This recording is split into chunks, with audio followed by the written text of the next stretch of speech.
Hi, welcome back guys. This is your friend, the Broccoli Fanfics. Back with amazing fanfiction. This is the series of What If Deku Had Ghoul Companion Quirk. Now before starting, please give this video a like and subscribe to the channel if you want more videos like this. Now let's get into the fanfic. On your left, kid. Izuku moved instinctively to the right, narrowly missing a pale fist that whistled past his cheek. His assailant let out a loud shriek of pain as his fist smacked against the brick wall behind them instead of against Izuku's malleable cheek. "You fucker!" Tsubasa shouted, cradling his fist. Izuku straightened up slightly and took the chance to run away while the group of boys were busy. "Oi, get back here, you null, we're going to kill you when we catch you." Bakugo screamed after him, but Izuku hardly twitched. It wasn't really anything new, Bakugo and his cronies cornering him after school and trying to beat him up. It wasn't new, and yet it had been years since they'd actually been able to land a hit on him. Izuku had long ago learned to accept help from his quirk, and because of that, he had become adept at sneaking away from most fights, much to his childhood friend's annoyance. There was a loud chortle beside him, and Izuku looked up, smiling lightly at the ghost hanging in the air beside him. "That was fun," the ghost said, lying down on thin air as if he hadn't a care in the world, bobbing alongside Izuku as he jogged and finally slowed to a walk. "Fun for you maybe, but it was way too close for comfort for me," Izuku retorted. "Thanks for warning me, by the way, Kuroku-san." Kuroku gave a non-committal hum. "You would have been fine, Dory. What's the point of taking all those fighting lessons if you never fight back?" The ghost asked irritably. "Those bunch of bullies would have been screwed if you'd fought back." Izuku smiled mildly. It was an ongoing argument with most ghosts that Izuku was friendly with. From the day he had begun to see dead people, apparitions, spirits of the departed, or whatever you wanted to call them, they had begged and pleaded for him to fight back. Izuku sighed. "I'm just glad Shiori-chan wasn't here, otherwise we'd have to deal with a real poltergeist." Izuku mumbled. Kuroku snorted. "Shiori is the only one who can convince you to fight back against those idiots only because you don't want to have to deal with her complaining afterwards." Izuku flushed slightly, unwilling to admit that it was true. Of all the ghosts that hung around Izuku, he'd known Shiori the longest. Shiori was a little girl, around 9 or 10 years old, that had been with Izuku ever since he was 7 years old, and he'd finally learned what his quirk was. Shiori had been the one to explain everything he needed to know about ghosts to him, and as he lost his human friends one by one, none of them believing that he could actually see ghosts, or thinking he was lying about it and was secretly quirkless, only Shiori had remained by his side. "Where is she, by the way?" Izuku asked, but it was meaningless, as mere seconds later, Shiori stepped out from a convenience store wall and bounded up to Izuku with a bright, beaming smile on her face. "Aizawa, they have strawberry milk in there. Isn't that your favorite?" she chirped, and Izuku couldn't help his small smile. Despite that Shiori was probably many years older than him, the moment he had surpassed her physical age, he had become Aizawa and nothing else. Ghosts, as it would turn out, retained their mental age from the moment they died. Despite existing for many years as a ghost, Shiori was still a child at heart and would never be anything but a child. Izuku had long ago come to peace with this realization, and now he just gently brushed his fingertips against her cheeks, brushing her candy pink hair from her face. "It is my favorite. Should I go get some for a snack?" he wondered, and, since he wasn't alone anymore, Kuroku rolled his eyes and waved goodbye to Izuku and Shiori before disappearing into some apartment building to haunt. "What's wrong with Kiku-san?" Shiori asked, her cool body tucked against Izuku's side. If he looked off to anyone, walking with his arm bundled against an invisible girl, no one said anything, though he did notice a few odd looks. "Oh, nothing," Izuku said blithely. "Kuroku-san just doesn't understand living problems very well. He wants me to fight everyone no matter the consequence." Shiori nodded sagely. "But Aizawa is gonna be a hero, so he can't fight everyone. Just bad guys." Shiori said strongly, and Izuku laughed. The ball of stress in his gut lessened slightly now that he was away from school and with Shiori again. "That's right, Shior-chan," he murmured. "That's right." Izuku Midoriya was under no illusions that the path to Herodom would be easy for someone like him. The trouble with invisible quirks like his was, as one could imagine, it was hard to prove. Although he definitely had a quirk and he could, ostensibly, use it, no one had believed him when he'd told them that he could see ghosts, and by the time he could prove it to them, his reputation had already been set, and to go against that would cause more trouble than it was worth. If anything, the mild bullying he'd faced just for being the smallest and quietest of the neighborhood kids had turned downright scary as they all grew older. The worst of them all was Bakugo Katsuki. Izuku shuddered whenever the boy's name even crossed his mind, and it had nothing to do with his perpetually cold skin or the chill of Shiori at his side. Bakugo had once been his best friend.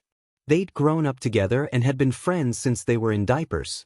As the years went on, they had sworn to one day be heroes together, but with the arrival of Bakugo's explosive quirk, literally, explosive, he could turn his sweat into nitroglycerin explosions, things had changed between them. Bakugo had grown impatient waiting for Izuku's quirk to make itself known, and it was too late, nearly 3 years later, when Izuku realized that, no, he wasn't crazy, he really could just see ghosts. Well, needless to say, 7-year-old Bakugo Katsuki had not been nearly as fascinated by Izuku's quirk as Izuku had been. "Are you thinking about exploding again?" Shiori asked, and Izuku blinked from his thoughts, snickering at Shiori's nickname for Bakugo. He stepped into the convenience store and picked out a few snacks, including his favored strawberry milk. "No," Izuku lied easily. "Just thinking about the entrance exam tomorrow." Shiori wrinkled her nose slightly. "Is Kiku-san gonna help you?"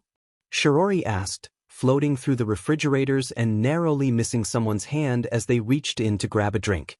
Izuku waited until she was beside him again before replying under his breath. He'd already learned that holding one-sided conversations was a pretty good way to come off as crazy.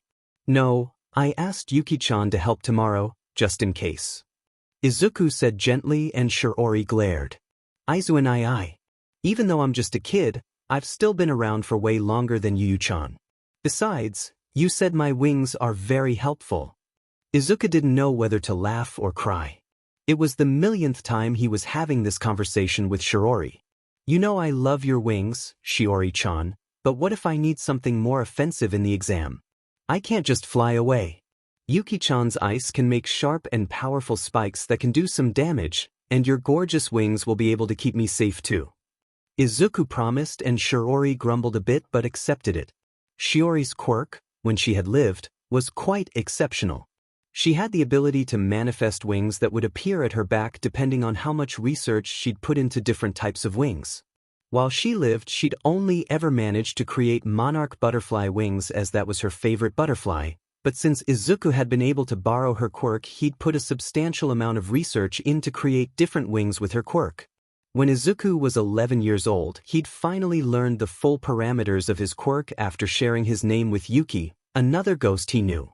Once Izuku shared his full name with a ghost, and that ghost shared their full name with him, then they touched, he could borrow their quirk as long as they were with him. With Shiori it was a bit different. He discovered after the experience with Yuki that he'd been bonded to Shiori for years, and using her quirk was easier than breathing to him. From then on he was pretty careful about what name he gave to ghosts, and he always gave them the opportunity to not share their name with him. Once he was bonded to a ghost, he could summon them to his side when he needed their quirk. Over the years he had mostly practiced with Shiori, Yuki, and Kuroku, but he was bonded to an American ghost called Samantha as well, and her quirk was elasticity, which he had practiced quite a bit with as well. There were a few other ghosts that Izuku knew and had either helped or trained with that had given him a blanket permission to call them if he ever needed to use their quirks, and he appreciated it greatly, trading these favors for many favors of his own. Izuku arrived home and slipped out of his shoes, relaxing a bit in the privacy of his apartment. There was a soft hum of the television in the background, and Izuku was unsurprised to go further inside and find Yuki sitting on the couch watching TV with an entranced expression. The 14-year-old had died just before her 15th birthday and was obsessed with a show that she'd been watching in her home before her apartment building went down in a villain attack. "Hey Yuki-chan," Izuku greeted freely, watching Shiori bound inside and cuddle up to her older sister. It was a little amusing, to Izuku at least, that Shiori was the oldest of them all, and yet she called him older brother and took Yuki, who had only been a ghost for less than 6 years, older sister. Hey Zuku, Yuki greeted with a grin, ruffling Shiori's hair. You wouldn't believe the fight I saw earlier. It was so cool, Kamui Woods and Mount Lady dealt with it. Izuku hummed. He was still a bit on edge because of the whole accidentally getting caught by his high school bullies while on an afternoon walk thing. He startled slightly as his phone rang and reached over to pick it up before it went on for too long.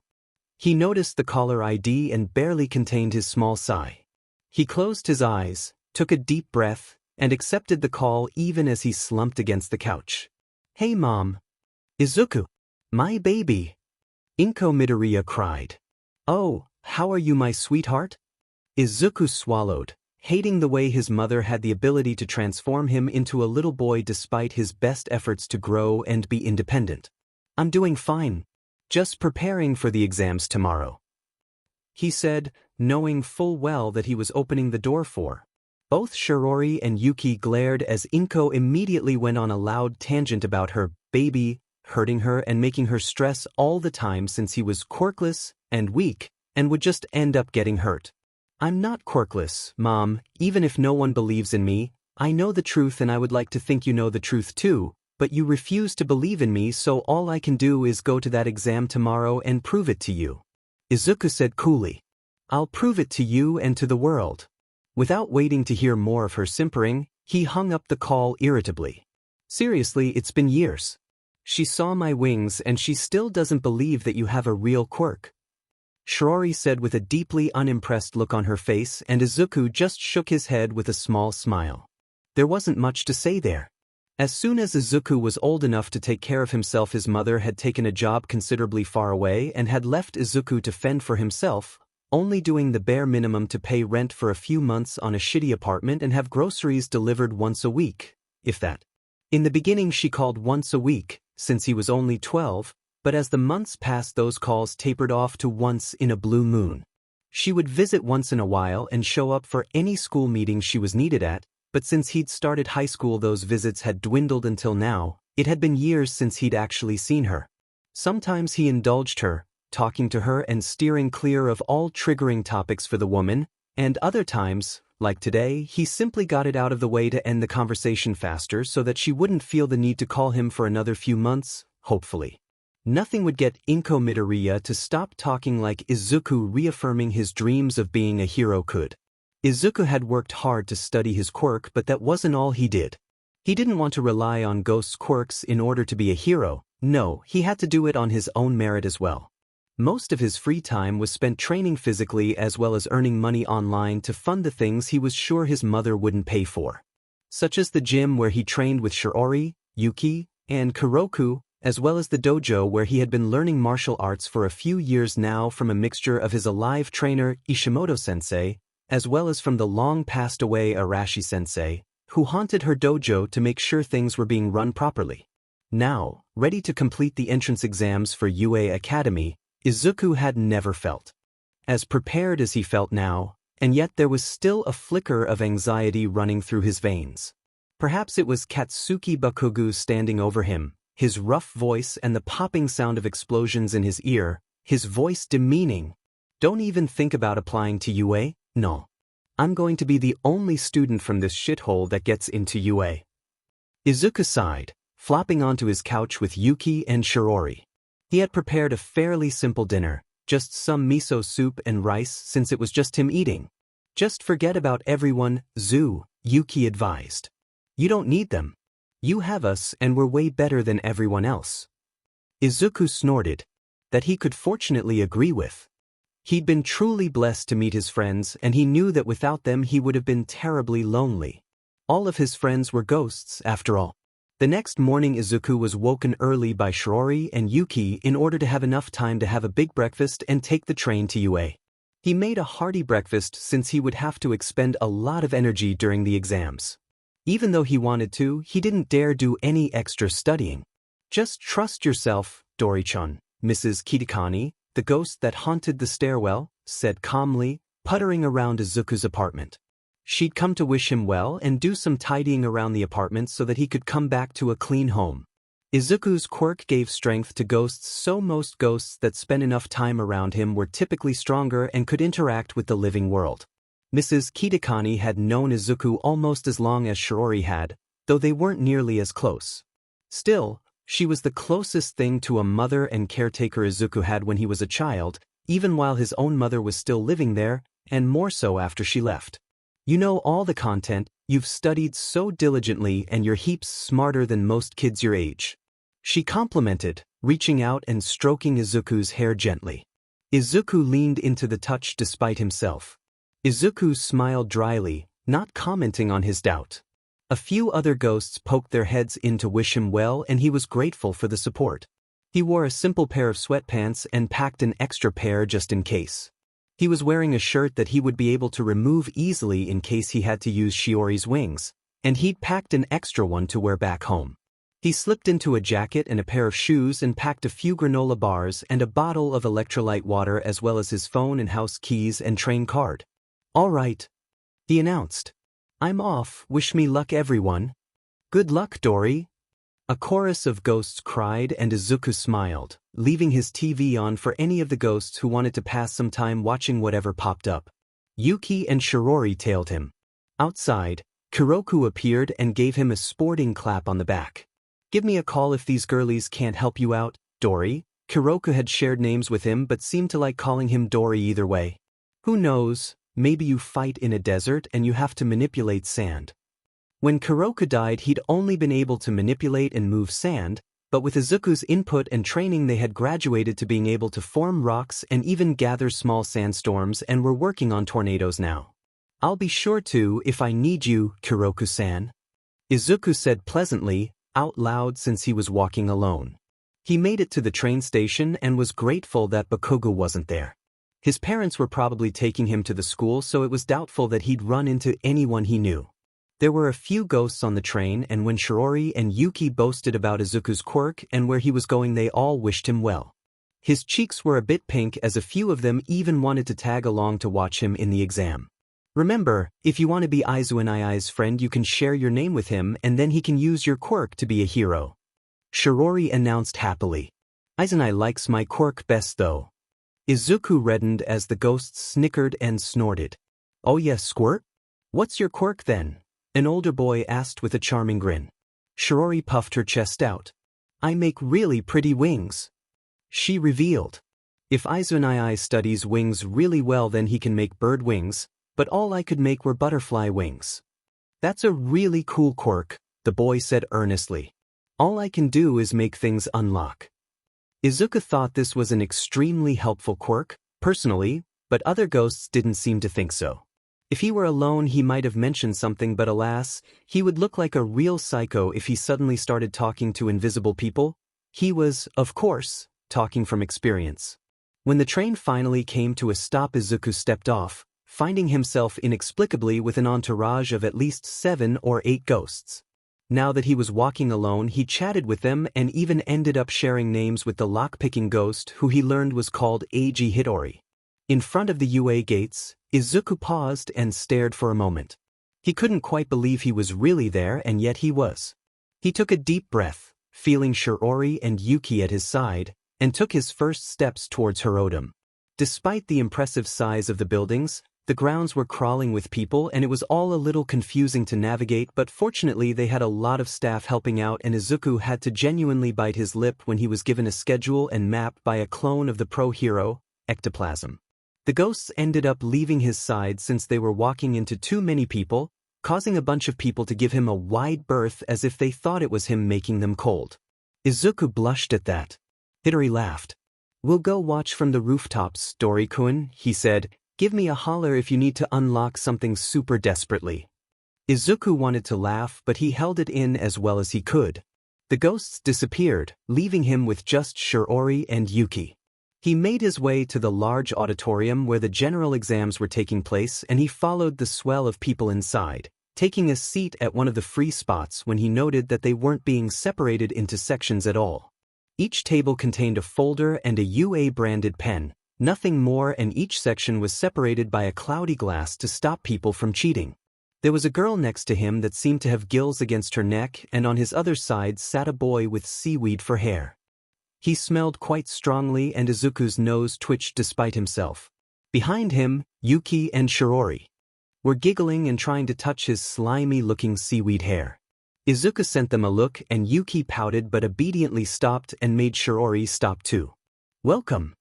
Izuku turned to the stage, having to stop himself from grinning as he recognized the pro hero, Present Mike, standing on the stage. "Alright, we're getting right into it, yo. You have 2 hours to complete the packet in front of you, and when you're finished you can bring it on up here, and if you are taking the support course exams, please go directly through door 1. If you're taking the hero course exams, please go through door 2, and if you're finished with just the general studies course, then please make your way to the exit through door 3. You may all open your files in 3, 2, and go." Izuku didn't waste a single second and immediately opened his folder. He didn't write anything, choosing to speed read through it instead so that he could get an idea of what he would have to go through. He'd already warned Shiori and Yuki not to look at the others' answers or to try and help him cheat. Izuku focused on his exam, writing at a steady pace without thinking too much of the time passing. There were multiple pages for the exam, and towards the end there were several optional pages depending on what course he was aiming for. Izuku ignored the support course pages and continued onto the heroics portion. The questions were simply answered enough, a mixture of multiple choice and then questions that demanded written answers. The final question on the paper was quite simple and Izuku blinked. "Why do you want to be a hero?" He thought for a moment before swallowing his emotions and placing his pen against the paper. "All my life I have only ever been able to hold the affections of those that have already died. I wish to be a hero that can look among the living and give them hope, to let them see another day with living, breathing chests, and bodies full of blood and life. Eyes that glisten, and a mind that continues to grow. I want to be a hero that gives people a chance to live, even just a single second longer with their loved ones." It was about as honest as he could possibly be, and with that finished, he was done. He looked up, blinking to realize that an hour and 15 minutes had passed since the start of the exam.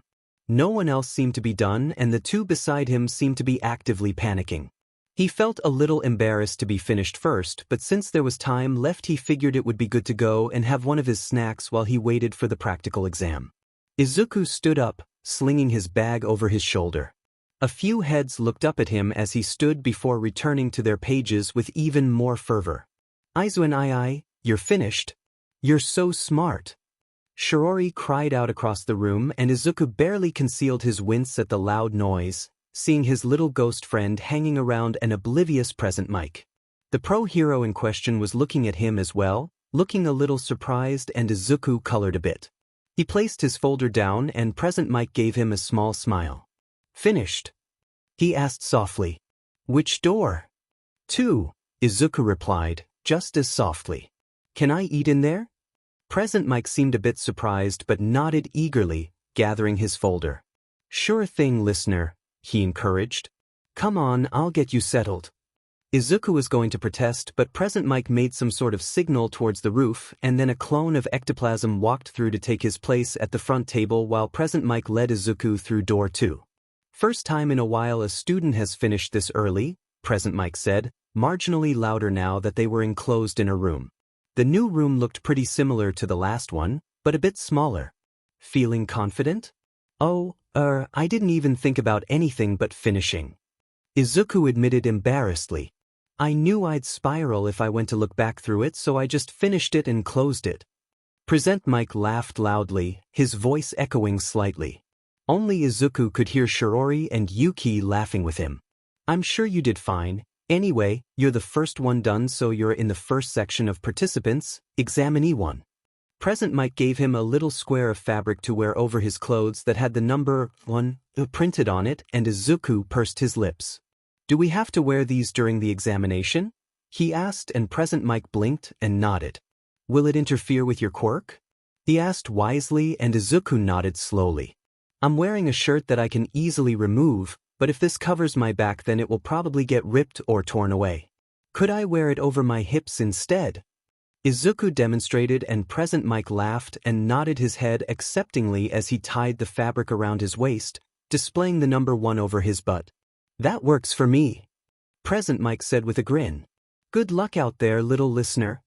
Izuku smiled, watching the pro hero walk back through the doors, leaving him alone with the ghosts. "He's super cool." Shiori squealed. Aizawa, you did so well. We don't know that yet, maybe I wrote down all the wrong answers and I failed. He teased and both Yuki and Shiori smacked his shoulders, making him snicker, seemingly to himself. He pulled out his electrolyte water and a granola bar and managed to calm his nerves a little. Another 20 minutes later and the first students were coming in for the heroics exam. Izuku slunk a little lower in his seat when he noticed Bakugo on the other side of the room. He tried to stop Shiori and Yuki from bugging him, but with so many people in the room he could hardly tell them, and instead Bakugo had to sit there, obviously shivering and glaring at everybody distrustfully as the two ghosts took turns walking through him and snickering. They only stopped once the room was full and Present Mike was once again there and standing on the stage to talk about the exam. To Izuku's incredible amusement, the exam was, in fact, robots. He really should have expected something like this, but he wasn't unhappy with the exam. As expected, Yuki's quirk would come seriously in handy and the ghost was already preening while Shiori scowled. You'd better use my quirk too, no matter what, Aizawa. Shiori demanded. You can fly away from them and use Yu-chan's ice to shoot big OL shards at them. It was a pretty sound suggestion, all things considered, and Izuku nodded ever so slightly, showing Shiori that he agreed, and his little sister beamed at him. Alright. Examinee 1 to examinee 20. Please head out to bus 1, they'll be taking you to your testing site. 21 to 40, bus 2, and so on. I'm sure you can count yourselves in groups of 20s from there. Present Mike said, and Izuku grinned as he made his way out with 20 other students. The bus wasn't cramped at all and Izuku took a moment to observe the students around him. Other than Shiori and Yuki, there weren't any other ghosts on the bus with them and he was somewhat relieved. You there? Examinee 1. Izuku blinked, realizing a dark blue-haired boy was scowling at him. You should wear your number appropriately. If you're just here to mess around then you shouldn't even be here. Shiori and Yuki gaped and stood, outraged. I have permission to wear it like this. Izuku said awkwardly, becoming a little alarmed when the boy chopped his arms right in his face. What reason could you possibly have for wearing it over your waist? This is disrespect. He didn't get a chance to finish before he shuddered with the combined effort of Shiori and Yuki. Before he could talk again, the bus came to a stop and Izuku slipped out as fast as he could, taking in the urban city grounds in front of them and hoping the boy wouldn't follow him. Once everyone was off the bus, Present Mike's voice suddenly rang out. Okay, start. Izuku didn't waste a single second before he was sprinting forth. As he ran, he called Yuki and Shiori to him, and though he couldn't see it himself, he knew that one of his eyes mirrored Shiori's calm green eyes, while his other held Yuki's crystal blue. He didn't think, he just moved. Shota usually hated this time of year. Entrance exams. It was all so hassle-some, honestly, but he tried his best to not get too disenchanted with the new batch of students. His last class had truly taken the award for most useless and he'd ended up expelling the lot of them. He'd only managed to find potential in 2 or 3 of them and they joined one BS class instead while he taught his previous class, which was markedly smaller than a usual classroom for a second year of homeroom. But now, here he was again, waiting for the next batch of kids to teach. Anyone stand out? He asked idly. They were all gathered in the control room, eyes glued to the stagnant monitors while they waited for the buses to arrive. A few, Netsu said thoughtfully. I'm interested in examinee. He finished his general and heroics exam in 1 hour and 14 minutes. Shota hummed, not really thinking all that much since it was possible the kid just wrote whatever. He certainly had seen that before. Did he do well? Nomuri asked curiously, rifling through the stack of folders with a small frown. Which one is it? Kami, there's a million of them this year. It's under M, Netsu said distractedly. Midoriya Izuku. Nomuri rifled a moment longer before reaching the right one and pulling it out. Her eyes flickered over it, speed reading through his general exam papers before she skipped straight to the back to read the heroics section. Huh, she said, sounding a bit perplexed.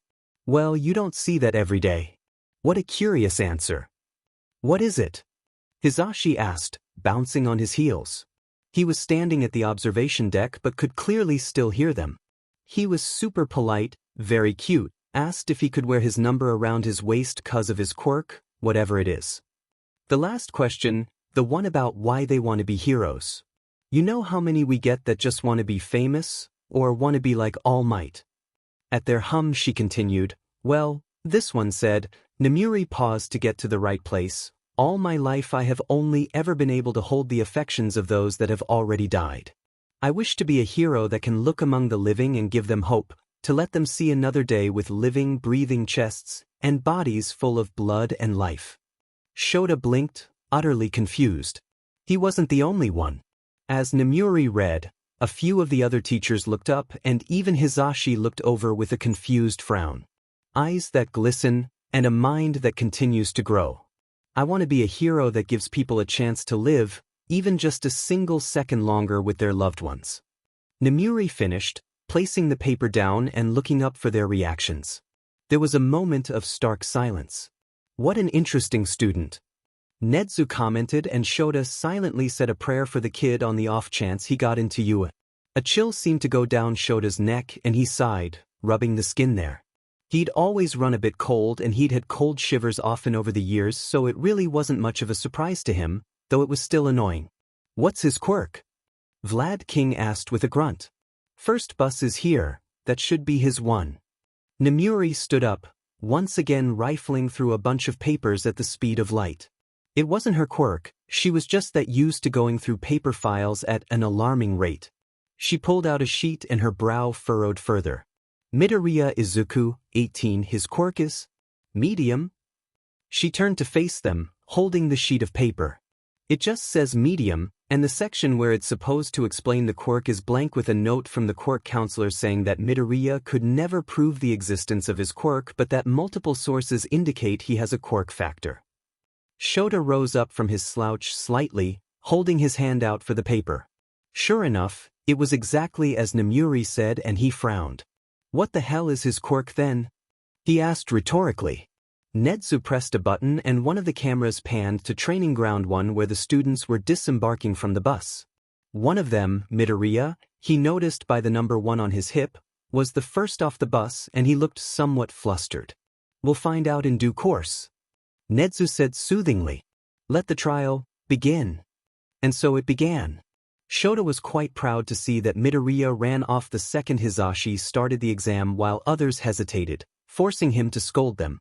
Shota was already scribbling notes as he watched. The first note of Midoriya's quirk came in the form of a pretty decent bolt of ice that appeared out of nowhere and pierced straight through one of the robots. Okay, so he has an ice quirk?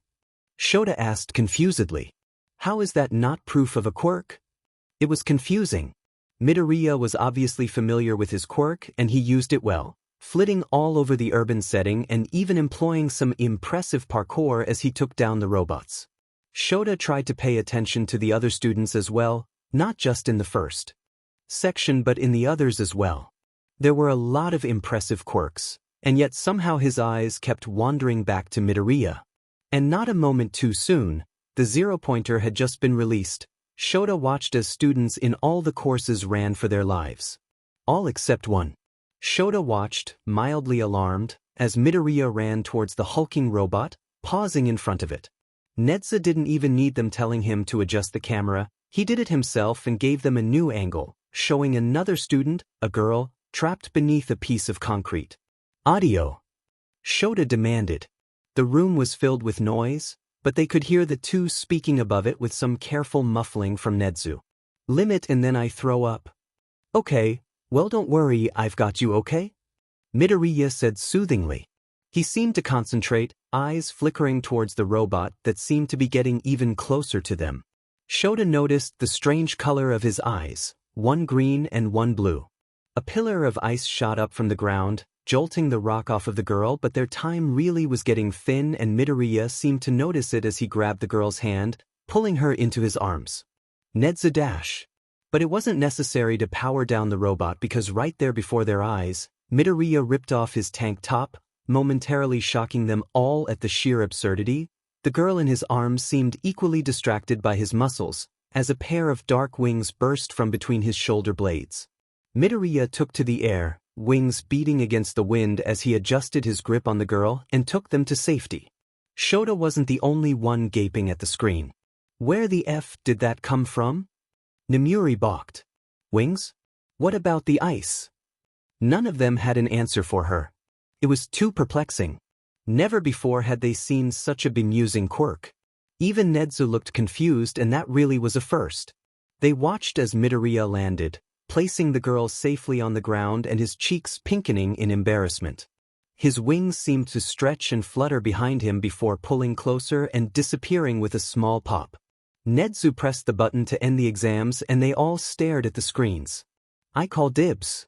Shota said into the silence, and immediately voices erupted among them, but Shota stayed firm. There was no way anyone else but him was getting the enigma that was Midoriya Izuku and his strange quirk. As if agreeing with him, he shivered slightly at the cool breeze over his neck. Izuku didn't really know how he got through the week waiting for a letter from Yūrei. He wasn't the only one. Ghosts he'd been acquainted with for a while popped in to check for updates all week, and it was getting a bit ridiculous. Shiori was one step away from becoming a poltergeist with how nervous she was, and even Yuki stuck around to be there when news came. Kuroku would poke his head right through any surface of his apartment and ask in an annoyingly chipper voice, "Has it come in yet?" And Izuku only put his foot down about it when the ghost popped right out of his toilet while he was showering. Exactly a week and 1 day later, the letter arrived in his postbox. He took it with shaking hands and placed it on his coffee table. Ghosts gathered around him, staying quiet and somber in the face of the letter. It was kind of a big moment, not just for Izuku, but also for the ghosts who had been watching over him for years, protecting him, and lending their quirks to his journey to becoming a hero. They were kind of in it together. Izuku felt Shiori's cool hand on his shoulder, lending him quiet support. He opened the letter and barely looked at it before a cylinder fell out. He picked it up and found a button on the side which he pressed. A hologram rose from the thing and Izuku yelped despite himself. He wasn't the only one, the ghosts also skittered slightly. It was All Might standing there. "Welcome." All Might boomed. "I am here in holographic form. And you must be wondering why it is that I'm here, and it's my pleasure to inform you that I will be teaching foundational heroics at my alma mater this year." Izuku blinked in surprise at that. "Midoriya Izuku. You have received 89 villain points with your swift and icy takedowns of the robots. You have secured a spot in Yuei's heroics course," All Might announced. "However, that is not all. You have also received 25 rescue points for your heroic rescue of your fellow peer. So, I welcome you, Midoriya Izuku, to your hero academia." The hologram disappeared. There was only a second of silence before they all exploded into loud cheers as Izuku burst into good old-fashioned tears. It took a few hours to properly calm down enough to read the letter, and he promptly had to be calmed down again when he learned that he was the top scorer of the year, taking the lead by a considerable margin. His next steps were laid out for him, and over the following days he went about communicating with Yūrei about the design of his hero costume. Izuku had spent quite a bit of time designing his costume, and he'd even asked Nakamura-san, a pro-hero ghost he knew, to give him some advice on it. What he ended up with was something quite unique. Because he was planning on being a hero with Shiori, who had bonded her afterlife to him, he had to make sure that his back was free for her wings. Likewise, Yuki and a few others had chosen to bond to him instead of drifting aimlessly and risking becoming poltergeists, so his uniform was designed with those ghosts that didn't mind him using their quirks in mind. When a person died, they automatically became ghosts. After a while they could either move on, or if they had unfinished business, they tended to hang around humans to figure out what it was they still needed from life. If they were unbonded to humans, then they ran the risk of becoming poltergeists that lost all thought with the anger and fear of death surrounding them. Poltergeists weren't easy to deal with, but Izuku could generally help them out and let them move on or bond to him in order to keep them sane. Izuku was bonded to quite a few ghosts, but for the most part his close circle remained Shiori, Yuki, and occasionally Kuroku. Mrs. Kitakani popped in every few days to check on him, but she mostly remained in her stairwell where she was most comfortable, or in the ghost world where she could rest and relax. His hero costume was a backless turtleneck, the fabric fitted and black, which he would wear with a pair of matching black cargo pants. He didn't really require much in terms of a more traditional hero costume, but he'd included a somber red utility belt along with his weapon of choice. He had to sign an online form to give him permission to include a baton staff in his heroics costume, as well as an email from the school instructing him to speak to his homeroom teacher about the weapon before he could use it. With his hero costume out of the way, Izuku bought his uniform sets and stocked up on fresh notebooks, pens, highlighters, and other school necessities. Most of the rest of his summer was spent continuously working with Shiori, Yuki, and even a bit with Hidori and Samantha. When he wasn't busy training or working out, he was finishing up some of his online work while he still had time. Izuku worked mostly as a firewall engineer, but he had a few side hustles where he put his analysis brain to the test and would, for a pretty hefty fee, analyze quirks for people, though he kept his vetting process under the table in order to make sure he wasn't analyzing villains. So, he wasn't really struggling financially, and he was relieved for that much at least. When his first day finally came around, Izuku was up hours before he strictly needed to be, but he was way too nervous to just stay asleep, and even Shiori and Yuki were wafting around anxiously. He made a healthy breakfast on Yūrei and made sure his bag was packed with everything he might need. He combed his hair, huffing slightly at its wild, untamable curls, before straightening his uniform one last time. Kuroku had long ago taught him to tie his necktie properly, so he looked pretty put together now. Izuku didn't let himself admire his reflection for too long. He wanted to really take in the sight of himself in his UA uniform, but he knew he'd end up spiraling if he did, so he ran out with his card and keys and made his way onto the train with his friends. Once again, he was subjected to Shiori and Yuki loudly bragging to any and all ghosts who could hear them about how Izuku was a UA student who was going to be a hero. Izuku's cheeks were permanently pink, and if anyone noticed, no one said anything, fortunately, and he was pretty relieved to drag the two ghosts off the train before he combusted. Just like the last time he'd seen you, he stood in front of the doors for a moment, just taking in the momentous sight. There were significantly less people now that it was just the students who actually attended the school, but it was still more people than Izuku had been around in ages. He had to put real effort into keeping his eyes open for ghosts. There were a considerable amount of ghosts hovering around, and their added chatter was quite headache-inducing. He prayed that there weren't too many ghosts in his class, or else he'd really struggle. Shiori and Yuki were usually pretty good about being in class. When he was in class, they would either quietly play games in the corner or they'd go off and explore the school grounds while he was stuck in class, trusting Izuku to call for them if he needed their quirks. He followed the instructions on his printed-out map in order to find the infamous Class 1A. He just knew, no matter what, that he was going to need all his strength and energy because, and this was clear the closer he got to the classroom, he was pretty sure Bakugo was going to be in the same class. He stepped through the open door, momentarily marveling over how huge the doors were, before all of his attention was taken by the ash-blonde-haired boy who sat in the middle of the room, pushed against the windows, hands popping with unreleased explosions. Izuku swallowed. "Don't let Explodey bother you," Shiori said loudly, annoyance coloring her tone. "You're in UA now, Aizawa. You're a hero student. He can't touch you anymore." Izuku knew this was true, and he offered his sister a small smile before going further inside. He greeted the girl he'd rescued during the exam, happy to find her there, and as she called his name, Bakugo looked up. "Deku," he growled. "What the F are you doing here, you new dash? Language?"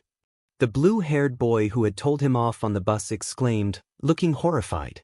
Shiori snickered behind him, and Izuku could see Yuki floating above their heads to see properly. Izuku went to his seat, grimacing slightly that it was behind Bakugo, who was scowling at him deeply, fists clenched on the table as if he was trying not to punch him. Perhaps he knew he couldn't get away with his usual treatment right now, but Izuku knew it was coming for sure. He didn't want to spend the rest of his school career sitting behind Bakugo though. Behind him there was a much shorter boy with a bunch of purple ball on his head, and Izuku gathered his courage. "Hey, I'm Midoriya Izuku, would you mind swapping seats with me?" he asked. "I'd feel more comfortable at the back if that's all right."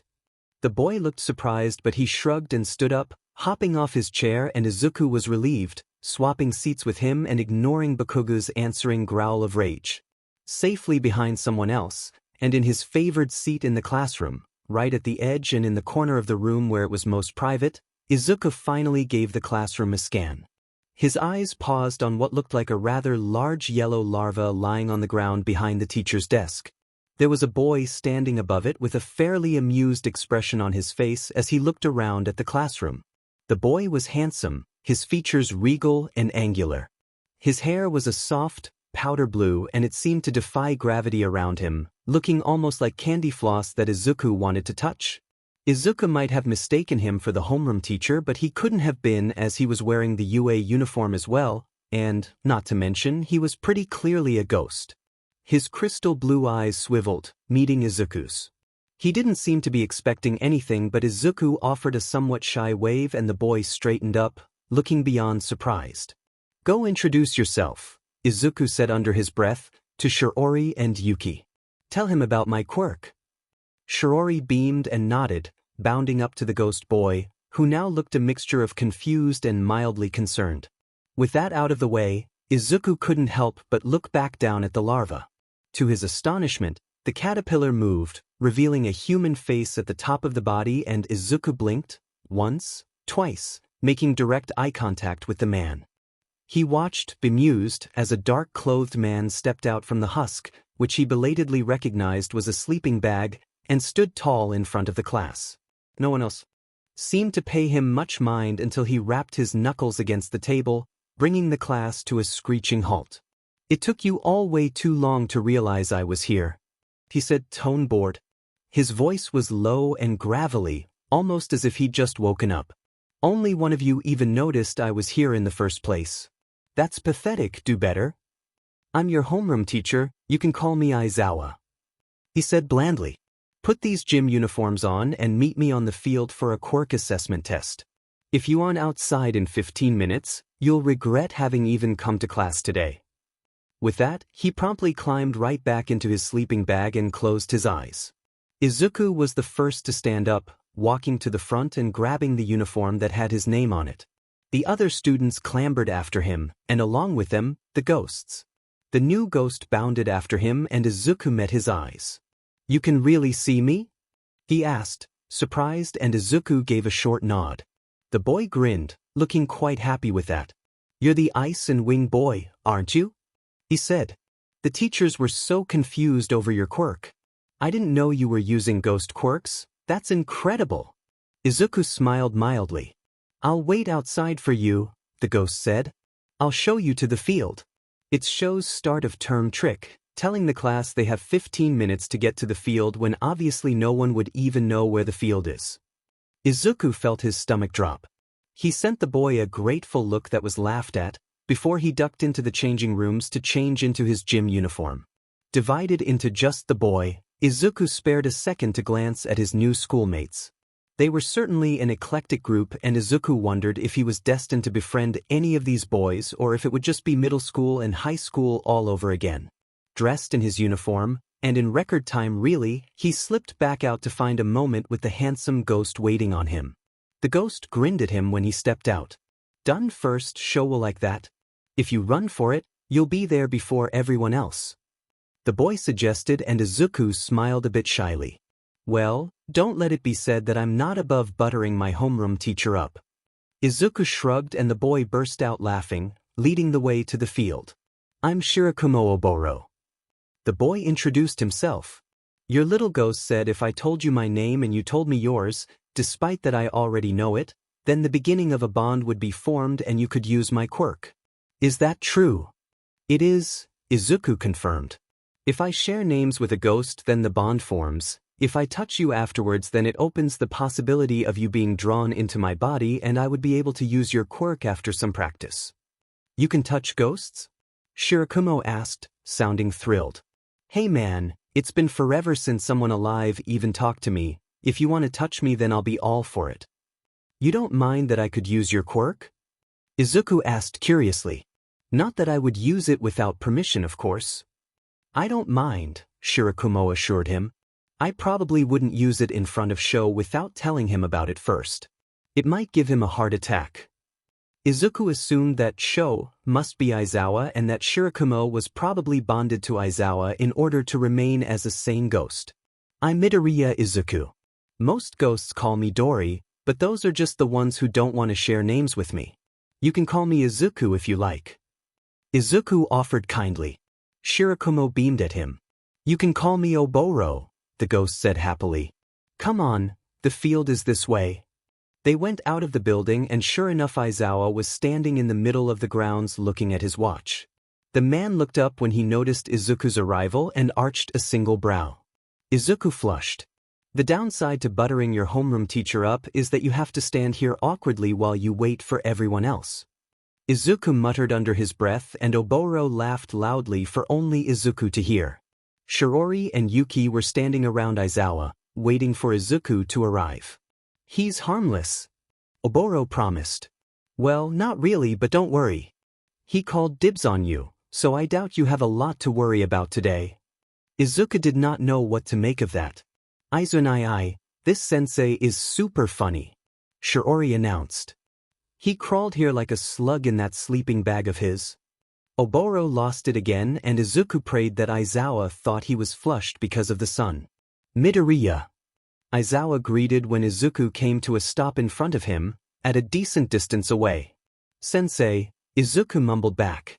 I have a note in my schedule that says you're supposed to be talking to me about something after we're done for the day. Any idea what that's about? Aizawa asked, voice bland, but Izuku thought there was a bit of curiosity somewhere in there.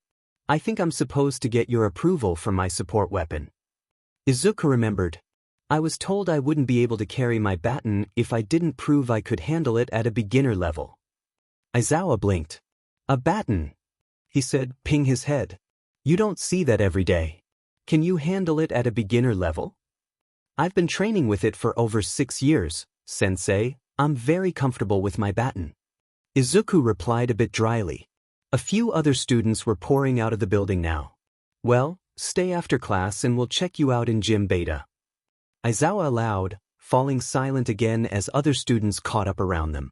A baton really is a curious weapon to choose. What made you decide on that? Oboro asked interestedly. Izunai doesn't need much to be a cool hero. Shiori said with a grin. If Izunai can't use any ghost quirks, then just a baton is enough for him to win any fight. Izuku pinkened further, sending a quelling look at Shiori that the ghosts all laughed at. You're late, Aizawa said once the last student had finally arrived. Izuku pressed his lips together, watching as Oboro went to stand at Aizawa's side. Looking at them side by side, they looked almost the same age and Izuku wondered whether Aizawa was just a lot younger than he'd thought, or if Oboro just looked mature. Aizawa quickly proved that Yūrei's standards were a sight above any other school as the teacher announced that the lowest scorer on this impromptu quirk apprehension test would be expelled. Don't worry, like I said, he called dibs on you after your exam. Oboro called out to Izuku, perhaps noticing how pale he'd gotten. You'll do great. Izuku wasn't so sure and he didn't have a second to panic before Aizawa said, Midoriya, you were our top scorer in both heroics and general studies. Come up here. Izuku vaguely heard the popping of Bakugo's explosions from behind him, but they were quieted by a dark look from Aizawa. What was your furthest ball throw in high school? Aizawa asked and Izuku tried to remember. I never took PE in high school, sensei. My teachers thought it would be too dangerous for me without a more noticeable quirk. Izuku replied truthfully. I'd say without the use of any quirk it would be around average. Aizawa looked momentarily confused. Throw this ball using your quirk in any way you can think, he instructed, giving Izuku a slightly heavy ball. He heard Bakugo snort in the background. Izuku looked up, noticing Oboro frowning in confusion, but he looked at Yuki where she was grinning excitedly. She gave a nod and Izuku called her to his body. He opened his eyes, both of them glinting with Yuki's frosty blue. He gathered a swell of moisture in the air and used the momentum to throw the ball with a solid jet of snow that dissipated into the wind. 708.5 meters. Aizawa said blandly. For a moment the students were silent. "Du." Bakugo screeched and Izuku whirled around, releasing Yuki from his body. What the F-Udem null? What the hell was that? His explosions were popping even worse and a few students actually dove out of the way of him as he advanced, his fists held up threateningly. Just as he was about to smack his fist against Izuku's face, His explosions suddenly disappeared and a band of fabric wrapped around his hand, yanking him backwards quite suddenly. Izuku looked up, gaping at Aizawa. His eyes were brilliant and red like rubies, his hair floating around him like a halo, and as he took in all of this, he finally noted the thick rounds of scarves over his neck and realized who exactly his teacher was. To raise her head, Izuku murmured to himself. Oboro stood beside him, looking almost protective, and heard the whisper. Yuki and Shiori were both angrily trying to walk through Bakugo's body. "Calm down," Aizawa snapped. "Don't make me use my quirk. It gives me terrible dry eye." He released Bakugo but none too gently. "What an a-hole," Oboro commented, and Izuku only barely contained his snort at that as the two ghosts gave up on trying to make the explosion quirked boy shiver. For the most part, the apprehension test followed the same format as most PE tests, with the only difference being that they were allowed to use their quirks. Izuku was ambivalent about this. He didn't need to use his quirk in most of the tests, and when it came to the long jump, the only reason he agreed to use Shiori's quirk was because she was begging and pleading the entire time. Even Oboro looked amused, watching the girl plead for Izuku to use her quirk and make butterfly wings. At his turn, he relented and took off his shirt. There were a few whistles and cheers from the other students, and Izuku blushed but ignored it in favor of calling Shiori to him and picturing a rather brilliant set of butterfly wings, Shiori's favorite ones. "Whoa!"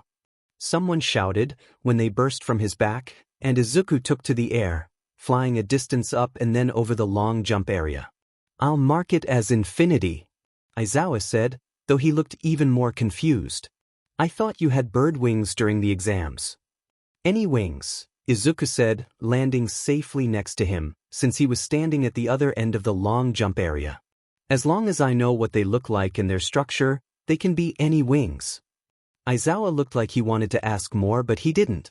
Izuku released Shiori and the wings popped out of existence, letting him put his shirt back on. "He's so confused," Oboro snickered. "No one could figure out what your quirk was, and then you used ice and everyone lost it when you suddenly grew wings." Izuku flushed. To the relief of the class, the whole expelling thing seemed to be a logical ruse on Aizawa's part, and none of them were expelled. An invisible girl named Hagakure had been almost sobbing since she was in last place. "Grab a syllabus from my desk and get going," Aizawa said carelessly. "You're all dismissed for the day, except for you, Midoriya. You follow me."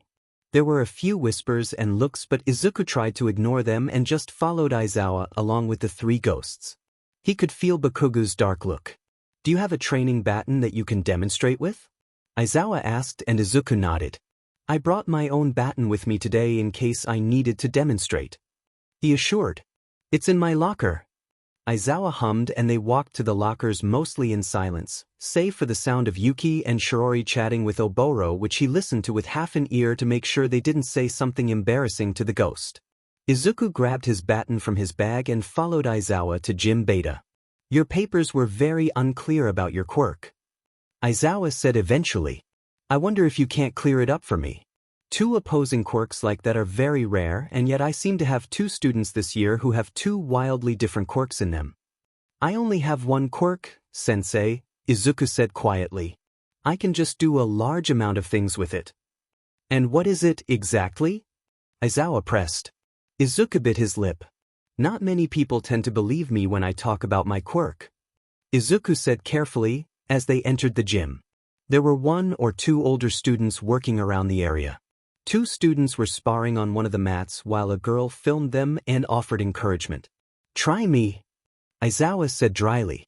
"Don't worry, Izuku, he'll believe you. There's no reason not to, and Sho is very logical. Just give it to him straight," Oboro suggested warmly. Izuku wasn't so sure, but he never intended to lie about his quirk either way. "My quirk is medium. I can see and talk to ghosts. Once we make a bond, I'm capable of using their quirks," Izuku said, keeping his tone matter of fact.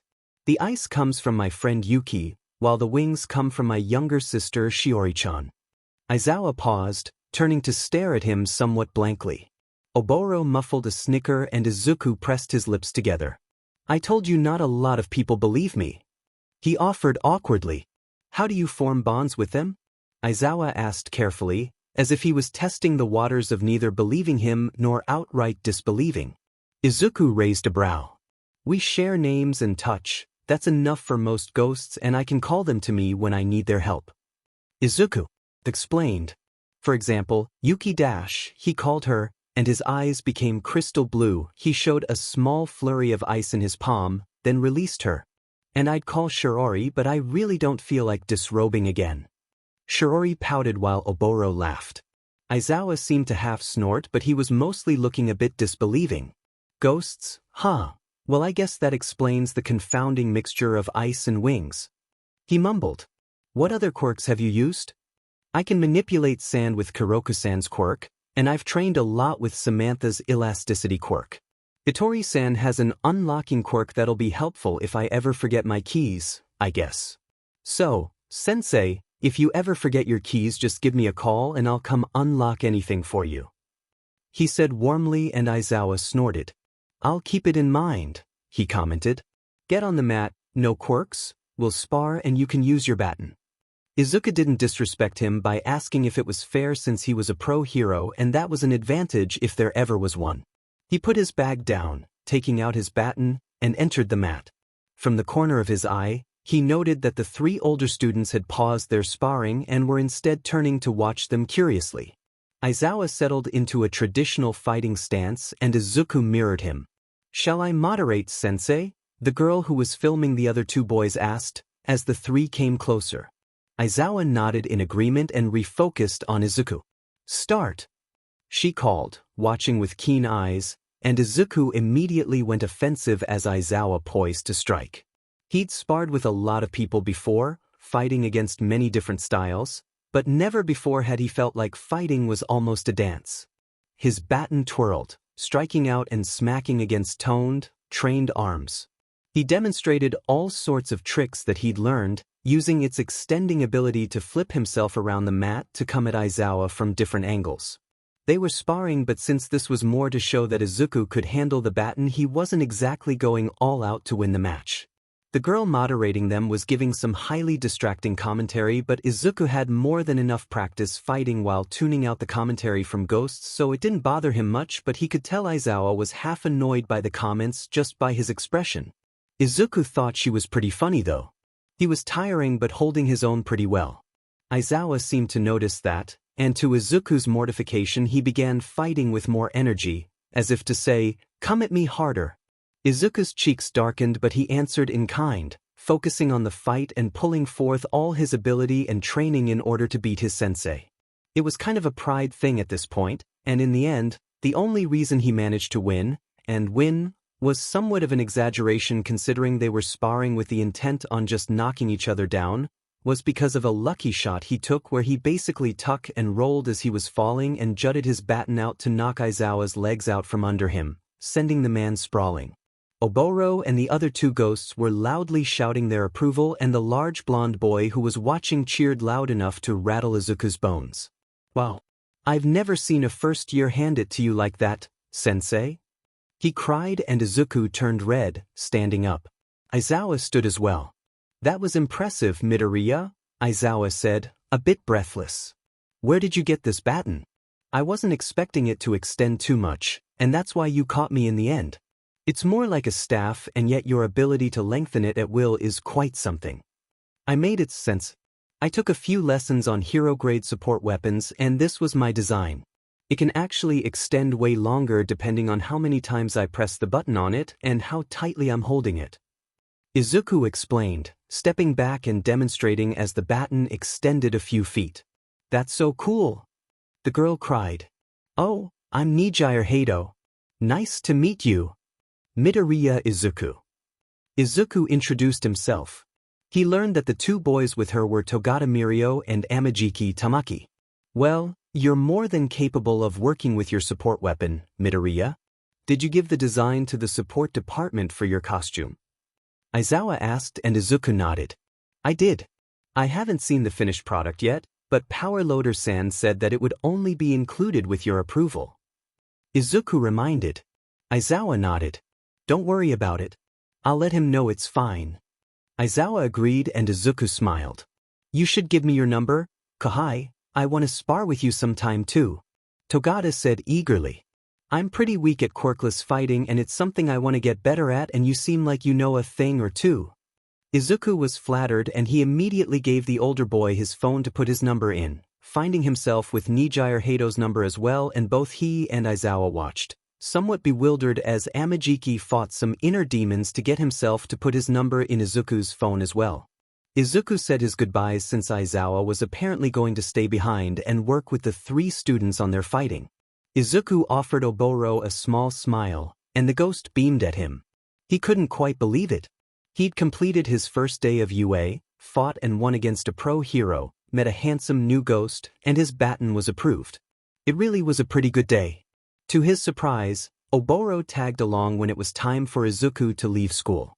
It's so rare that I come across someone who can see me and talk to me, Oboro said with a small pout. Mind if I walk you home and bother you for a bit? Izuku smiled warmly, his cheeks turning a bit pink. You aren't a bother at all, Oboro. I'm always glad to meet new ghosts, he said earnestly, and Oboro grinned, falling into step with him as they passed the overly large Yūrei gates. Want to hear about my quirk? Oboro offered, and Izuku returned his smile with an equally excited one of his own. He loved hearing about new quirks, and he loved it even more when ghosts offered to talk about their quirks unprompted. A large part of him, one that he had learned to push down through sheer will and dedicated effort from his ghost friends, was still the nervous, shy boy who mumbled under his breath about every cool quirk he came across, and while he was better controlled now, he couldn't quite step on the flush of excitement that made his stomach clench. To his eternal relief, Bakugo was not, in fact, waiting at the gates to ambush him, and the walk and train ride back to his apartment was peaceful and spent mostly in soft chatter with Oboro and Shior. Yuki had wandered off to hang out with her other ghost friends or to go rest in the strange way that ghosts rested away from him. Oboro's quirk was fascinating and even Shior was fascinated with it. Izuku thought Oboro was probably the coolest ghost he'd met in a long while, and he was sweet to Shior, and that was automatically a point in anyone's books in Izuku's mind. You can come inside, Izuku invited, when they reached his apartment building. I've found that ghosts are generally not bothered by human customs after so long being, well, dead, but I think it's polite to mention either way. Oboro followed him into the elevator and Izuku punched in the right floor number. He lived on the 8th floor, sending them on their way up the building. My apartment is kind of a ghost-friendly zone, Izuku admitted, opening the door and slipping inside. He took off his shoes and placed them neatly in the Genkan. As you can see, he gestured to the living room. The TV is always on, and if there's something you like watching, then I'll totally put it on for you. If you're hungry, I can do a shinsen for you too if you like. Oboro gaped, blinking a few times before tilting his head and sending him a lopsided smile. You're a really strange guy, Izuku, he said, and Izuku laughed. Shior bounced past them to flop on the couch. Aizawa, can we watch HeroTube? I want to see the heroes fighting, she begged, and Izuku obediently switched the channel for her. The longer you hang around me, the stronger you'll get, Izuku told the new ghost. Most of the ghosts who spend time with me are capable of touching small objects. Shior can change the channel herself, she's just lazy. Izuku avoided Shiori's playful kick and Oboro grinned at the scene. I don't have any homework today, Shiori-chan, so I'm gonna go out tonight. Are you coming or do you want to watch your show? Izuku asked his kid sister kindly. I'm gonna deal with the situation on Takoba Beach and maybe swing by wherever I'm needed. Shior pouted. I want to watch my show, Aizawa, but I don't want you to go alone, she said mournfully, and Izuku smiled fondly, reaching out and ruffling her hair. Silly, I'll be perfectly fine and I'll call on you if I need to get away, he promised. Oboro frowned, biting his lip hesitantly. Is it something private or can I offer you my company? Oboro asked softly, unsurely, if you'd like it? Izuku smiled, a small blush on his cheeks. Sue him, he thought the ghost was handsome as hell and he was proving to be kind and so helpful even when he didn't know what was going on. It seemed Izuku had made a great new friend and he was quite happy about it. I always welcome the company, Oboro, Izuku assured. I promise you, you're not overstepping any boundaries. I'd love it if you tagged along with me. Oboro beamed. Where are we going? What's at Takoba? He asked curiously. Shiori was the one who replied, smugly. Izunai is gonna go off Vigilante. Oboro's eyes widened. Izuku face-bombed slightly, but it wasn't technically untrue. She's being purposefully vague, Oboro. Don't worry, I promise we won't be doing anything illegal, mostly, and I won't be in danger. So you're not a vigilante? Oboro asked unsurely, and Izuku wasn't quite sure how to answer that without being utterly truthful. Not in a technical sense, he said evenly. I'm more of a ghost vigilante. Oboro blinked. Maybe it's for the best if I just see for myself. He decided, and Izuku released a small laugh, nodding. Make yourself comfortable. I'm gonna go make some dinner, then we can head out. Izuku invited. He paused on his way to the kitchen and squinted at the blue-haired boy. Is there something you've missed eating, Oboro? Oboro frowned, seeming like he was trying to remember, and Izuku waited for him patiently. I really liked udon when I was alive, I think. He said unsurely, and Izuku's small smile turned even gentler. He thought ghosts were so vulnerable, and it was his duty and honor to them to treat them with respect in their afterlives. Udon it is, he said with a small nod, flushing slightly when he caught sight of Oboro's stunned look. In the corner of the kitchen, he had a fairly large kamedana with several individual sections for his ghost friends. Depending on who was with him and who felt like eating, he would light a stick of incense on their decorated altars and bless the food to them so they could eat the offerings. It had taken a long while before Izuku learned that this was something he could do. He'd only learned after holding a ceremony for Shiori, and the two of them had been utterly stunned when the ghost had actually been able to eat something. While his vegetables cooked, and some bowls of eggs steamed, Izuku took out the things to make a new little altar for Oboro. Like the ghost's hair, he decorated the little wood altar in light blue cloth and placed a few flowers inside. He put it down in the middle of the shrine, and placed an incense holder in front of it that he would light later on. He took out a little slip of temple paper and an expensive fountain pen that he used for this purpose. Oboro came into the kitchen quietly, perhaps drawn by the feeling that Izuku was doing something. He stood there for a moment, staring at the shrine in shock. Izuku noticed his gaze and blushed slightly. Sometimes a few ghosts feel like eating something they liked when they were alive, so I made the shrine in case anyone felt like coming to dinner. Izuku explained. Since it's just me here, it's nice whenever I have company. You're the sweetest. Oboro murmured, his eyes glued to the little blue swathed altar. Is that for me? Izuku hummed, still pink because of the compliment. I just have to write your name and place it inside. You'll be able to eat with me then. Oboro sat at the table, watching as Izuku wrote his full name in neat lettering and placed it into the altar. I feel strange, Oboro told him. Kind of stronger. I don't know. It's my quirk, Izuku told him honestly. Shiori felt the same after a while, and Yuki and Kuroku both felt stronger and more tethered after bonding with me. Bonding? You don't know much about ghosts, do you? Izuku asked softly. I guess you mostly hang around Aizawa-sensei, right? Oboro nodded. He's my best friend. He admitted. After I died, I woke up like this and found him crying at my grave. After that I just didn't leave, I guess. Watch over him, and I have ever since I died. Izuku smiled sadly. I'm glad Sensei has such a nice ghost watching over him, he complimented, and Oboro turned a bit red as well. You probably bonded to him. All ghosts are tethered to something in the living world. Izuku continued his cooking while he spoke, not wanting anything to burn for Oboro's first meal. He sliced thick slices of mushroom and onion, the meat already marinating in the corner. Before Shiori met me, she was tethered to the place where she died. She came home with me and started becoming really sick, ghost sickness, because she became an untethered ghost. After bonding with me, she became healthy again and stronger because of my quirk. Izuku explained. Since you're very coherent, I guess you unknowingly tethered yourself to Sensei. I really didn't know any of that, Oboro said, fascinated. I mean, I've met other ghosts, but for the most part ghosts tend to ignore each other unless there's something going on that we're all interested in. Shota doesn't really go out much, so I don't typically go out much either unless it's on patrol with him or to the grocery store or school. Ghosts tend to be somewhat pin-eyed, Izuku acknowledged. You are creatures of habit and comfort. Because to die is the most tragic thing that can happen to a soul, naturally they'd stay where they're most comfortable and safe. Except, ghosts seem to like you? Oboro asked, and Izuku blushed, laughing a bit at that. He placed a few eggs into boiling water to boil and set a timer. I don't know about that. I think because I can see and talk to ghosts they probably like me out of principle. I don't mind that. Izuku said hurriedly, realizing it sounded bad. I'm kind of a loner, he gestured around himself embarrassedly.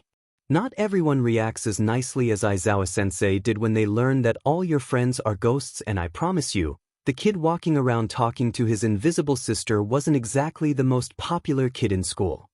Izuku returned his eyes to his knife work, feeling a little awkward telling someone this, even though it was a ghost who could only talk to him. If ghosts only like me because I can see and talk to them, well, I'm grateful for the company, and it's always nice when they don't mind me calling on their quirk. It lets me achieve my goal of being a hero, so really, I have nothing to complain about. Izuku said simply. For a moment the kitchen was quiet as Izuku worked, and Oboro thought. The eggs were perfectly soft-boiled, and Izuku drenched them in ice water and started grilling the meat while the broth boiled merrily. Oboro only spoke once Izuku was done frying the meat. I'll admit, Izuku, I did originally seek you out because you could see me. His voice was quiet and somber. It's an alluring thing after being invisible for so long, but I think you're really sweet and interesting. Izuku was deathly still. You're kind and you go out of your way to make ghosts feel welcome. You're an amazing fighter, and I saw you in the entrance exams. You're going to be an amazing hero too. Oboro stood up and came to stand closer to Izuku. Izuku, I'm not just sticking around because you can talk to me. I genuinely think you're a really nice guy, and I want to get to know you even more. I would have been interested in your growth even if you couldn't see me or talk to me. I would probably have watched over you in class regardless. Izuku couldn't help the bright red glow covering his face, and one peek at Oboro revealed the boy's amused expression. Thanks, he mumbled, mortified. That means a lot, Oboro. It didn't take 10 minutes before dinner was ready, and Izuku prepared 3 bowls of food, placing them at the dinner table and calling Shiori. Oboro was sitting at the table with a bewildered expression on his face, as if he couldn't quite fathom yet that he was going to be able to eat the food in front of him. Izuku stood at the shrine and lit 2 sticks of incense at Oboro and Shiori's altars. He closed his eyes and pressed his palms together. I bless this food to Shiori. He took Shiori's bowl and placed it in front of the altar, bowing thrice in complete respect. Shiori Miko, may you eat in good health. Izuku put the bowl back in front of her, and Shiori beamed at him happily, refraining from eating out of politeness, while Izuku took Oboro's bowl as well and repeated the process. He sat down at his seat on Oboro's left. Shiori can hold her chopsticks easily since she's been with me for years, but I think you'll find it easier if we hold hands for this. Izuku said, or really any part of you can be touching me. You can put your hand on my elbow or knee, wherever you like really. Oboro reached hesitantly for Izuku's left hand, squeezing his palm tightly. He seemed to be surprised that he could even do that much, and Izuku smiled, squeezing his palm comfortingly. It took him a second to work up the courage, but Oboro eventually reached for the set of chopsticks and released a small huff of air as he actually held them. Itadakimasu! Shiori cried. I'm too hungry and my show's gonna start soon. She immediately began eating, and Izuku laughed fondly. Take your time, Oboro, it's always weird the first time around. He reassured, picking up his own chopsticks to lift some food to his lips. Oboro took his first bite, and Izuku could feel his hands squeezing in surprise with every inch he got closer to his lips. How is it? Izuku asked shyly. God, it would be embarrassing if it was shitty, but Oboro beamed at him almost tearfully. It's really amazing, he cried. I can taste it. I didn't even know I was hungry. Ghosts can't get hungry, Roro-chan, Shiori said helpfully. It's just that we remember what hungry feels like when we taste food. Oboro didn't seem to know whether to tear up over the food or his new name being Roro-chan, though Izuku did adore his sister's little nicknames. Thankfully the udon had come out pretty tasty and Izuku even blessed one of Shiori's favorite chocolates for dessert. Oboro ate his chocolate with wide and wondrous eyes that left Izuku feeling somewhat breathless at being able to give such a small piece of the living world to a ghost who would have otherwise become a simple relic of the ghost world. It was an honor to him, truly, to be able to do it. It was late enough that Izuku could go out for his extracurricular activities without being bothered too much. After cleaning up and leaving the clean dishes to gently drip into the sink, he changed into a comfortable uniform of black pants and a dark gray shirt. He wore a thick jacket over it and comfortable shoes that were easy to walk or run in and grabbed his usual bag of supplies. Oboro seemed cautiously optimistic as they said goodbye to Shiori and set out to Takoba.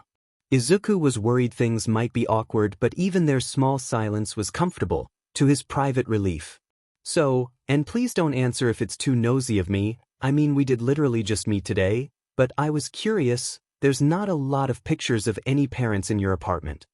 Oboro mentioned quietly and Izuku pressed his lips together tightly and hummed. My father left when I was 4, he said after a moment. I was thought to be quirkless for a few years and he couldn't deal with such a sorry excuse for a son, so he went to America. Haven't heard of him since. Oboro frowned deeply, looking upset. And your mom? He questioned. Izuku sighed deeply. My mother, well, she probably would have preferred it if I were just quirkless after all, Izuku shrugged. I'd be weak and pathetic, but at least I wouldn't be the neighborhood freak. Oboro made a horrified noise at that and Izuku sent him a small smile, not a happy one but just a dry lift of his lips. I didn't know I was talking to ghosts until I was 7, Oboro. I was just the pathetic quirkless null who talked to imaginary friends. Izuku sighed. She took me to a bunch of doctors, psychiatrists, anything to make me normal, but nothing really worked until I met Shiori and realized that it was my quirk. And she didn't like that? Oboro asked carefully. He seemed deeply upset by Izuku's story, as if his morals were being shaken to their core. Not a bit, Izuku confirmed. She tried to make me pretend to be quirkless after that and had a mental breakdown when I was 12 years old. She couldn't handle the thought that I might be surrounded by dead people, so she left. She just left you? Oboro cried. A 12-year-old? Izuku wasn't quite sure how to handle someone so righteously upset at his life story, but it was kind of touching. She still paid for my school and had groceries delivered to the apartment. She made sure rent was paid since it was technically my father's money that was paying for the place, but she moved to an apartment 2 cities over and called me once a month to see if I was still alive, I guess. Izuku pouted. She hates that I'm trying to be a hero. Called me the day before the entrance exams and told me I was too weak to do this and that I was just going to die. She has no effing idea what she's talking about. Oboro snarled. You were insanely brave and even without a quirk, you took down a pro hero with just a glorified stick. Izuku laughed at that and after a moment Oboro joined his laughter, seeming a bit mollified. They put the topic to rest and chatted about lighter things. When they finally arrived at Takoba Beach, Izuku gazed out at the sea of trash with a small grimace. It had been getting bigger and bigger over the years no matter how much effort was put into cleaning it.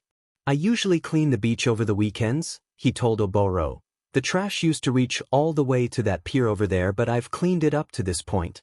Last weekend I discovered a poltergeist living in that car over there. Oboro followed his finger, frowning in confusion. A poltergeist? It's a ghost that tethered to an emotion. Sometimes people die in situations of anger, and more commonly fear, and some die in depression. These ghosts have nothing keeping them to life, no people waiting for them, no one lighting them candles, and no burials. Izuku explained soberly. They become poltergeists. Ghosts who have gone mad with their last emotions. Are they dangerous? Oboro asked worriedly. Kind of, Izuku said truthfully. Depending on how strong they are, even living people can sense them and poltergeists can hurt them if they get too close. What are you going to do? Oboro asked, standing beside him with a tenseness in his body. Izuku knew he was probably going to freak out.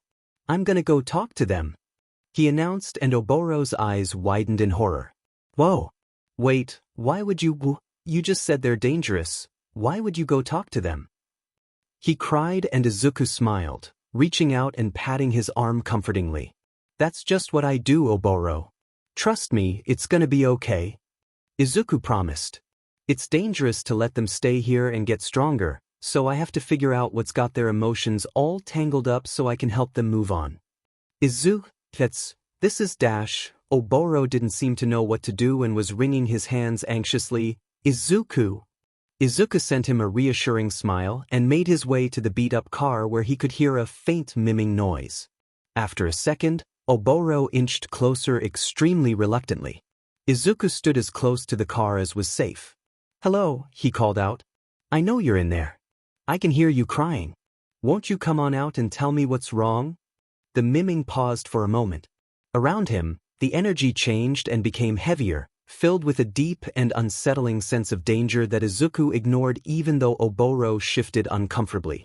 It's all right, perhaps I can help you? Izuku called out. A voice reached him through the immense of agony and sadness. I have to get back. She's waiting for me. I have to get back. But he's coming. Who is coming? Izuku asked gently, reaching out and slowly opening the door. A dark fog seemed to seep from the crevices of the car. The poltergeist shrieked and Izuku tried not to flinch as a wave of hatred, fear, and agony hit him from all sides. Behind him, Oboro was silently panicking. I need to leave, but he's coming back soon.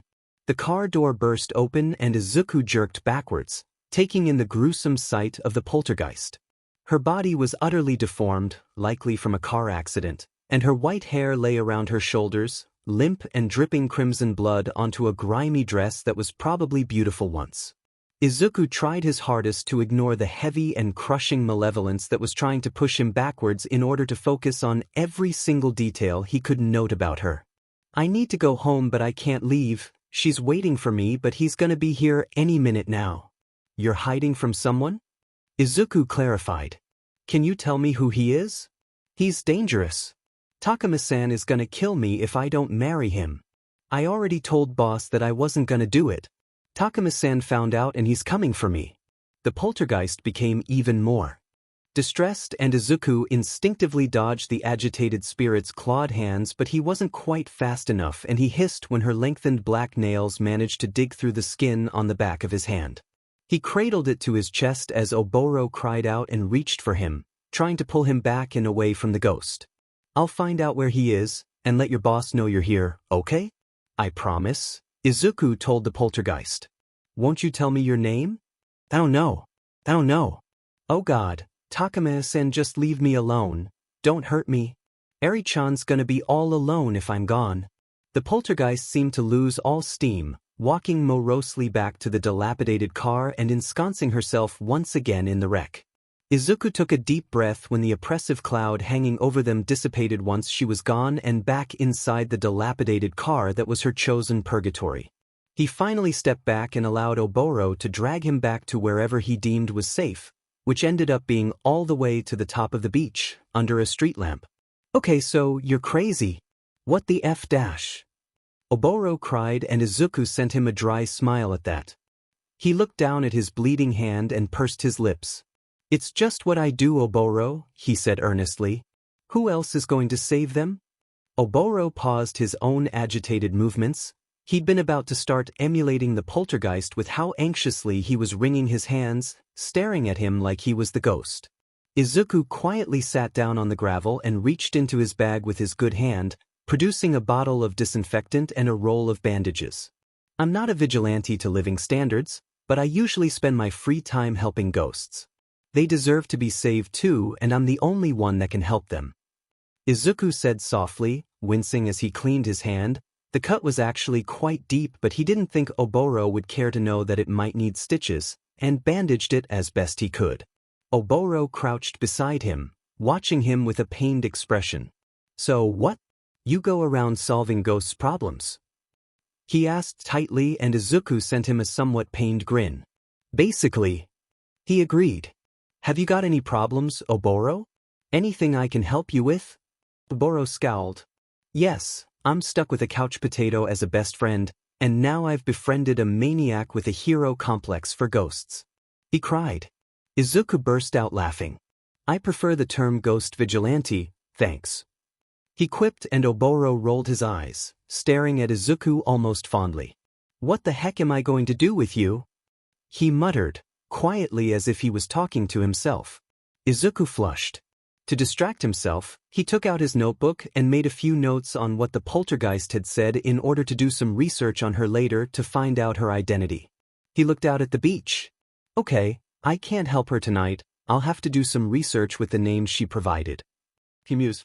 It's only 1 a.m., so I'll swing by a few hotspots I know to see if there are any ghosts that need some help. Do you just walk around looking for ghosts? Oboro asked, sounding utterly horrified. Izuku stood up, putting his bag over his shoulder again and dusting his butt off. I'm kind of like catnip for ghosts, he admitted. They tend to find me, if anything. I could stand in the middle of the city, and if I let my quirk seep out, then I'd be surrounded by ghosts in minutes. Oboro shook his head, mystified. They made it to the first hotspot, a kids' park where a villain attack had taken place 2 days prior, and for sure, Izuku stood in the shadows and watched as a ghost paced anxiously by the swings. Oboro was quiet as Izuku walked forward and went up to the woman, but he was obviously tense and ready to yank Izuku away at a second's notice. When the ghost realized he could see her, Izuku was very nearly bowled over by the sheer relief in her eyes. You can see me, she cried. You have to help me, I can't get to my baby. My little sushi roll. Please, no one else knows about her and she'll die. Can you take me to her? I'll do whatever I can to help her, I promise.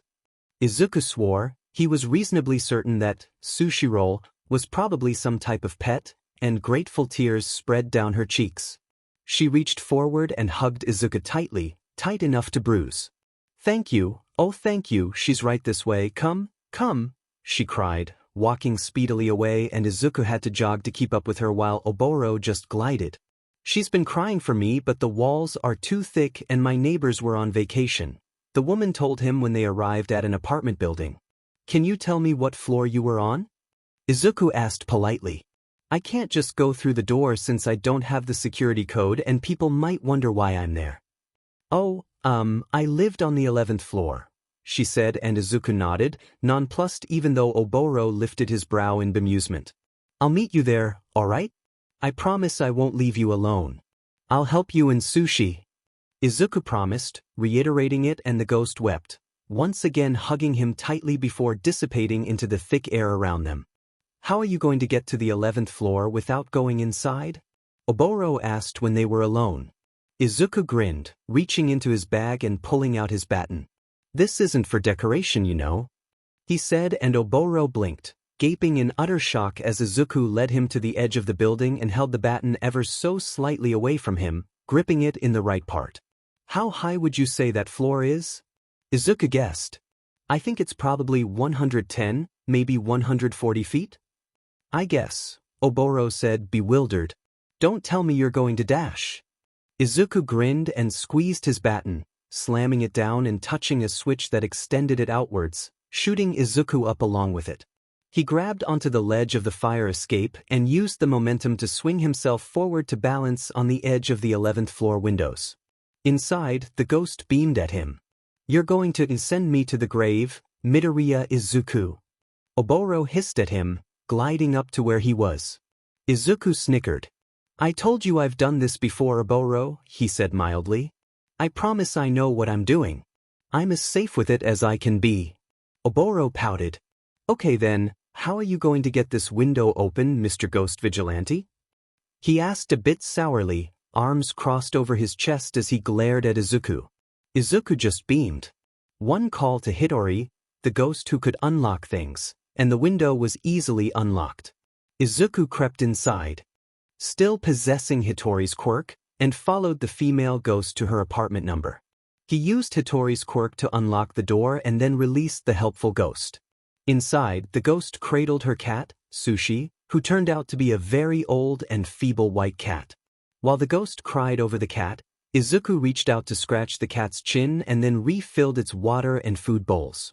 Please take care of her, the ghost begged. She's all I have and I just have to know she's gonna be okay. Izuku stood in front of the ghost. I promise I'll take care of her. She'll be happy and taken care of for the rest of her life, so you don't have to worry anymore, okay? The ghost smiled at him, beaming incandescently. My name is Moari.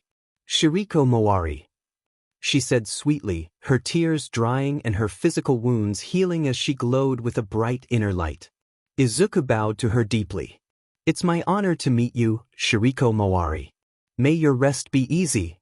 Light enveloped them as Moari moved on to the next plane, leaving the apartment silent save for Izuku's breathing and the sound of sushi eating. Izuku turned around, letting Oboro see the tears spreading down his cheeks. His new friend looked worried and Izuku smiled to let him know it wasn't sadness. I'm okay, I just get emotional when someone moves on. They feel really happy and at peace and that makes it worth it for me. Izuku said simply. Incredible. Oboro murmured. Izuku flushed. He crouched down and rubbed Sushi's head gently. He'd take the cat home for now and then decide what to do with her later, which was really just a bold-faced lie he told to himself. I'll probably keep her, Izuku admitted. I actually get this quite often. Ghosts who tether to their pets because it's all they have in their lives, purest love and all that, and I can't take care of all of them so I take them to shelters or adoption centers. Some, like Sushi, are too old and if I take her to a shelter they'll put her down if she isn't adopted super fast. He gathered a few of Sushi's things, including her carrier, and gently guided the trembling creature into the carrier. Alright, I'm done for the night. It's been a long night and I do have school tomorrow. Izuku sighed. He didn't think it was wise to mention that his hand was actually throbbing and he was pretty sure he was going to have to stitch it. Thanks for keeping me company, Oboro. It really meant a lot to me. I'm pretty sure it meant more to me, Oboro said dryly. You're a true hero, you know that, Izuku? Not a lot of people would go so far just to help people, ghosts, at that. It's really sweet. Izuku was pink. For the most part they were quiet on the way home, and Izuku invited Oboro inside but he declined quietly. Shota usually starts his patrol in an hour and I tend to go with him to keep an eye on him. I can't do much, obviously, but it makes me feel better if he has support. If anything happens to him you can always come find me. Izuku reminded him softly. Lots of ghosts hear about me and come to find me when their tethered people are in a pinch. I can't always help, but I can do my best. Thank you, Izuku, Oboro said genuinely. You can't imagine how much better that makes me feel. I'm really glad I met you and got to know you tonight. Izuku smiled shyly pleased. I'm happy to have met you too, Oboro, he said earnestly. Stay safe, okay, and keep Sensei safe too. I'll see you tomorrow? Tomorrow. He nodded and Izuku waved with his free, injured, hand as the ghost dematerialized and returned to his tethered human.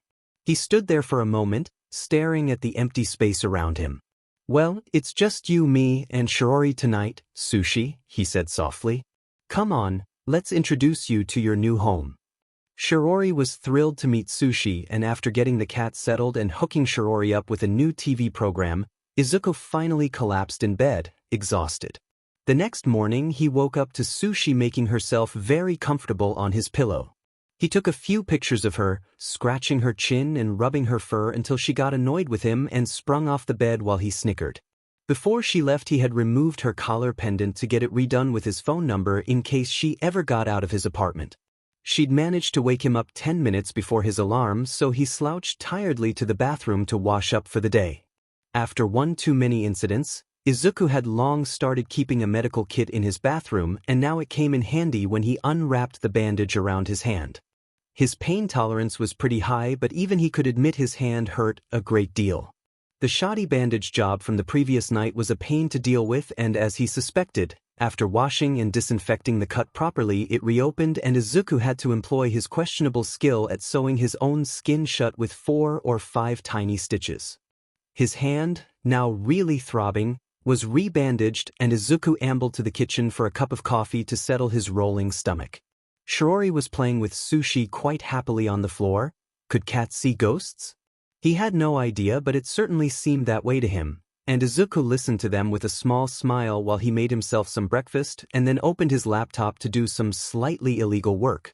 He started with erasing the security cameras that had caught him breaking into the building the previous night, as well as anonymously reporting Mowari's death to the Muzutafu precinct when he couldn't find her name in the list of victims from the villain attack or any other obituaries. He poured the rest of his coffee into a tumbler and he and Shiori set out for school, closing Sushi up inside when the cat made a valiant attempt to escape. His trip to Yūrei was pretty peaceful and, to his great relief, Shiori didn't brag to any of the train ghosts about him being a Yūrei student this time around. He wasn't late by any means, but there were a few students already there, mainly the blue-haired boy Ida, and the half-white and half-red-haired boy that Izuku thought was a Todoroki. He'd been distracted during homeroom the previous day. He took his seat in the corner, and since there was a while until homeroom, he took out his laptop and tried to do some research on car accidents in the area so he could find out what the poltergeist's name was. Searching for the poltergeist? A small voice came from beside him, and Izuku was thankful for all the practice he had at not jumping out of his skin, but he did scowl ever so slightly at Oboro. Sorry. Oboro winced apologetically. I forget people get scared. Izuku rolled his eyes and opened a sticky note app on his laptop so he could type his answers to Oboro without anyone noticing. He'd chosen the corner seat for a reason, in the hopes to avoid any camera in the room so he wasn't overly concerned, but then again he was fairly sure Nizu, the school principal, wasn't going to care much about whatever he was typing. For some reason he felt an unnatural chill down his spine, but he brushed it off. His first mistake. I try to find their names so I can report their deaths if they are missing or involved in ongoing police cases. Oboro blinked at the screen. I didn't even think about that, he admitted. Any luck? Izuku pouted and shook his head ever so slightly. From the corner of his eye he could see other students arriving, but thankfully not Bakugo yet. I doubt I'll have any luck searching for accidents, since it seems it happened on Takoba. I'll try finding Takuma or Eri, but that will be kind of hard too. My next step will be to look for missing persons and see if I can't recognize her. After a moment, he wrote on his screen, Is Sensei here? I feel a chilling stare on me. Oboro snickered. He's under the teacher's table. He likes hiding there and waiting for students to notice him so he can yell at them about their situational awareness. Oboro told him in a matter-of-fact tone, and Izuku's lips twitched slightly.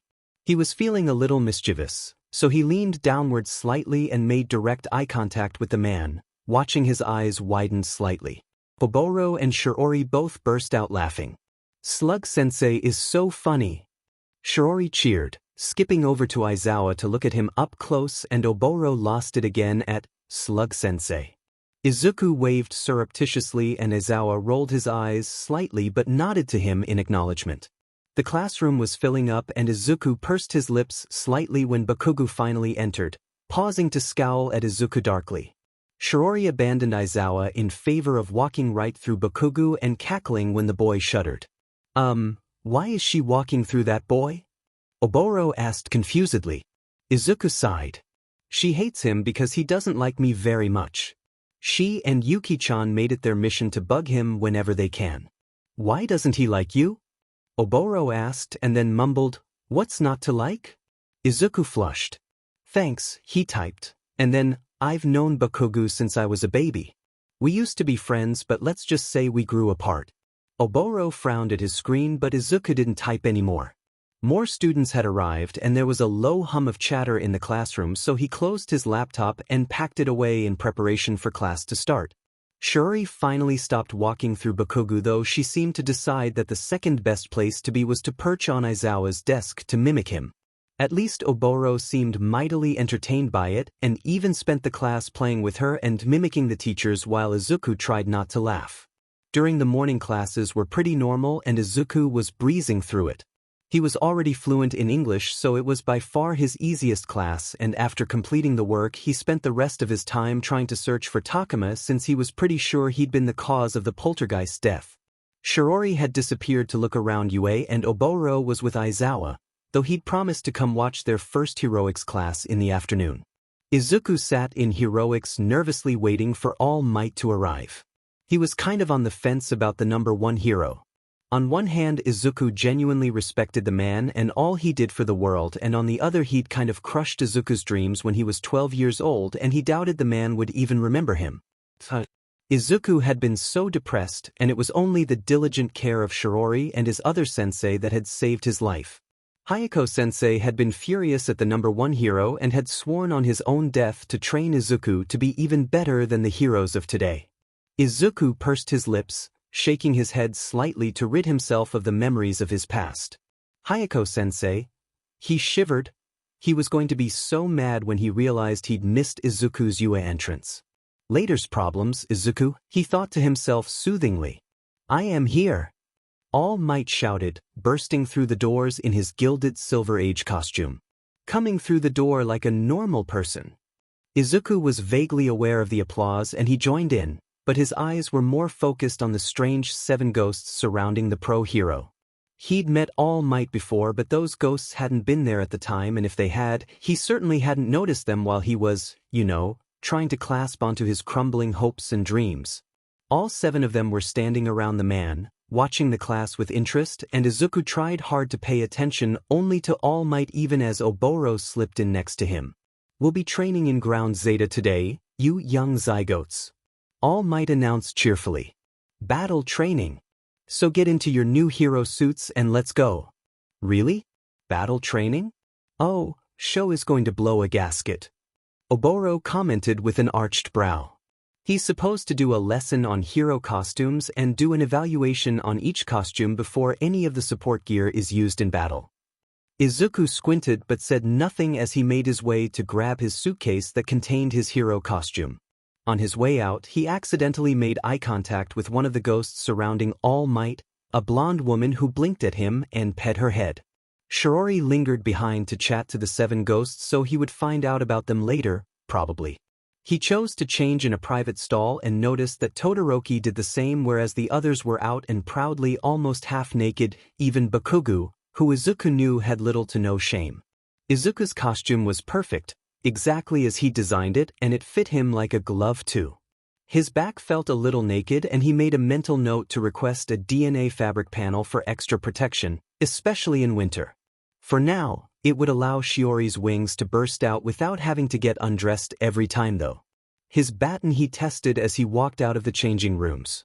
It felt almost exactly like his own one, but it was very obviously more sophisticated.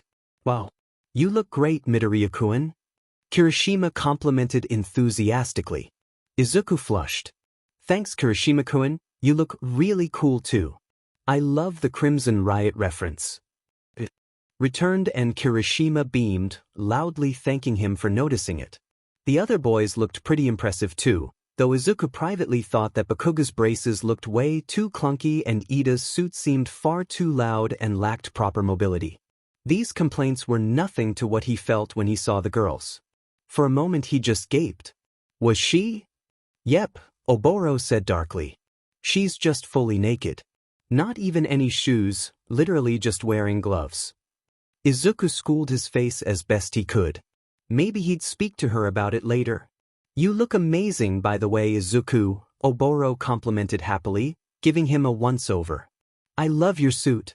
Oh wow, I love the back too, but you'll probably want a special fabric for the back. The fabric can be invisible, like what she should be wearing. Is the bare back too provocative? Izuku asked under his breath, and Oboro pinkened, averting his eyes. I don't think so. I think you look pretty. The back being open is kind of unique and it suits you. He said, and Izuku smiled shyly, paying attention as All Might started the class with them all drawing lots. Oboro was shaking his head beside him, looking exasperated. Izuku was paired with Uraraka, and the brunette beamed and came to stand beside him while the others were called. You look great, she said, her cheeks round and pink as she looked over him. Thank you, your suit fits you quite well too, Izuku said earnestly. I like the astronaut theme. It felt appropriate, Uraraka joked, and Izuku snickered and nodded. To his horror, they were the first team to compete in the trial. They were against Bakugo and Ida, and when Shiori heard this she nearly went feral, but Oboro calmed her with a hug, looking displeased and confused. Izuku wanted to sink through the floor and die, honestly. Wanna go out back and think up a good plan? He asked Uraraka quietly. They were given a roll of blueprints and a case with communicators in, and Izuku took one, handing the other to Uraraka. Shiori walked beside him, arms crossed and furious, and Oboro tagged along with a concerned look etched on his face. Izuku stayed quiet for a moment in case Uraraka wanted to take the lead on planning, but the girl said nothing, just smiled pleasantly and waited. So, Bakugo is going to come for me no matter what, Izuku said awkwardly, trying to sound calm. I've taken a look over the floor plans for this building, and if I know him at all, he'll keep the bomb right at the top of the building, probably in this room over here. He pointed it out for her. He's not really a team worker, so he'll have Ida guarding the bomb while he comes after me. I think, if you're alright with it, you could probably make your way to Ida while I deal with Bakugo. Aizawa, no. He's gonna try and kill you. Shiori said angrily, stomping her foot. You have to promise to use my wings and fly away. Oboro looked even more concerned, laying a comforting hand on Shiori's shoulder to try and calm her down. Izuku felt bad about ignoring her. No problem. Uraraka said cheerfully. What do I do when I reach Ida? Ideally, taking care of Bakugo shouldn't take me too long, but it would be stupid to underestimate him, and even though I know his quirk really well, he's still a good fighter and he won't hold anything back. Don't underestimate Ida either, Uraraka-san. If you have a clear shot of the bomb, go ahead and take it. I trust you.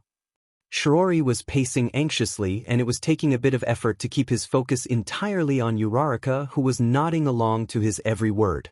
But if you can't, then try and stay undercover and keep an eye on him, and I'll join you as soon as I can to make a new plan depending on his position. That works for me. You're really smart, Midoriya-kun. Uraraka complimented, and Izuku smiled wanly. He felt a bit like a dried-up fruit now that all his ideas were out of his body. Thanks. Oh, our time is almost up. Are you ready? He asked, and she nodded determinedly, lowering a visor over her eyes. Izuku took a deep breath. The heroes may enter the building. All Might called through his monitor.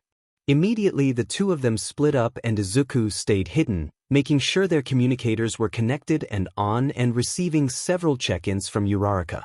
He covered it and whispered under his breath. Don't worry about me, Shiori-chan. Oboro, I'm going to be fine, he promised. A hero can't be a one-trick pony, and you both know I've got a lot of tricks. Oboro reached out and touched his shoulder gently. Use my quirk. I know you haven't used it before, but if you find yourself in a tough spot, then please don't hesitate to use my quirk. He begged, and Izuku offered him a small smile before calling both Shiori and Yuki to him. Yuki had opted to wander around, but since they were bonded, he could call her to him without much effort, and she'd already given her blanket consent for him to do so. As expected, Bakugo was patrolling down the corridors and calling out for him with all manner of insults. Izuku tuned them out for the most part, having grown up hearing most of them, but Oboro looked furious. He decided to go through the vents after noticing on the floor plans that the vents were large enough to crawl through and that there were multiple hatches for him to enter and exit through. Oboro floated behind him, staying quiet, and Izuku faintly wondered if this was how the ghost patrolled with Aizawa, silently watching his back like an avenging angel, even though he couldn't directly help. It was just his luck that one of the hatches was positioned directly above where Bakugo had paused. He stood there scowling and prepared to open his mouth to shout again, but Izuku was prepared and he released the hatch, tumbling down and directly onto Bakugo's shoulders. He only had a second to JRK to the side before there was an explosion right where he'd been hanging. He tangled his legs around Bakugo's neck and used his momentum to flip the boy to the ground. "You!" Bakugo screamed. "Null, I'm going to kill you." Izuku didn't deign to reply. He gathered ice in his palm, letting it slam out, but it was crushed immediately by a well-placed explosion. "You think you're all that because you have some fake quirk? I don't know where you got it from, but don't think it makes you better." Bakugo snarled. "I'm going to hurt you today, Deku, not so much that you die, just enough that they'll have to stop this pathetic exercise." Izuku swallowed. Every shard of ice he sent the boy's way was being swatted aside. Like it was nothing, and Oboro was watching, anxiety plain on his face. Izuku jumped out of the way of a fatal explosion and used his baton to knock Bakugo to his feet, not dissimilar to the way he dropped Aizawa. You're taking this way too seriously, Bakugo, Izuku bit out, his heart racing right out of his chest. Your arrogance is going to be your downfall. Bakugo was momentarily stunned, and Izuku used the moment to clip his shoulder with a shard of ice that took first blood. Izuku touched a hand to his communicator. Status, Yūrei. He snapped, turning around and running to find a better ground since his ice and the explosions had compromised the corridor they'd been in before. He ignored Bakugo's angry shrieking. As he listened to Yūrei's giggling report, which was mostly about how funny Ida was acting, he launched with his baton and got to higher ground, wedging his feet against two walls in order to hit Bakugo from the top. Yūrei was kind of pissing him off with how unserious she was taking things while he was basically fighting for his life. Bakugo turned the corner and Izuku sent a blast of ice at him. He paired it with jabbing his baton into the soft and unprotected space by his solar plexus. You want to take me out so badly, but you haven't gotten a hit on me yet. Izuku taunted, feeling quite stressed, but hiding it behind confidence. Bakugo screeched out his fury, standing and lifting one of his gauntlets. He smirked as if he'd just won. You know, Deku, these gauntlets aren't just for decoration. They've been storing my sweat this entire time, just waiting for the right moment to explode. Don't. Young Bakugo, I forbid you from using that, you'll kill him. All Might's voice echoed out and Oboro scrambled to try and stop him by walking right through him, but Bakugo was so full of anger and adrenaline that he didn't even seem to notice. It won't kill him if he dodges. Bakugo cackled and Izuku only had a second to think. In an instant, Shiori's wings burst from his back to shield himself as he dove out of the way. All he could hear was the roar of blood in his ears and Oboro screaming. The ground beneath him was trembling and in his ear he could hear Yūrei asking what had happened. His entire body ached. He could feel his wings were burnt and quivering, and if he focused he could hear Oboro screaming through the ringing in his ears. He wasn't safe yet, so he couldn't lose himself even though he wanted to. Izuku opened his wings slightly, pushing aside his pain to bat his wings and clear a bit of the smoke. Bakugo was standing in the same place he'd been before, looking a little shocked at the sheer devastation he'd caused. Izuku's eyes took in certain things in extremely fast increments. Oboro was crying. His wings were almost featherless and there was a lot of blood. The corner where he'd been was exploded and there was a gaping hole in the wall behind him. Always so gun-ready, Bakugo, he said blankly. He didn't have the emotional capacity to taunt him or even play around anymore. He let his ice shoot out, giving it his all, and capturing Bakugo's second gauntlet in ice. He jutted his baton out, smacking into his other arm before he could make another explosion, and wrapped the piece of capture tape around his arm. Bakugo is out. All Might's voice sounded shaky. What do you mean he's out? Stop the exercise, you fool. Oboro shrieked angrily. Izuku gathered his wings back into his body, cringing at the agony of the act as he released Shiori and Yuki. Shiori was trembling all over and Oboro caught her as she swayed. Yuki went on an immediate rampage, walking through Bakugo's body in rage. Take care of her, Izuku mumbled, and then reached out and punched Bakugo in the face, knocking him out pretty instantly. That was for trying to kill me. The hand he'd punched Bakugo with was the same one he'd injured the night before, and the bandage he'd wrapped around it turned red as he accidentally ripped open the wound. He barely even felt the pain as he tapped his communicator. Yūrei, status? Midoriya. You're okay. What was that explosion? Yūrei chirped. We're in the top room. Ida is super into his role. He's seen me, but he's kind of monologuing right now and I'm not sure how to get to the bomb. Izuku sighed inwardly. Alright, Yūrei, I'm headed your way. Just keep Ida distracted and we can do a sneak attack from the other side. Keep him facing west of the bomb, if you can. Izuku instructed, hearing her confirmation and shutting off his audio. She's not taking it seriously at all, Oboro snarled, sounding incensed and stressed.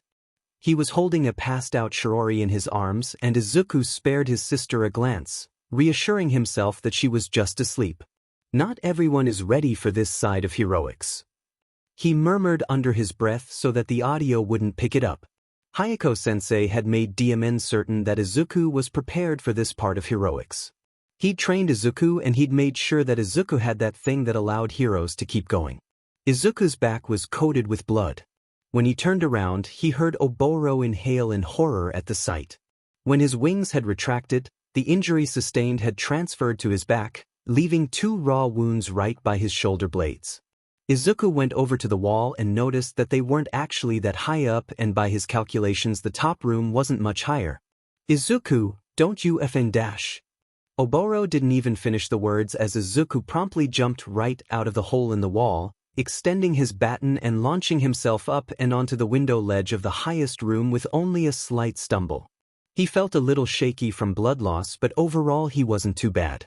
Oboro appeared a second later with a deep scowl. Shiori wasn't in his arms anymore. "Yuki took her to rest. Told me to look after you," he said darkly, and Izuku sent him an apologetic look, peeking into the room. From there on it was pretty simplistic, actually, a bit anticlimactic almost.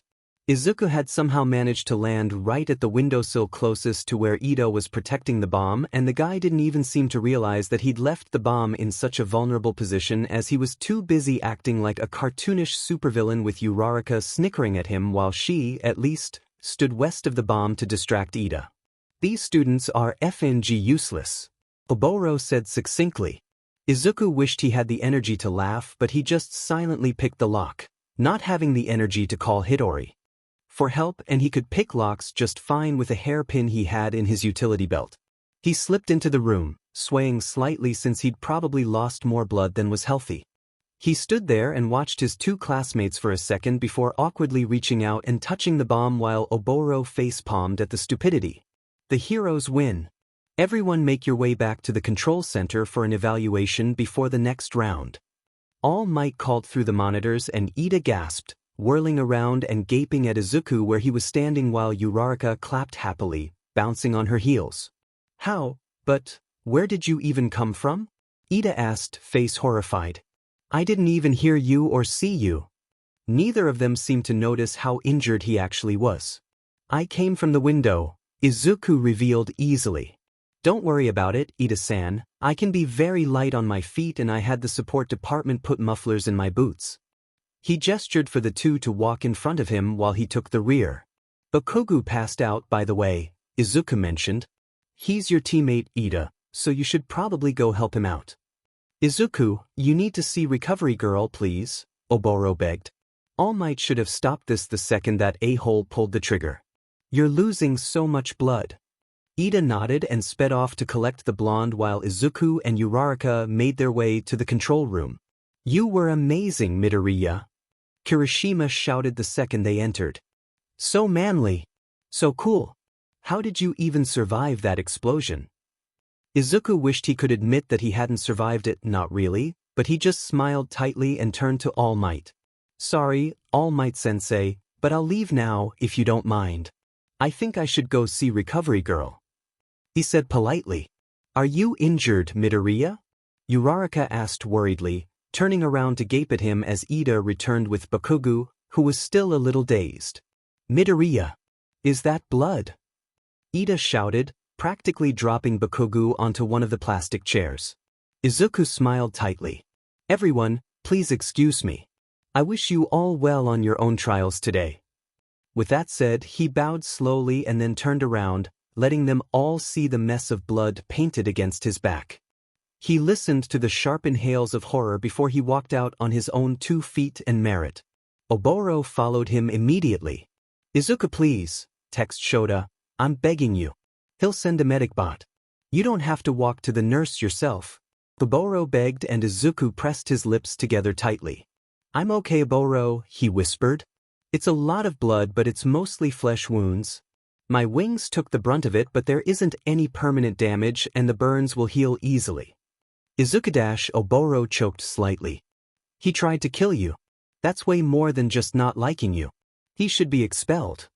"Probably," Izuku acknowledged. "But I doubt he would be. No one would expel someone with as much potential as Bakugo.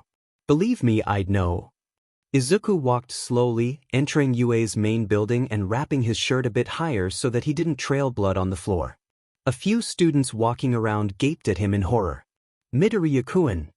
Izuku looked up, blinking slightly when he vaguely recognized the person calling his name as Amajiki Tamaki, the perpetually nervous boy who had been with Togata Mirio and Nijire Heido. "Oh, Amajiki-senpai, hi," Izuku murmured. Was he slurring, softly? "I'm just on my way to see Recovery Girl." "Midoriya, you're, oh my god." Amajiki came closer, seeing his back and blanching. "Hold still, Midoriya." He whipped out his phone and dialed a number, holding it to his ear and reaching a hand out to catch Izuku in case he fell. "Sensei, please send a medical bot to the first floor entrance. I have Midoriya here. He looks like he was attacked or something. No, I don't know. He was just walking into the building, but he's completely dead looking." Amajiki cried anxiously, looking like he wanted to die a little too. "Thank God, someone with a brain." Oboro cried, and Izuku would have laughed if it weren't wildly inappropriate. In barely a minute there was a medical bot speeding over to them with a stretcher, and Amajiki made him sit on it before turning his malleable body over to lie on his stomach so as to not irritate his back. Izuku was a little mortified since they had garnered quite a few students watching them. "Midoriya? Oh my god, is he okay, Tamaki?"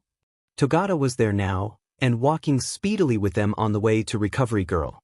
"I'm fine," Izuku offered a bit lamely, since he was lying on a stretcher, and Oboro released a loud and annoyed huff. "You don't look so hot, Kohai. What even happened? It's only the second day of term. What could you possibly have been doing to get this injured?"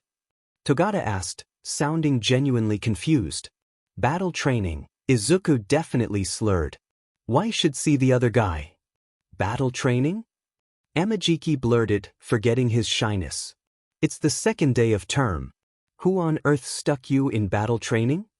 "All Might," Izuku said as evenly as he could manage. His body was both hot and cold, and he somehow didn't think this was a good combination. His focus was also waning slightly. His two senpais shared a horrified look, but they said nothing further as they arrived in the medical wing where Aizawa-sensei was waiting. "Shota! Finally! Look at what that piece of dog shit did to Izuku!"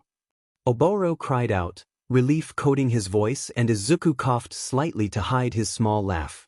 "What the F happened to you?" Aizawa burst out. "How the hell do you get this injured at a costume check?" "Apparently they were doing battle training, sensei," Togata said helpfully, as the bots brought him into the medical wing. "Midoriya said All Might let them do it, though I don't know who injured him like this." It was almost as if a poltergeist entered the room with how dark and furious Aizawa suddenly became. Even Izuku shuddered slightly. "What?" he said, his voice thick and heavy with fury. Izuku gulped, and Oboro stood there with a smug expression on his face. Recovery Girl was there, then, and Izuku was transferred to an actual bed, his hero suit removed from his upper half. He had enough energy to unclasp the top of the suit and allowed Togata to pull it down for him since Recovery Girl was too short to reach that high. "God, who the hell did this to you, Midoriya?" Togata asked in horror. Aizawa was looking like he was having a small aneurysm as he saw the colorful collection of bruises, cuts, and of course his back. "Bakugo," Izuku said truthfully. He took his role as villain in the exercise really seriously. Oboro scowled at his oversimplification. Aizawa took out his phone and pressed a single button before pressing it to his ear. "Nedzu, collect the footage from All Might's class and take Hizashi and Nomuri to stop that absolute FING idiot from continuing. He started the first years with battle training and I have one in the medical wing now," he said darkly. "I want suspension papers for Bakugo Katsuki immediately, no questions asked. We'll deal with him after reviewing the footage." He seemed to hang up the phone without a second thought as to whether or not his words were taken seriously or not. Izuku blinked at him, kind of in shock. "Thank you for taking care of him, Amajiki. Togata, you can leave him now. He'll be fine," Aizawa said to the two senpais. Izuku stared at them all a bit blankly from where his face was pressed into a pillow. Recovery Girl was already working on his back, cleaning away the blood and revealing the burns on his skin. She clicked her tongue disapprovingly. "We'll text you later, okay?" Togata told him. "Feel better, Midoriya?"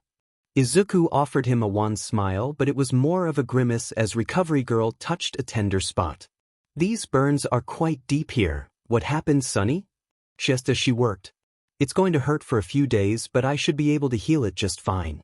It might scar a bit though. That's all right, Izuku assured her tiredly. It was, he had gauntlets that stored his sweat. It caused a pretty big explosion and I was in front of it. Your body was protected by something though, what was it? Aizawa asked, his voice still dark and angry. Izuku peeked at him, noticing that both he and Oboro looked extremely similar the way they were standing there, arms crossed and expressions righteously furious. I used eagle wings, Izuku said tiredly. They're the only wings I could think of that would be big enough to cover me, but eagle wings have a lot of blood vessels that were damaged in the explosion. It left them completely decimated and I had to call them back into me. It's why the burns are located where my wings come from. Both Aizawa and Recovery Girl seemed horrified. Sonny, that's terrible. That must have hurt a lot, she said sympathetically. She reached out and touched his bandaged hand. And this? She asked sternly. What happened here? It's already bandaged, but quite shoddily. Izuku flushed even though he lacked the energy to move at all. That was me, he admitted. It happened last night and I bandaged it, but the cut opened when I punched Bakugo. You should have come here this morning to have it healed, Midoriya. Why didn't you say anything to me?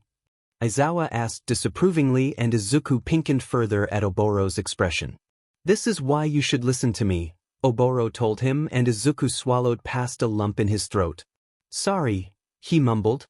He blinked a few times, trying to find the words. Oboro's expression immediately fell and he came closer, crouching so that he was at eye level to Izuku. He reached out and gently stroked Izuku's hair.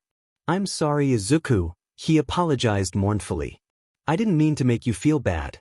Just close your eyes and rest, okay? I'll be here the whole time. Well, let's get you healed for now, son, Recovery Girl said quietly. Aizawa took a step back as she came forward and pressed a kiss to the small of his back and then another to his knuckles. Izuku barely had the energy to blink before he was out cold. His last real memory was of Oboro gently stroking his hair and whispering softly in his ear. Shota was furious. Actually, furious barely began to cover it. He was in a good, proper rage. Leaving Midoriya in Chiyo's care, he stormed out of the medical wing once the boy had passed out to heal his injuries and made his way to Gym Zeta, where Hizashi and Namuri had gathered the rest of 1A and All Might to wait for the reckoning that was about to reach the number 1 hero. Not that he noticed it, but he was given a particularly wide berth by any student he passed on his way there, and for days afterwards rumors of a red-eyed demon would circle the school. Shota didn't even realize his quirk had partially activated in his anger. Shota had never seen a student, a first year at that, handle pain the way Midoriya had, and all it told him was that the boy was probably used to it in some form. This thought did little to assuage the searing anger that coursed through his veins. His entire back had been burned. Blood coated his skin thickly, and yet he'd sat there, talked to them, and though he'd seemed only slightly overwhelmed towards the end, Shota didn't pretend that he couldn't see the pain and agony in his glistening green eyes. Someone was going to pay for this, and Shota was going to make Demon certain that it would be Effendi All Might. In the gym, the students were waiting around awkwardly, all dressed in various forms of hero costumes, and Shota did a slight double-take at some of them, mainly Yaoyorozu and Ida, at first glance. He'd have to speak with them all about it later, but for now he had other problems. How is the listener? Hizashi asked worriedly the moment Shota arrived. He scowled and Hizashi winced preemptively. His entire back was burned. Apparently he protected himself with eagle wings that took the brunt of the explosion, and when he retracted them back into his body, it left burns on his skin. Shota said darkly, soft enough that only the teachers, and perhaps a few of the super-hearing students, could hear. Both Zashi and Nem gaped at him. All Might looked horrified. That's not to mention the bruises, cuts, and internal injuries he sustained, and on top of all of that, quirk exhaustion. Shota added, and then turned the full force of his scowl onto All Might, who actually cowered, and wasn't that a sight that secretly made Shota preen in satisfaction. What the hell gives you the DMN right to stick them in battle training when you were supposed to lead a lesson on hero costumes? He snarled. Forget that, what the F, were you thinking not ending the demon exam the second Bakugo pulled that pin? Young Aizawa, I didn't know he was so gravely injured. All Might defended, hands lifted up in a universal sign to take it easy on him, as if. He got up almost instantly, and because of the smoke I couldn't see he was injured. Then you use your DMN head and stop the exercise to check. You could have asked him if he was injured. You had DMN communicators in. Aizawa bit out. You've effed up, All Might. From now on your classes will be monitored carefully, and you've lost the right to teach my students without my supervision. Sensing that he was close to losing it for real, Hisashi stepped in. He hadn't meant to snap at All Might in front of the students, but he also didn't want to hide the fact that the number one had screwed up. It would teach them to be more suspicious, to be more careful about whose half-baked plans to trust, even if that person was in a position of authority, and that was a lesson Shota couldn't keep his students from learning one way or another. You're dismissed for the day, All Might. We'll take over now. Hisashi said angrily. A few students seemed to shiver at the hero's dark tone, but Shota knew better than most that his friend hated those that were careless with other people's lives. All of them did, but it ran deeper for him, Hisashi and Nemuri. Now really I dash. He said you're dismissed. Shota snarled. Get out of here, All Might. Netsu is waiting for you in his office, so go straight there. He will know if you've taken any detours. All Might seemed to admit defeat and sighed deeply before leaving the gym. Shota rubbed his temples, feeling the onset of a migraine before turning to the deathly quiet students. Is anyone else injured? He asked seriously. No, Sensei. Yaoyorozu took charge even though it looked like her entire worldview had been turned on its head. Midoriya, Uraraka, Ida, and Bakugo were the only ones who actually did an exercise. After that 4 others only entered the building before the trial was stopped. You two are uninjured? He asked Uraraka and Ida. Both shook their heads. Shota turned to the scowling blonde boy, his fists clenched at his side for any semblance of self-control. And are you injured, Bakugo? He asked evenly. Bakugo glared at him so darkly that Shota had to resist every bone in his body that was screaming at him to just knock the kid out and stick him in jail. Beside him, Hisashi shifted and Shota knew his friend was having similar thoughts. No, as if that demon null could even hurt me. He snarled and Shota blinked, inwardly blue screening at the deeply insulting term the boy had just spat out. Hisashi actually made a sharp noise and Nemuri cracked her whip against the concrete floor, startling a bunch of students as she snapped. Oi, we do not use language like that in UA, kid. Shut your demon mouth before someone shuts it for you. Bakugo looked genuinely surprised at that, and it would have been funny if Shota didn't want to punch him so badly. Bakugo, you're suspended. Shota said decisively. Although it was All Might's fault that such an exercise took place, you still carry the lion's share of the blame for harming a fellow student and disobeying direct orders. Bakugo opened his mouth to argue, but Shota didn't want to hear it. Another word and I'll move right on to expulsion dash. The boy's jaw snapped shut. Go get your things. You'll receive summons from UA to discuss your behavior and decide where to go from here, but for now, get out. Bakugo stormed off, his every step echoing with fury. Sensei, is Midoriya going to be okay?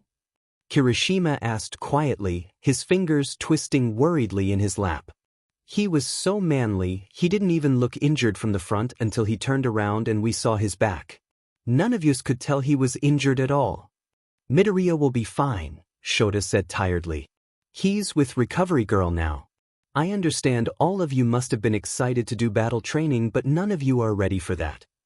For the students who did the trial, barring Bakugo, we'll monitor the exercise and discuss it in class tomorrow. Learning from the mistakes and strengths of your fellow students can be a lesson to everyone, but for the most part tomorrow we will be discussing your hero costumes and how we can make them better. From what I'm seeing here, there are a lot of things that could be better.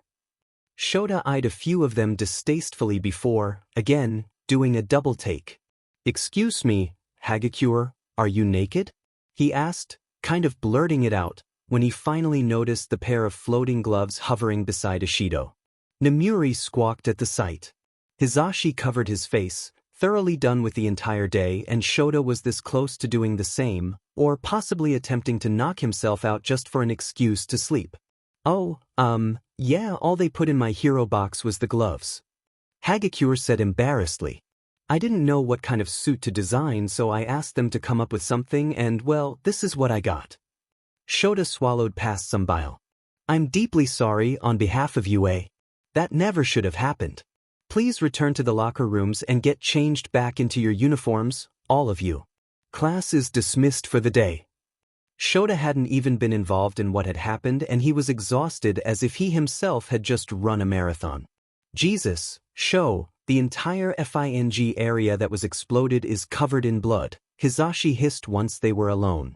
If you didn't tell me Midoriya was alive, I'd have thought he exploded right there. It was gruesome, Nemuri confirmed.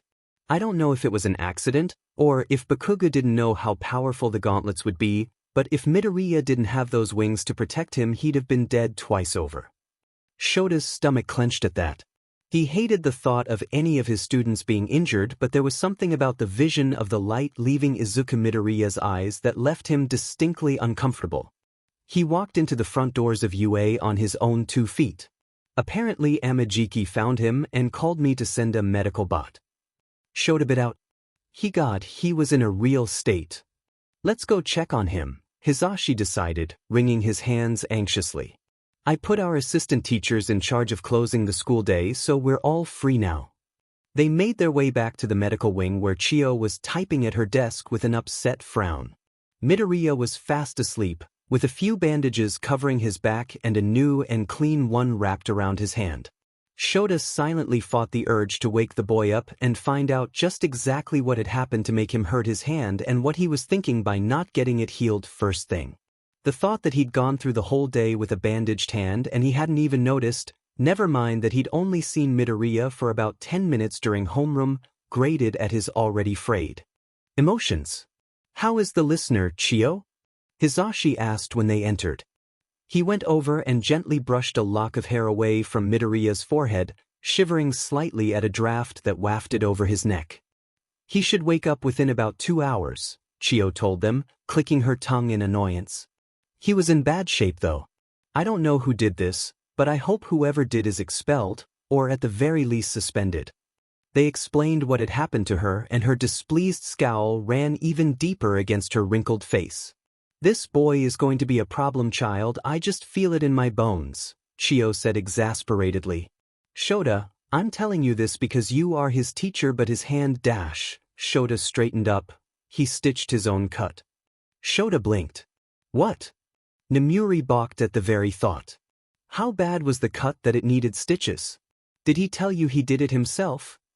No, however the cut required new stitches after he ripped open the previous ones. From what I could see they were functional but not professionally done. Chio explained, her tone clearly showing how unimpressed she was.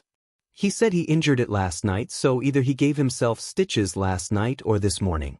I do not know how he came to be injured, but if injuries like these persist, then you will have to be aware. Keep an eye on him. All 3 of them nodded grimly. Give me a call when he wakes up, okay? Shota requested. I'll stay at the school and give him a lift home when he wakes up. Chio nodded and they left her and Midoriya in silence. Shota was lost in thought, but predominantly he couldn't help but think about the absolute enigma that was Izuku Midoriya. From the very first day, which was, to his disbelief, only yesterday, Midoriya had showed a lot of talent. He didn't have the look of someone who would be that. Interesting, not that he was plain or anything. If anything, Shota thought the boy was the exact opposite of plain. He couldn't help but look at him when they were in the same room. He had an energy, an aura about him that spoke of what his life might have looked like, and Shota was so damn curious. If it was the last thing he would do, Shota was going to unravel Izuku Midoriya. He shook his head, brushing the errant thought aside when Hisashi asked if he was okay. Nedzu was waiting for them when they arrived in the teacher's lounge. I thought you might want to watch the battle trial, the Chimera said, lacking his usually cheerful tone. It's not an easy watch, I'll warn you. Shota's stomach clenched and he really didn't want to see it, but he forced himself to nod. The footage was set up on a projector and they took their seats along with several other teachers. Nedzu pressed play, and from the very beginning Shota hated what he was seeing as Midoriya took charge despite an obviously uncomfortable air about him. He came up with a plan, a pretty good plan, and the watched, all unimpressed, as Uraraka offered nothing to the table but to agree and be on her way. Midoriya was smart and took charge as he went about fighting Bakugo, and Shota was furious as he listened to slur after slur fall from the blonde's mouth. He wasn't the only one. They were all getting said as they listened to him. Why does he keep calling Midoriya that? Rough. Hound Dog growled. Deku, it means useless, doesn't it? And all. That's a gross term for quirkless people. Midoriya's quirk was invisible until he was almost 7, I believe, Shota said, with difficulty. He explained it to me yesterday. I guess Bakugo has known him since then and probably thought he was quirkless or lying about his quirk. What is his quirk? Nezu asked. It simply says medium on his papers and that he couldn't prove what it was. Shota pursed his lips. He can see ghosts, he said evenly. He couldn't quite wrap his head around it either, and yet he had no choice but to believe it. He sees ghosts and can use the quirks of ghosts he forms bonds with. The room was silent. Excuse me, what? Hisashi blurted quietly. Shota sent him a dry look. I was skeptical too, but he showed me how he calls quirks to him. Apparently the wings come from his younger sister. I think he said her name was Shior, and the ice is from a ghost called Yuki-san. Shota shrugged. He mentioned something about a Kuroku-san who manipulates sand and someone who can unlock anything. And he's able to use their quirks as his own? Nezu questioned. How utterly fascinating. I would love to speak with him more about it. Shota was actually actively trying not to think of the whole ghost thing. He didn't want to know the answer to the question that had sprung in his mind the second Midoriya had told him. He feared knowing the answer and he feared not knowing too, so instead he didn't think about it at all. Beside him, Hisashi held himself rigidly and Shota could see Nemuri's fists clenched on her knees. They resumed the video, watching with growing anger as things progressed to the explosion. Shota watched, silent and deathly furious, as he saw the moment Midoriya realized that the next blow would be fatal. His eyes flickered minutely to the side before they glowed with a soft light as wings burst from his back and covered his body from the explosion. As All Might had said, it took the boy barely 10 full seconds to stand up, his battered and bloody wings waving through the smoke, and in the same move capturing Bakugo's arm in a shield of ice and using his baton to smack Bakugo's hand before he could release another explosion. Shota watched as his eyes lost their heterochromia, showing that he had released all the ghosts from his possession. He watched, unable to help the pride and horror in his chest, as Midoriya placed capture tape on the boy and then, as he'd said, used his bandaged fist to punch Bakugo unconscious. Shota could literally see blood bloom on the bandage, and he loathed the sight of it even though Midoriya hardly flinched when he noticed it. He's really talented, Snipe said approvingly. He should never have had to go this far, but it was clear from the beginning that he was holding back as it was supposed to be training, not serious. In the real world, he would have taken Bakugo out much faster, I have no doubt. You can see him looking at the cameras every now and then. Power Loader agreed with a frown. He was clearly expecting the trial to be paused considering how far Bakugo was going, but clearly that didn't happen. Shota pushed down a fresh wave of fury and he silently prayed that somewhere in the building All Might was quaking in his boots. They watched in horror as the boy chucked himself out of the hole in the wall. The cameras switched, revealing how far his baton extended and the skill he had in vaulting himself upwards with it. Nemuri whistled slowly. He really is a mystery in an enigma in a cute little green package. She commented wanly as he easily picked the lock on the window and slipped into the building. Again, Shota was angry at seeing how none of the other students were taking the training seriously at all. Midoriya had basically done the entire mission alone. I'm not impressed with any of the students here but Midoriya, Hisashi commented, frowning at the screen. Of course you can't blame them, it's only the second day, but then again, it's Midoriya's second day too and look at him go. Uraraka was basically useless, and Ito was so focused on monologuing that he ended up not doing anything either. Bakugo was just blinded by revenge or something. The only student who did well was Midoriya. Nemuri said with pursed lips.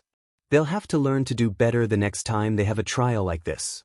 Mr. Midoriya is quite talented, Nezu commented, a glint in his eyes making the rest of the teachers shudder. There's something about the way he comports himself that makes me wonder if he has had some sort of professional training. Shota had thought that as well. Considering the boy's quirk, it wasn't unreasonable to suggest that he might have been trained by someone, perhaps even a deceased pro-hero. It was just another thing to add to the ever-growing list of questions he had for the emerald-haired boy that had entered the halls of Yūrei just a day prior. Shota rubbed his face tiredly. What a colossal fuck-up, he said simply, and there were a few snorts of amusement. Shota slumped in his seat, closing his eyes and covering his face with his arm to get a few short minutes of rest before he had to deal with the world again. Shota thought of the suspension papers waiting on his desk, not to mention the property damage that had to be dealt with, the injured student asleep in the hospital wing, and the other students he'd inadvertently put the fear of God into and would now have to deal with. What a fuck-up indeed. Izuku woke up feeling like a truck had hit him. He groaned, trying to move, but stopped immediately when his body protested loudly. "Don't move, silly," Oboro spoke softly in his ear, and he instantly relaxed, listening to the ghost's soft chuckle. "You're in the medical wing." "Feels like a truck hit me," Izuku mumbled, blinking a few times to try getting rid of the fuzziness of sleep. He felt Oboro's trembling laugh, but the chuckle he heard was something distinctly deeper. "Aizawa." Izuku turned his head with some difficulty, his cheeks reddening when he realized Oboro was sitting at his head, his face quite close to Izuku's, and Aizawa was leaning against the doorway, arms crossed and eyes tracking his every minute movement. "You're awake." Izuku blinked as Recovery Girl came over to him, entering his slightly blurred vision. "Shota, help him sit up so I can check him over." Aizawa came forward and Izuku shivered as the man pressed his warm hands on Izuku's skin, helping him to sit up. Izuku's body felt like a live wire, shivering at even the slightest touch, and he was exhausted even though he just woke up. For the most part, Recovery Girl's checkups were standard and Izuku passed all of them despite feeling tired and overall pained. The longer he was awake the better he felt, and after 2 gummies, and a really great prescription of pain pills that he was given with the express promise that he would go home and eat a big dinner, he felt much better. "I'll take you home," Aizawa said gruffly, and Izuku couldn't quite figure out whether he was angry or not. "I want to talk to you about what happened today either way." Izuku swallowed nervously. His eyes flickered to Oboro uncertainly. "Don't worry, he's not mad at you, Izuku. He's just upset that you got so badly injured in a situation you weren't supposed to be in," Oboro said soothingly. "Please let Sho take care of you tonight? For me." Izuku pressed his lips together tightly and nodded to Aizawa shyly. "Well, you're cleared to leave," Recovery Girl said warmly. "Remember to see me if you get hurt, Midoriya. You're a UA student now. Even if you're injured outside of the school, you can still contact me. As a matter of fact, here's my number in case something happens." Izuku blinked down at the card that was pressed into his palm. He wondered if he was still asleep and dreaming. "Thank you for healing me, Recovery Girl-san. I'm truly grateful." He bowed to her slightly and the healer clucked her tongue and forced him to stand up straighter with her cane. That being said, her tone changed to be dramatically scarier and Izuku stilled. "If I ever find out that you've given yourself stitches of any kind instead of calling me, nothing, and I do mean nothing, will protect you from my wrath, boy." Izuku was terrified. For a second it felt a bit like a poltergeist had entered the room, and then Recovery Girl smiled at him warmly and the aura popped, leaving Oboro snickering in the corner and Aizawa muffling a snort. "Now, go on and get changed, dearie. Your uniform is waiting for you in the changing room." She pointed him in the right direction and he nodded with a small, tight smile that hopefully masked his terror. He made his way over but realized Oboro wasn't following him. He bit his lip. I want to talk to you, privately," he said to the ghost, since Aizawa already knew he could talk to ghosts, though both he and Recovery Girl looked confused. "Me?" Aizawa asked confusedly and Izuku flushed. "No, the ghost thing. I wanted to ask him something privately," he admitted, mortified. Recovery Girl looked even more confused. "You talk to the ghosts?" she asked slowly. "That's a unique quirk, Sonny. Have I got any hovering around?" Izuku turned bright red. No, you don't have any ghosts right now." He said earnestly. I'm sorry, people don't usually ask me that, so I don't know how to reply. Oboro was watching amusedly, smiling at him. Izuku sent him a pleading look and he laughed softly. Come on, let's get you dressed.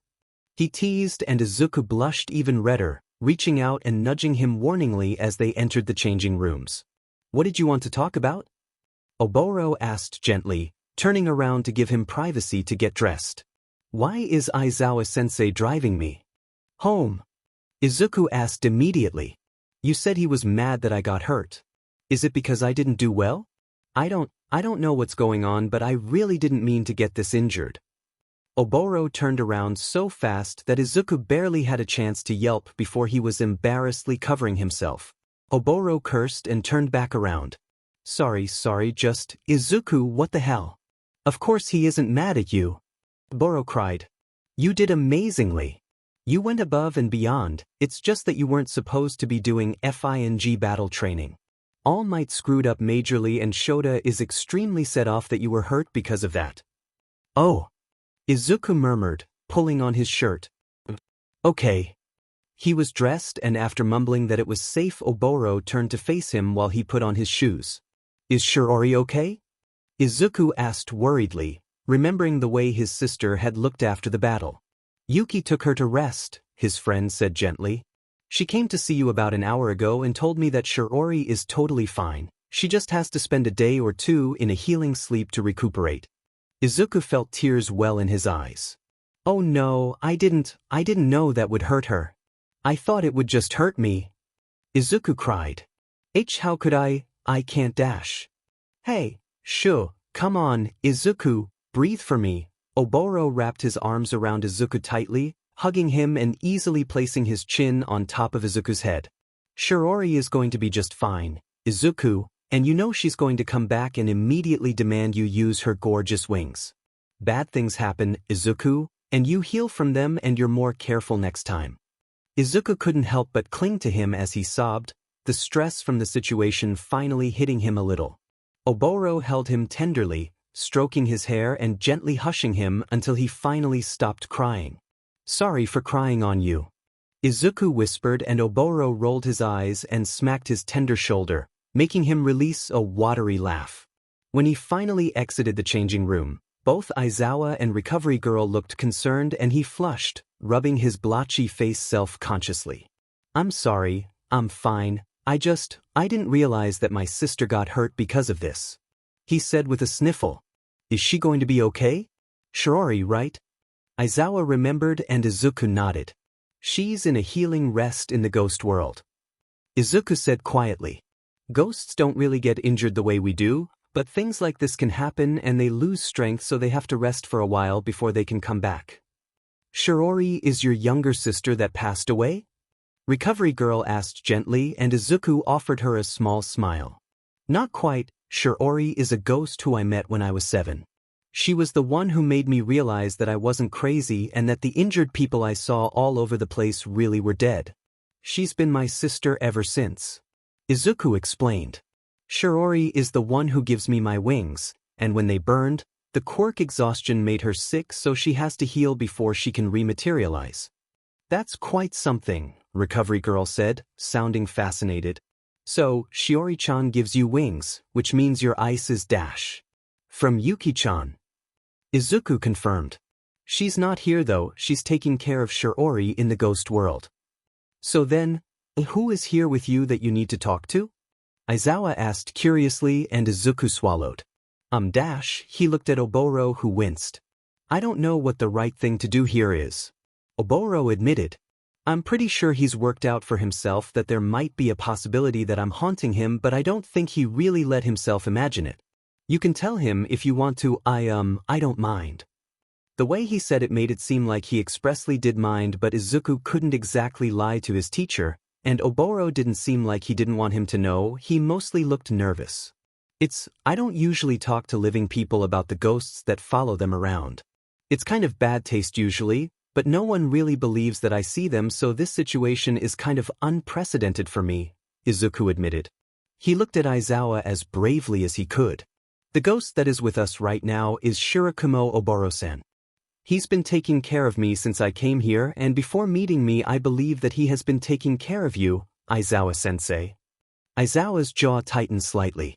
He didn't seem to have any expression on his face, but Izuku could see the turmoil in his eyes as Recovery Girl gasped softly. Hey, I don't think I deserved that full naming. Oboro scolded playfully, though Izuku privately thought he looked kind of tense as he eyed Aizawa and waited for some kind of reaction. He suspected as much. Aizawa said eventually, I'm glad you had someone looking out for you, Midoriya. There isn't a better guardian to have, I think. Oboro looked flattered and Izuku smiled softly. There truly isn't, sensei. He confirmed. Though, I think I may be the first person alive who is capable of giving a ghost gray hairs. Oboro snorted and both Aizawa and Recovery Girl barked out a surprised laugh. I bet you are. Recovery Girl cackled. Oh, let's not be rude, Shota. Tell us where to look, would you, Midoriya? Izuku gestured to where Oboro was standing and both of them turned to face him, offering a respectful bow that had the ghost fully blushing. Hello, Shirakumo. It's nice to greet you again. Recovery Girl said warmly. I'd better not hear you getting into trouble or causing Midoriya any strife, you hear me? Oboro choked as he roared with laughter and Izuku covered his face. Aizawa didn't seem to know whether to laugh or cry, but he gave a rusty-sounding chuckle, smiling a bit wistfully at the space where Oboro stood as if he could hear his laugh in his memories. I'm not the one who gets into trouble, you're the idiot who jumps out of windows. Oboro said, mockingly shaking his fists at Izuku, who turned scarlet. He said he's not the troublemaker, it's me because I keep scaring him. He wasn't happy with me for using my baton during the training exercise. Izuku admitted and Aizawa groaned. You mean when you threw your broken and bleeding body off an 8-story building and flung yourself into the fire escape on the 13th floor? He asked dryly. Yes, I think I'm on his side with that. Oboro looked smug. I get the feeling you're going to be in here a lot, aren't you? Recovery Girl said amusedly and Izuku ummed in embarrassment. All right, no more teasing, Aizawa allowed.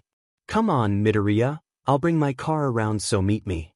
In front of the UA gates, all right. Izuku nodded, still covering his face slightly as his sensei left. He bowed to Recovery Girl and passed along Oboro's farewells, before hurrying to gather his bag from his locker and then down to the gates. Oboro was quiet for a while, but as they waited for Aizawa he suddenly spoke. You did amazing, Izuku, you know that, right? Izuku looked at him, ping his head.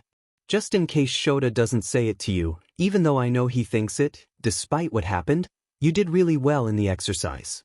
I was impressed by how you took charge and fought, so from one pro-hero student to another, you did really well. Tears filled Izuku's eyes. Oboro, are you trying to make me cry in front of sensei? Oboro laughed, ruffling his hair as a dark car approached and stopped in front of them. As a habit, Izuku opened the back door for Oboro and then closed it before slipping into the passenger side. Did you just let a ghost into my car by opening the door for him? Aizawa asked dryly and Izuku choked slightly. That's a little lame, I'm not going to lie. I thought ghosts would be able to move through things honestly. Oboro cackled in the back seat. They can. Izuku defended.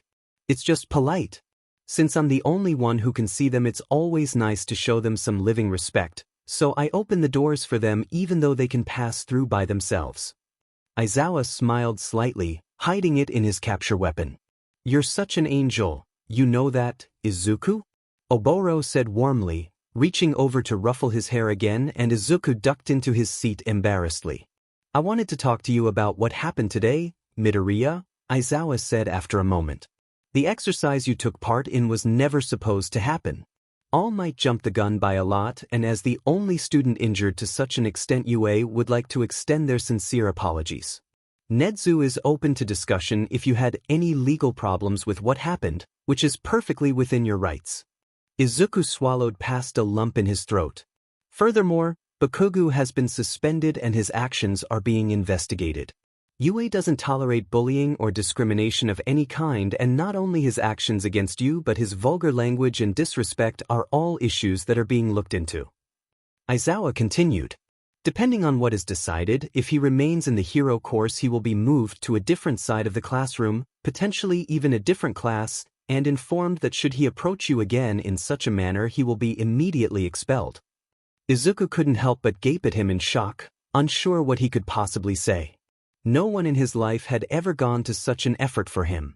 It would be easier if Aizawa had just reacted the same as all his other teachers had, but some part of him knew that Aizawa was going to be different. He just wasn't expecting him to be this different. "I'm sorry, Midoriya," Aizawa said when Izuku said nothing. "You had to get permission for a simple baton and yet, due to Yūrei's mismanagement, Bakugo went out there with gauntlets that hurt you grievously. I know that there is trust lost, but I hope we can build it back again." Izuku realized the man thought he was angry or something. "Sensei, no, I'm not mad. Of course I don't want to sue you. I understand that what happened was a mistake, but I'm not mad at all, I promise," he assured. I don't distrust you. Accidents happen, but I'm okay now." Aizawa was staring at the traffic, but at Izuku's voice he turned to glance at him with a complex expression on his face. "I'm relieved at that, Midoriya, but I want you to know that you are perfectly allowed to be upset with what happened," he said sternly. Izuku flushed. "I am upset with what happened," he said in a matter-of-fact tone. "My sister was hurt and I'm really worried about her. I don't know how to trust myself to use her wings again when I got her hurt like that." He shrugged slightly, looking out the window as cars passed them by. "Oboro said that bad things happen and we heal from them and it takes time but we learn to be more careful," he murmured. "So, it's not okay that a bad thing happened today, Sensei, but it gave me the opportunity to heal and learn to be more careful next time, so it's okay." Both Aizawa and Oboro were quiet. "Oh, Izuku," Oboro sighed softly, reaching out and squeezing his shoulder softly. Izuku felt inexplicably shy in the presence of these two. "I don't know how your quirk works, Midoriya," Aizawa said softly. "I don't know its mechanics, nor the relationship between you and your sister. There's nothing I can do to change what happened, but if you're scared or if your sister is scared, I can be there when you use your quirk next time. I can make sure no one gets hurt." Izuku reached up and placed his palm over his eyes to keep himself from crying. "I'm sorry," he whispered. "I'm fine, that means a lot to me, Sensei." He took a few deep breaths as Aizawa's car pulled into the parking area of Izuku's building. It was quiet in the car and Aizawa didn't pressure him to talk before he was ready. "Thank you for driving me home, Sensei," Izuku said after a moment. He was sorely lacking energy after the long day he'd had. "Do you have someone to help you out?" Aizawa asked. "You need to make sure to eat so you can take those painkillers. No vaulting out of windows." Izuku released a small laugh at that. "It's just me, Sensei," he said, muffling his snicker. "I've lived alone for a while now, so I'm really okay. I'll order some food and on my honor, I'll throw myself out of no windows." Aizawa snorted and Oboro grinned. "If it's all right with you," Aizawa pressed his lips together. "I'm not sure what Oboro has told you or what he's been up to, but it would make me feel better if he kept you company tonight. I don't feel right about you being alone after what's happened." Izuku was pink and Oboro smiled almost indulgently. "He's so sweet," Oboro sighed. "Of course I'm gonna keep Aizu company. Sho, I know you can take care of yourself on your patrol tonight, so I'll take care of this baby no problem." Izuku thought he might never return to a normal shade of skin that wasn't pink. Aizawa was looking at him expectantly. "He said he'd keep me company. He knows you can take care of yourself on your patrol, so he's gonna take care of me tonight." Izuku squeaked, his old stutter coming back slightly. Aizawa lifted a brow, but there was a small smile playing on his lips. "Let me guess. He follows me on my patrols and yells at anyone I fight, doesn't he?" he said dryly, and Izuku peeked at Oboro, snickering when he saw Oboro's mortified and put-out expression. "I suspect so," Izuku said amusedly. "He likes being your backup even though there's not much he can do yet. He can always get a distress signal to me though, Sensei, so if you're ever in a bad spot I can send you help." Aizawa looked surprised. "I'm grateful," he murmured. "You should go inside, Midoriya. No strenuous activity. I'll see you tomorrow morning." Izuku nodded shyly and grabbed his bags to leave. Wait yet. Oboro pet his head, blinking at Izuku. What do you mean there's not much I can do yet? I told you, Oboro, the longer you spend time with me the stronger you'll become. Izuku told him and Aizawa blinked. Shiori's been with me for years now, and she's strong enough to pick up a bunch of things, and if I really focus then I can even make her visible now, though she doesn't like it much. You can make ghosts visible? Aizawa asked quietly, voice a bit pinched. Not just any ghost, Izuku denied. My quirk is complicated, but the longer ghosts spend time with me the stronger they get, and the more I use their quirks the more connected we get. Because of that connection I can reach their souls easier and make them visible if they want. Have you ever used Oboro's quirk? Aizawa asked curiously, and Izuku shook his head. I only met him yesterday, Izuku said with a smile. I can't just use a ghost's quirk on a whim. I've trained with my sensei, Shiori and Yuki for years. Well, we have to practice. Oboro insisted. I'm not going to stand there and watch someone hurt you again. Next time you're using my quirk. Izuku sent him a look and said, exasperatedly, it's kind of funny, sensei, but most of the ghosts that hang around me get super jealous when I use another ghost's quirk. Shiori hates it whenever I don't use her wings, and now Oboro is insisting I start training with him so he doesn't have to be sidelined. Aizawa smiled, this time a bit warmer. It would be nice to see his quirk on the field again. Aizawa said quietly, do you mind if I tell 2 of my friends about him? I think it'll probably give them quite a scare if they see you using his quirk out of the blue. Of course not, sensei. You can tell them, and if there's something they want to say to him, I don't mind translating. I'm sorry I can't reach his soul yet to make him visible, but I'll try my best to. Izuku promised, and Aizawa hummed softly. Izuku made it inside, watching as Aizawa's car idled slightly before pulling away. He still couldn't quite fathom the man. For that matter, he couldn't get a proper read on Oboro either, as both of these two made Izuku feel all sorts of shy, and he wasn't used to that feeling in terms of ghosts or living people. Sushi tried to escape as he got into his apartment, and Izuku cursed, catching her in his arms and bringing her back inside the apartment while Oboro laughed. You're so cute, little sushi roll, please stay inside though. Izuku cooed, putting her down and closing the door before she could get out. He checked her water bowl and filled it with fresh water, putting some more food out for her as well. You're not going vigilante, are you? Oboro asked worriedly, and Izuku laughed outright. I don't think I'd be very helpful to any ghost who needed my help tonight, Oboro, he said honestly. I'm exhausted and today has been criminally long. His newest friend beamed at him, obviously relieved. It's just digital vigilantism for me tonight, Izuku said, and Oboro's smile dropped while Izuku just laughed. He ended up ordering chicken for dinner and set up the TV on HeroTube while he opened his laptop and continued trying to find Takuma, who probably killed the poltergeist on Takoba. Oboro watched him work, lying on the couch behind him and offering his input and advice and generally keeping him company. When the food arrived, he made an offering to Oboro so he could taste fried chicken, which he loved, and Izuku just loved the company as they got to know each other a bit more. We went to school together, Oboro told him. Me, Shota, Hizashi, and Nemuri, that's present Mike and Midnight. We were great friends. You were a hero too, Oboro? Izuku asked softly. Oboro was lying on the couch and Izuku sat on a pillow on the floor, his head resting on the couch, his dark hair brushing against the ghost's stomach. A hero wannabe. I never debuted properly, Oboro said quietly. There was a villain attack on a nursery school and the building was going to come down on a bunch of the kids. I got them all out with my clouds, but I couldn't get myself and Shota out fast enough, so I had to prioritize. I chose Shota, obviously, and the next thing I know I was watching my friends crying at my funeral.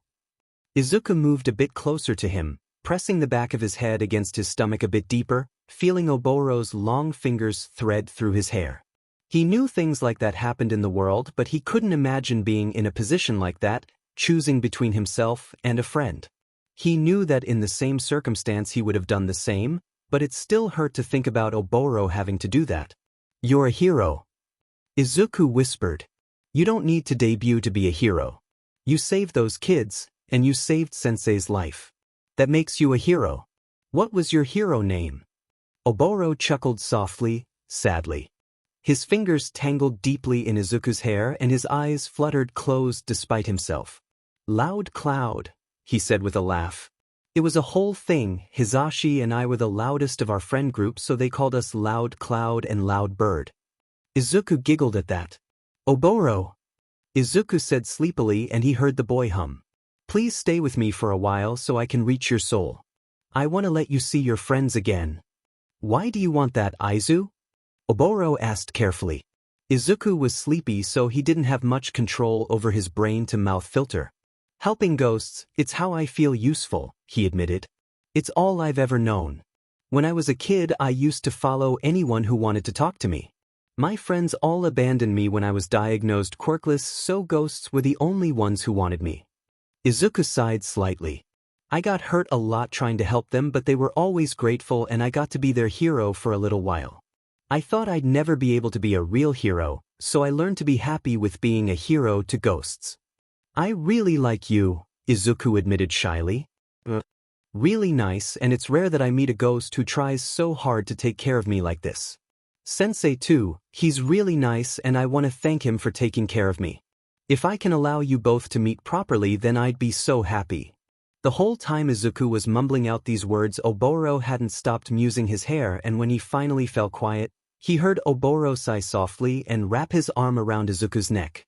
"You're such a sweetheart, Izuku, did you know that?" Oboro muttered. "What the heck am I gonna do with you?" Izuku wasn't sure what was said after that as Oboro's arms surrounded him, and then he was lying in his bed, snuggled into the warmth of his blankets. He felt Oboro pulling away and his hands clenched around whatever scrap of him that he could. "See, could you stay with me?" Izuku murmured, "Please." Oboro came back to him, surrounding him in his arms, and it wasn't cold at all to Izuku. It felt almost warm to him, even though there wasn't a beating heart by his ear. He still had Oboro's unique presence, and Izuku couldn't quite understand how he'd become so attached to the ghost, but deeming it all he just was. He slept better than he had in ages. When his alarm beeped, Izuku woke up quite slowly, all things considered. He blinked a few times to get rid of the fuzziness and instantly turned red as he realized that he was, in fact, pressed against Oboro's chest. He cringed in embarrassment and felt Oboro chuckling beneath him. No, don't be embarrassed, Aizu, I thought you were adorable," Oboro said teasingly, rubbing his shoulder. "You wouldn't let me move all night and you just turned into a complete koala. I loved it." Izuku cringed even more, but it only served to get him closer to the ghost. "I don't know if it was your presence, but I'm pretty sure I fell asleep at one point and I didn't even know I could do that," Oboro said excitedly, and since it wasn't an embarrassing topic, Izuku shyly pulled away and sat up in bed properly. "It's my quirk," he confirmed. "You're stronger when we're touching. After a while you'll even be able to touch things and sleep by yourself as long as you're in the same room with me. Shiori can sleep in the living room now." "You have an amazing quirk, Izuku," Oboro complimented, looking odd. "I don't just mean because you can talk to me or anything, I just mean you strengthen me just by being yourself. That's pretty amazing." Izuku flushed deeper, thanking him in a mumble. He ambled over to the bathroom for a much-needed shower and scrubbed his body clean of any trace of blood. He'd meant to shower before bed, but he obviously fell asleep before he could. His bedding had seen better days, so he stripped it off and put it in the wash before making a large thermos of coffee. "Coffee lover? You and Sho both," Oboro rolled his eyes. "I never cared for it when I was alive." "It's all that keeps me alive some days, Oboro." Izuku pouted. He was having cereal for breakfast because he couldn't be bothered to cook anything. Oboro walked with him to school and Izuku waved goodbye to him as he went to find Aizawa while Izuku made his way to his classroom. The moment he entered, he realized that everyone else had shown up early as well, and all of them were apparently very worried about him. He stood, alarmed, as every head turned to face him the second he stepped into the classroom. "Midoriya, you're all right," Kirishima exclaimed, standing up and bounding over to Izuku. He couldn't quite contain his small flinch, but fortunately no one seemed to notice, and Kirishima was quickly joined by Uraraka and Kaminari, Ashido, and Hagakure. Bakugo was rather conspicuously absent. "We were so worried about you," Uraraka cried. We didn't even know you'd gotten injured, and then the teachers all came to stop the exercise and no one knew what was going on. Izuku was a bit flustered by all the attention. I'm all right, he promised awkwardly. Recovery girl healed me right up. You were super manly in that exercise, Midoriya bro, Kirishima said almost tearfully. No one else got to give it a go, but you were so cool that it didn't even matter. Izuku sank into his seat, ever so slightly horrified. He was glad that the incident seemed to have broken the ice between them all somewhat, but it was still a mortifying event, and he felt, more and more, that he understood Amajiki-senpai on an NTMT level. When Aizawa arrived, with a giddy-looking Oboro trailing in behind him, the class went deathly quiet and Izuku drew his breath in as a bad feeling entered his stomach. Had they been scolded after Izuku passed out? He couldn't imagine why Aizawa would scold his classmates, but there was definitely a vibe in the air the moment he entered, like everyone was a little scared of the man. I know all of you are curious about the events that took place yesterday, Aizawa said sternly, jumping right into it. I know that it was exciting and you all probably wanted a chance to jump right in, but after watching the footage of the exercise that Midoriya, Bakugo, Ida and Yūrei participated in, I'm more certain than ever that none of you are ready to just jump all in. Izuku sank lower in his chair, horrified, and he wasn't the only one. That being said, your chance will still come. All your foundational heroics lessons will be overseen by me. Yes, All Might is still your teacher. Aizawa said darkly. Next to him, Oboro sent Izuku a funny look of frustration at the thought that All Might was still around, and Izuku pressed his lips together tightly. A small part of him was curious about what these two men would say if they knew about his first meeting with All Might, and resolved, for the sake of the life of the number one hero, to keep that information to himself. As for your classmate Bakugo, he was suspended and is pending investigation. Should he return, then he returns with restrictions, and let that be a reminder to each and every one of you. Aizawa's expression turned steely as he glared at all of them. He carried an aura that was kind of terrifying, and while Izuku was intimidated at the sight, he wasn't nearly as terrified as his classmates seemed to be. He was pretty sure Yūrei and Ishido were literally trembling. Yūrei does not tolerate the same behavior you've had in other schools. I don't care what your old teachers let you get away with, or how you were raised, or what you believe in. Here in Yūrei, none of that behavior flies, and if I catch you using any of the vocabulary your peer was using, you will be suspended and expelled faster than you can say, "Hero, got it." Izuku wasn't the only one to gulp. Aizawa straightened up. Now, as I said yesterday, barring Midoriya, none of the other students involved were ready to participate in an exercise of that caliber. Aizawa said bluntly, and wow, Izuku wanted to sink into the ground as his classmates glanced at him and cringed. Ida, Yūrei, I'm sorry to use you both as examples, but understand that in heroics this is an unfortunate reality. Learn from your mistakes, and everyone, learn from them as well. During the exercise, Bakugo was hell-bent on personal revenge, and while for a villain, which is what he was acting as, this is fine, in a training situation it is reprehensible, and the lengths he went to were nearly catastrophic. Aizawa said angrily. Izuku once again got a few horrified looks which he blushed at. Oboro was standing by Aizawa and nodding seriously, squinting at all the students as if trying to decide which of them were taking the subject seriously. Let's start with Yūrei, and please remember that I may sound harsh, but it's because next time we run this type of exercise I want you all to learn and do better. Aizawa said seriously. From the very beginning of the exercise, Yūrei made no attempt to plan with Midoriya. She left all the planning to him and offered no input to any of the plans. This isn't so bad, as some are naturally able to take the lead in situations, and following a superior plan is just logical. However, the problem is that she didn't take the exercise seriously, and while her teammate took the brunt of the work, she mostly laughed and offered no initiative to subdue her opponent until her teammate arrived to end the exercise. By the end of the tirade, Yūrei was so red and low in her seat that she had her forehead on the table, and Izuku was honestly no better. Oboro sent him an amused look that looked a bit frustrated too. Ida, while taking the exercise seriously, took it too far and ended up making a joke of the entire thing by not taking his competitors as a serious threat. Had he monologued less and engaged Yūrei, he would have protected the bomb and only dealt with Midoriya afterwards. His next mistake was leaving the bomb directly by the window, allowing Midoriya to easily capture it with enough time to stand there watching his teammate laugh at a villain before finally ending the exercise. Ida looked like he'd just been laid down on a bed of coals.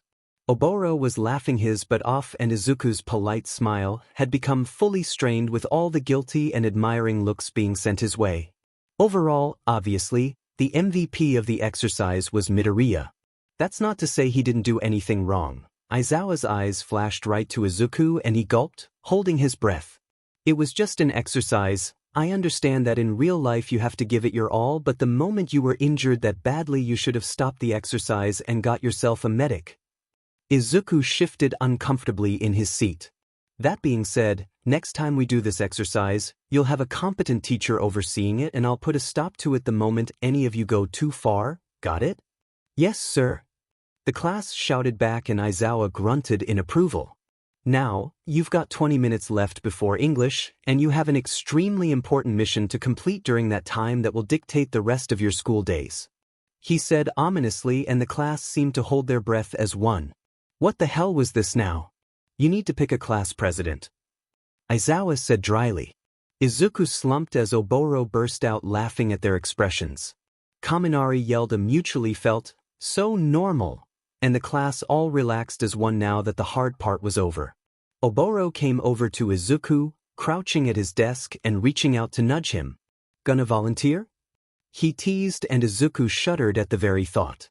Sensei, you scared us. Kirishima complained empathetically. I thought it was going to be something super serious. I don't care how you choose, just choose a class president and vice. Aizawa said tiredly, climbing into his sleeping bag and slumping against the wall.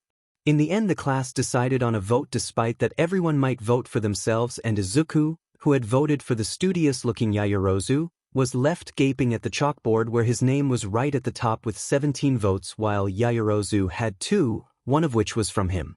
Are you kidding me? He blurted while Oboro lost it in the corner. Oh my god, I'm so flattered guys, but I really don't think I'm the right person for this job. Nonsense, you're totally great Midoriya bro. Kirishima encouraged. You took charge really well and you'll make a great class president. Izuku felt like melting into the ground, but all of them were looking at him with such bright faces that he couldn't just throw their belief in him, no matter that it was surely because of some misplaced guilt back in their faces, so he nodded a bit miserably. Who's gonna be your vice? Aizawa asked, seeming to hide a smirk. Well, I think, if it's alright with everyone, then I'd like the person I voted for to be my vice, and that was Yaoyorozu-san, Izuku admitted, and the girl's eyes widened. Me? Why me? She asked in surprise. Oh well, I thought you were super calm while you were explaining things to us yesterday in math. You're also smart and extremely capable, so I thought the position would suit you. Izuku said earnestly. Yaoyorozu turned pink. I'd be honored to act as your vice, Midoriya. She stood and bowed, and he blanched, bowing back to her hurriedly. I hope to learn a lot from you. I hope the same from you, Yaoyorozu-san. When he was finally allowed to sit, Izuku wished the floor would swallow him whole, and Oboro reached out to ruffle his hair amusedly. You'll make a great class rep, Aizu. Just trust yourself and communicate with them with half the respect and honor you show to ghosts, he advised warmly. You're a natural leader even if you don't see it. Izuku was so touched he was worried he might cry, and he was pretty sure that would actually traumatize his classmates, and Oboro for that matter. All through classes he tried his best to fix his mind around the concept that he was one as class representative. He had to set a good example now and be a good leader for his classmates. He wondered if Togata would give him some advice about that, but he didn't want to bother his senpais. Izuku noticed immediately in English that present Mike was shooting him a few looks, and he remembered, belatedly, that Aizawa had probably told them that their deceased friend was hanging around. Oboro was with him, playing tic-tac-toe on a piece of paper after he finished the coursework for the day. Are you fluent in English, Midoriya? Present Mike asked in full English, after leafing through Izuku's coursework that he'd turned in ahead of his peers. Izuku straightened up, pausing his game with Oboro. I am, sir, he replied in English. I learned English as a hobby when I was younger since I had a lot of foreign, friends. He wasn't about to say he had to learn English in order to speak with foreign ghosts, but present Mike seemed to understand what wasn't said and he smiled warmly. Right on, listener. He cheered. I bet you're going to be pretty bored in this class then. You can use it as a free PRD for now, but if you want, we can discuss enrolling you in a different class so that you can get the most out of your time here in UA. That would be great, Sensei. Izuku said happily. Maybe he could take a support class. That would be great. After all, he had made his baton and he did do some tinkering every now and again. He scowled at the paper in front of him when he realized Oboro was pointing at the spot where he wanted his ex to be and that he would win again. Izuku rolled his eyes and marked it for him before starting a new game. After English, present Mike asked him to stay behind for a moment and he and Oboro both stayed behind. Oboro with a small, sad smile. Izuku had expected the man to immediately ask after Oboro and he was fully prepared for that, but present Mike surprised him by saying, "Are you feeling okay after yesterday, listener? That must have been an intense second day of school." Izuku mentally scrambled. "I'm imperfectly healed, Sensei. Thank you for asking. I'm really doing okay now," he promised shyly, and present Mike smiled happily. "Aizawa explained the unique company you keep to Midnight and I," present Mike said, eyeing him carefully. "I don't want to make you uncomfortable at all, Midoriya, but if it's all right with you, I would like to offer my old friend a greeting." Izuku smiled very gently. "That's so all right with me, Sensei. Oboro is standing right over here." Izuku gestured to where Oboro was standing with his small smile. Present Mike smiled a bit tearfully and turned to the space, bowing low. Izuku was expecting him to say something moving, but instead, "It's so nice to know you really came back to haunt us, Loud Cloud. Somehow I just knew you would never be able to leave us the heck alone." Present Mike teased and Oboro doubled over with laughter. Izuku's lips twitched. "He's laughing too hard to talk," Izuku told him, and present Mike laughed tearfully. "I know any of these losers would have haunted the F out of me if they died first." Oboro snickered. "You should tell him I think his collection of hair gel is absolutely obscene and that he looks like a cockatoo." Izuku blanched. "I'm not telling him that," he cried, and present Mike's eyebrows shot up. Izuku was red and Oboro was whining for him to say it. "What is it?" he asked slowly, and Izuku facepalmed.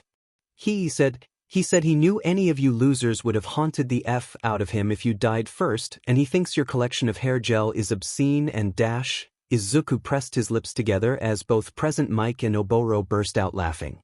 "And?" present Mike asked happily. "I promise, anything you say I've probably heard before." "He said you look like a cockatoo," Izuku mumbled, and present Mike snorted. "I've heard it before," he confirmed. "Geez, Oboro, all this time and you still can't come up with an original insult."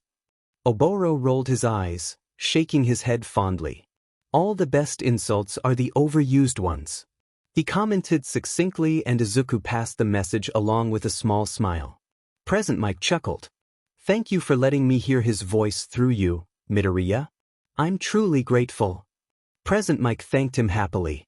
"I'll let you get along to class now. Don't worry, I'll write you a tardy note." Izuku took the note and waved goodbye to his sensei, passing along Oboro's goodbye as well. He slipped into his seat in class, giving the note to Snipe Sensei and receiving a gruff nod in response. At lunch, Izuku took a seat at an empty table, and before any of his classmates could join him, he was suddenly surrounded by the three senpais he knew. "Midoriya Kohai!" Togata cried. "You're okay? I was so worried about you." Izuku blinked, staring at the three of them in surprise. "Hi, senpais," he greeted. "I'm really doing fine. I wanted to thank you for taking care of me yesterday, Amajiki-senpai, and you too, Togata-senpai." It's no problem," Amajiki stuttered. "As long as you're okay now?" "I really am," Izuku promised. Nijire beamed at him, squishing into the same bench as him with her tray of food and forcing Oboro to get up to avoid her sitting directly in him. He just laughed at Izuku's alarmed look. "Other than grave injury, how has Hero School been treating you, Midoriya?" she asked excitedly. "How are your classmates? I bet they're all super interesting, huh? Who was the one that hurt you? Are they here? Let me at 'em." Calm down, Nijire, let the man breathe. Togata laughed. But seriously though, are they? No, Bakugo was suspended. I don't know what's going to happen there. Izuku said awkwardly. All three looked approving. Great, Nijire chirped. So, how is your class? They made me class Republic, Izuku said a bit glumly, and the two outgoing senpais cheered for him while Amajiki gave him a sympathetic look that Izuku appreciated way more. Oboro laughed behind them. It's not so bad. Togata assured him. I'm class rep too, and Nijire's a great vice. You'll do a great job so long as you listen to your peers and do your best to help out wherever you can. Fortunately, our little Aizu is such a kind and beautiful helper. Oboro crooned, and Izuku just barely managed to conceal his blush. He enjoyed his lunch with the three senpais, and when they had to leave for an early class schedule, their places were taken by Izuku's classmates. He answered a few questions, but they were barely chatting for 5 minutes before a loud alarm suddenly blared through the school and Izuku flinched. He looked up, sharing a confused look with Oboro, who was suddenly tense. Someone in the cafeteria stood up and shouted that it was an emergency alarm that said the school was compromised. Can you have a look and let me know what it is? He asked Oboro, pulling his friend closer to speak in his ear. Oboro nodded and dissipated, leaving to see what was happening. We shouldn't panic, Izuku told his class seriously. He couldn't help but keep calm in this kind of situation. Hayako-sensei would have ripped him to shreds if he panicked at a moment like this, and he vividly remembered the ghost's training drills. Not everyone was trained by him, though, so he was a little alarmed to see everyone, even the older students, standing and getting ready to push out of the cafeteria en masse. He raised his voice a little. Everyone, we're in a school filled with pro-heroes. Please show them the respect they deserve and trust them to handle the situation. Immediately everyone panicking came to a screeching stop. We should make our way to the assembly hall. It's a direct path, and if we stick together and orderly, then there shouldn't be any problems, especially if we trust our senpais to line the outer ranks, he suggested. Sounds good, one of the second-year students yelled. Oi, Kishikuin, come on, let's get the students to the assembly hall. The students all formed lines with the older students taking the perimeter, the general education students right in the middle, and Class 1A in the front, and Class 1B in the back. They made their way pretty safely to the assembly hall without issue, and Izuku noticed that Jiraiya was looking ill with the blaring alarm, her long ears wriggling in agitation. Yairzu, could you make me an ear muffler for Jiraiya-san? She has super hearing that must be causing her some trouble. Izuku requested, and his vice immediately produced the muffs, offering them to their classmate who looked so grateful she was tearing up. Should we ask if anyone else has hearing issues? Yaoyorozu asked, and Izuku thought that was really sweet of her. Will you be able to help out more than a few students? He made sure to ask, and she nodded, so they went over to the other groups of students to ask if anyone had hearing quirks. Throughout the room they found several struggling and provided aid to those students. The alarm cut off just as Oboro appeared. Sorry it took so long, I had to find you, he said embarrassedly. It's just the media. Show was super set off, so it was a whole drama. A cheerful voice appeared over the intercom. Sorry for the interruption to your day, students. It was just the media getting overzealous. The issue is being taken care of, and may I say, I'm very proud of how you all handled that. If you could all make your way back to your classes, your homeroom teachers will explain any further questions. Any students with hearing-related issues should please report to Recovery Girl for aid. Nedzu said, and the intercom crackled and turned off. See, Midoriya bro, you're a great class rep. Kaminari cheered. We all would have lost it without you. Izuku blushed. Jiraiya tried insisting she was fine, but Izuku insisted that she go see Recovery Girl to make sure there wasn't lasting damage. As Oboro had told him, Aizawa was in a terrible mood when they all returned to class. He explained that the media had breached the front gates and commended them on staying calm. It was our class rep, sensei? Uraraka cheered. Midoriya got the whole cafeteria to get to the assembly hall, and he and Yaoyorozu went around giving the super hearing students ear mufflers. Aizawa met his gaze, looking a little proud. Good job you two, he praised them. You both make fine representatives. Izuku looked down, smiling at his lap. He felt a lot better about being a class rep after everything that had happened. You did good, Aizu. Oboro murmured proudly, rubbing his hair. After a thoroughly interesting heroics lesson where Aizawa and Midnight ripped apart all their hero costumes, fortunately his costumes survived the slaughter with only a comment about reinforcing the sheer back with proper fabric class was let out and Izuku hung back to talk to Aizawa about something. He was standing in the gym talking to Midnight when Izuku approached them. "Hi, sensei," he greeted, bowing to Midnight as well. "I was just wondering if I could use one of the gyms for a while before I go home. There are some things I have to work on and since Yūrei has bigger gyms I thought it would be better to practice there." "What are you needing to work on?" Aizawa asked curiously and Oboro looked curious too. Izuku pressed his lips together tightly. "Since Shiori-chan is sick and Yuki-chan is taking care of her, I kind of have no offensive or defensive quirk in case of emergencies," he explained.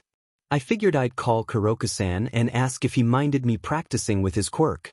Usually he doesn't mind if I call him, I have agreements with some ghosts, but I haven't used Sandstorm in a while so I'm a little rusty." "Izuku!" Oboro cried, scandalized. "What the hell do you mean? You can practice with my quirk? It's offensive and defensive and you're talented enough that you're basically offensive on your own." Izuku gaped at Oboro, slightly shocked at his sudden shouting. Aizawa followed his gaze and so did Midnight, both of them probably realizing who he was listening to. Izuku turned red, he glanced embarrassedly at the two silent teachers and then back at Oboro. "I didn't want to presume. I don't just use any old quirk and we're not even bonded properly yet. I didn't want to pressure you or make you feel like I keep you around for your quirk." Izuku defended himself and Oboro face-palmed. "He wants you to train with his quirk?" Midnight asked softly and Izuku nodded slowly. "Izuku, I know that. I literally slept with you in my arms all night. I don't think you're keeping me around just for my quirk and even if you were, well, it's my opinion that you should be a little more selfish and use your quirk which is, in fact, to use the quirks of ghosts." Oboro scolded. "I want you to use my quirk. If it can help you then I'd be so effing happy so please, please, please train with my quirk." "He's really scolding me," Izuku said wanly and both Aizawa and Midnight snorted, though Midnight sounded a bit sniffly. "Leave him alone, Oboro," Aizawa scolded fondly. "You can't force him to use your quirk." Oboro scowled. "Watch me," he shouted and Izuku thought he was just one step away from actually stamping his foot childishly. Okay, Oboro, I'd love to use your quirk. It's always an honor when a ghost trusts me enough to use their quirk and to call on them, so if you really want to do that for me then I would never dream of turning you down," Izuku said earnestly and Oboro beamed, immediately throwing his arms around Izuku in a deep embrace. It must have looked peculiar because both teachers blinked at his contorted body and he explained, helpfully, "He's happy he's hugging me, it's, well, yep," Izuku mumbled and Oboro laughed. "You can touch ghosts?" Midnight asked looking thrilled. "That's so cool, kinda creepy, but mostly cool." "Oh, what happens if I touch him?"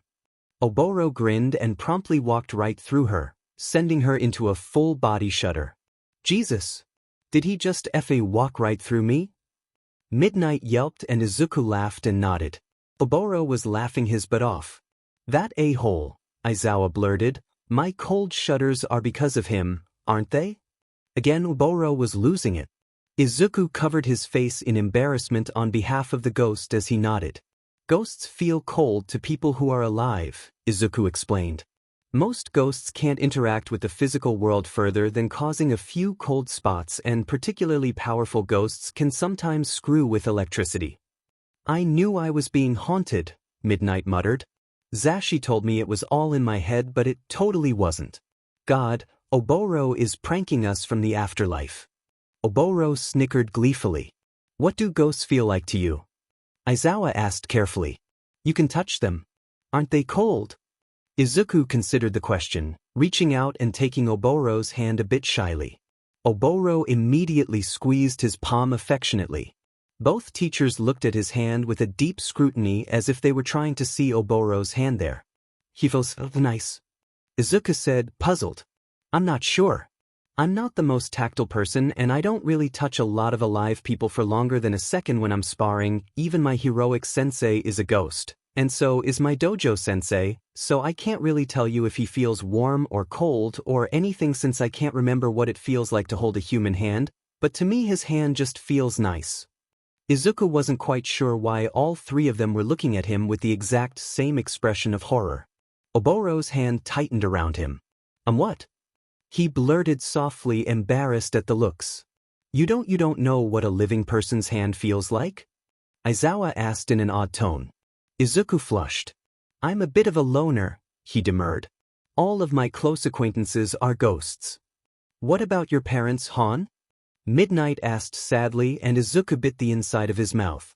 Oboro was squeezing his hand tightly, standing close enough to him that he was practically glued to Izuku's back.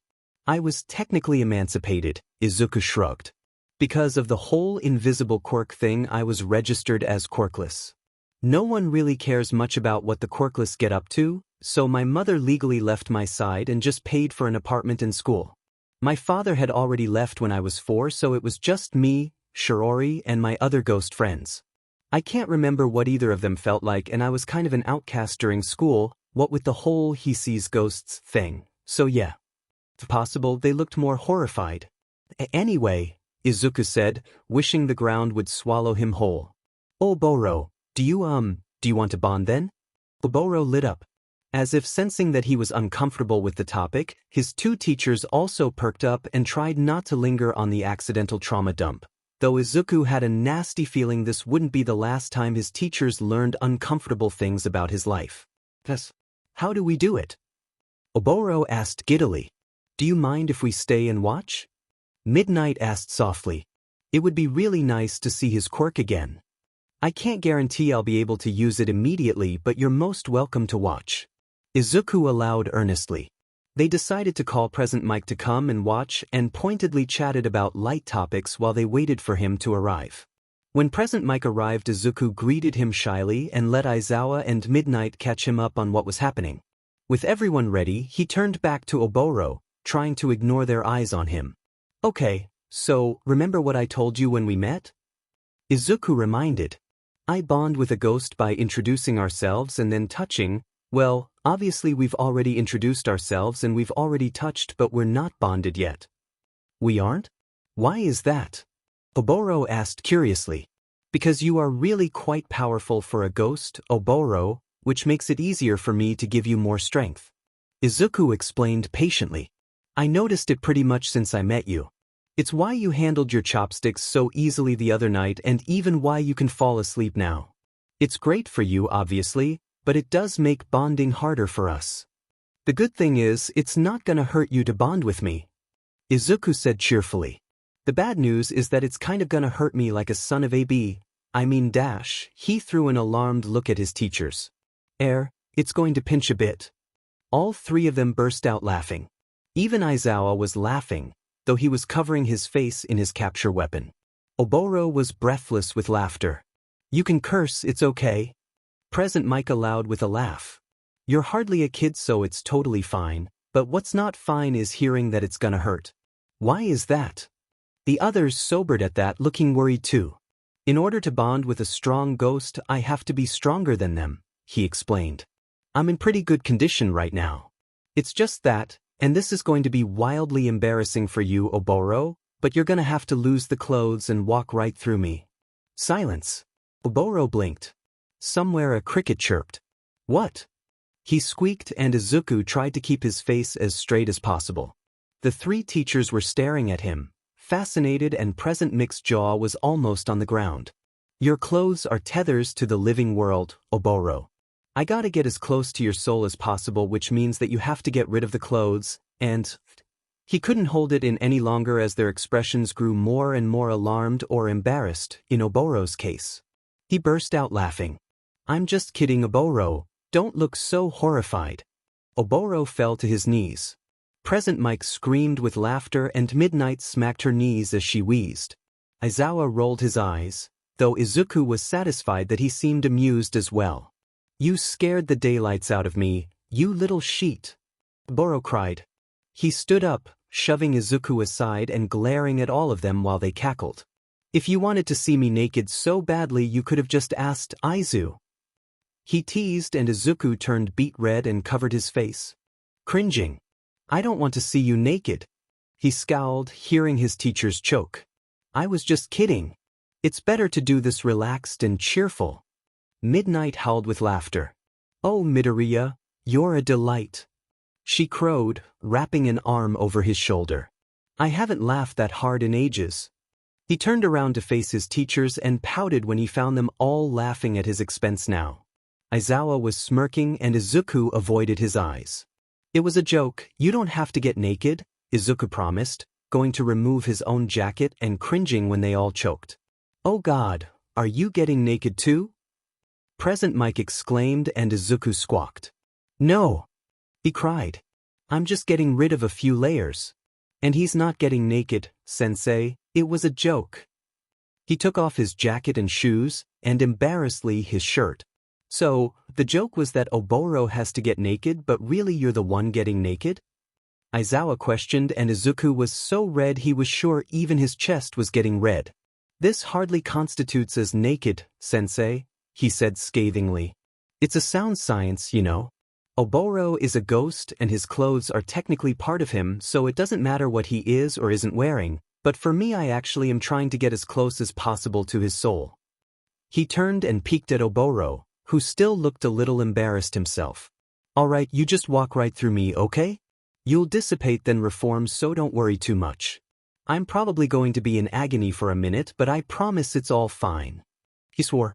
No need to touch me until it's past. None of them looked happy but Izuku stood still and closed his eyes as Oboro approached slowly. At his back, just barely touching his skin, he whispered, voice fond and quiet, You're the first person who's ever gonna touch my soul, Aizu, so take care of me, okay? Izuku swallowed, gooseflesh breaking out on his skin. Okay, he whispered shyly, then Oboro walked right through him and Izuku let his quirk reach out and brushed up, for a single second, right against Oboro's shining soul. It was beautiful. It was agony. Izuku fell to his knees and groaned in pain. His blood was roaring in his ears and it felt like his entire body was burning up. Like he was enveloped in fire. Oboro's fire. Aizu, please talk to me. Oboro was panicking. Izuku could hear him close to his body. Midoriya, talk to us, come on kid, Aizawa sounded stressed out. He opened his mouth to put them at ease but just managed a small of pain before finally unsticking his tongue and mumbling, Jesus Christ, Oboro, what the F is your soul even made out of? What do you mean? Oboro cried, panicking, and it was echoed by Midnight, who was also panicking. In hindsight it was kind of amusing that all three pro-heroes were panicking so hard, but he could barely even think through the migraine that was battering his skull. Feel like I just touched a FING supernova, he mumbled. Ouch. He finally managed to get his eyes open and he blinked up at the faces staring down at him, catching onto Oboro immediately and smiling tiredly. Hey you, he murmured happily.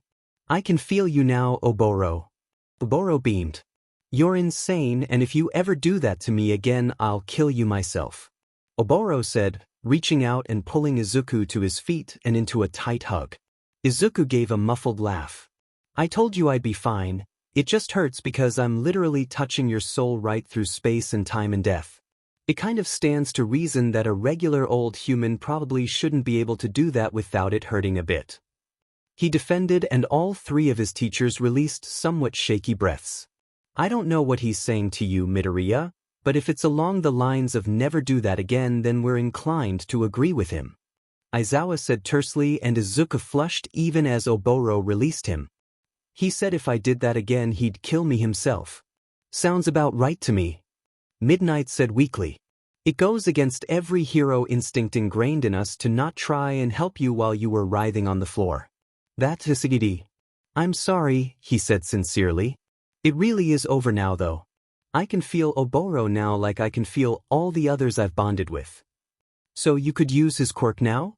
Present Mike asked excitedly and Izuku nodded, getting a bit excited himself. It had been a while since he last used a new ghost's quirk with the last being Hitori-san's unlocking quirk, But that didn't really count to him. Oboro has told me how his quirk works, so I'll, well, pull him into my body and give it a try, I guess. He said awkwardly, turning to Oboro. I've been told this is a strange feeling for ghosts, but all ghosts feel it differently. Despite how strong she is, Shiori can't speak to me while I'm using her quirk, but you may be able to. The only other ghost who can talk to me while we're connected is my sensei. He shuddered. He's super powerful, probably a bit more than you, and he's able to help me out with his quirk. You actually have a ghost sensei? Aizawa said, sounding kind of put out. You've mentioned it offhand before, but there's actually a ghost that's been training you for heroics? Izuku nodded. Hayako-sensei, Izuku revealed. He's been my sensei since I was 12. He usually hangs around, but every few years he goes to the ghost world to be among his own people. He was supposed to be here for my UA entrance, but he kind of missed it, and I know Shiori is probably ripping him a new one over there while she recovers. Izuku pursed his lips. God help me when he finally makes it here. He's going to be insufferable when he hears about the battle training. Izuku winced. Was he a pro hero? Midnight asked interestedly. I don't recall a Hayako in recent years, but then again I don't know all the debuted and deceased heroes. He was a pro of sorts, yes, Izuku said vaguely. He wasn't really sure how to tell his 3 pro hero teachers that he'd been trained by a crazy ex-villain turned vigilante turned reluctant ghost sensei. Aizawa narrowed his eyes at him. Right or Quirk? Izuku said hurriedly. You ready, Oboro? I'm ready, Aizu. He assured, and Izuku smiled weakly, closing his eyes and gently tugging on Oboro's thread, pulling him into his body. He inhaled sharply at the sensation. It was so different from what he felt with Shiori or Yuki or any of the ghosts he was used to. Oboro wasn't passively in his body or anything like that. No, it was almost this strange symbiotic thing where Oboro was existing solely within Izuku's chest, touching all corners of him and opening his mind to Izuku's. Hey Aizu, you hear me? I can hear you, Izuku bit out. Wow, this is overwhelming. He's really overwhelming. I can feel him all over and his quirk dash. Izuku blinked rapidly and held his hand out, squinting as he concentrated. Let me help you out there, honey, just fall right back into me and trust me, okay? I trust you. Izuku whispered. He couldn't pay attention to the 3 teachers watching him for any sign of wrong. He looked up at them and they gasped. Yeah, that's Oboro's eyes. Midnight whispered thickly. Hey, Buro. Izuku smiled thinly, passing along his greeting, and then he couldn't see anything. Oboro's quirk was exquisite and it threaded through the room, collecting the moisture in the air into thick clouds beneath his feet that lifted him into the air. He could hear shouts from beneath him. He could hear surprise and sorrow and some kind of aching happiness, and he was glad his teachers got to see Oboro's quirk again. Are you controlling them? Aizawa called up to him, sounding stunned. No, Sensei, this is all Oboro. I told you he's a really powerful ghost and he's keeping me safe up here. Izuku said earnestly. Ask them if they want to come up? He wants to know if you want to join us up here? Izuku asked, and he heard their hesitant agreements. In less than a half a minute they were suspended in the air with Oboro's clouds, and Izuku smiled at them. Present Mike was crying and Midnight looked a little emotional too, but it was Aizawa that brought a lump to his throat. He sat in the air, his fingers threading gently through the tufts of cloud, his expression full of wonder and sorrow. Izuku's heart hurt for him and for Oboro, who had lost these friends, and he was happy. Really happy that he got to give Oboro back to them even in this small way. It really was an honor to him. You are just the sweetest person I know, Aizu. You're such a darling. Izuku blushed. The clouds started moving around them, playing with them, and the slight sadness in the air disappeared as they laughed, and Present Mike began doing trust falls out of the air that Oboro caught him from every time, leading the man lower and lower until finally letting him sprawl on the floor. Oboro slowly led them down to the ground. That was incredible, Midnight enthused. If that was all Oboro, then are you not able to use his quirk as your own?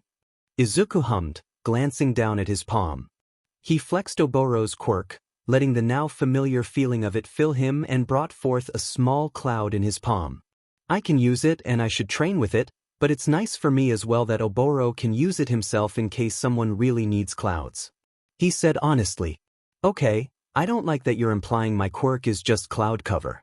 Izuku smiled and released him back into the living world. Oboro grinned at him widely. That was exhausting. Izuku exclaimed helpfully. I don't think I can do much training today. I think I need to drink 2 liters of water or something.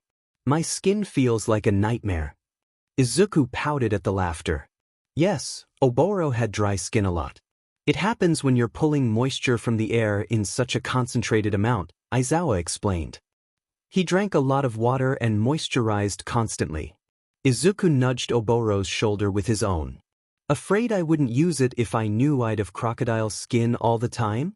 He teased and Oboro squawked indignantly, shoving him and he stumbled, snickering, right against Aizawa, who caught him. Thank you for letting us see his quirk again, Midoriya. It really means the world to us, Midnight said softly.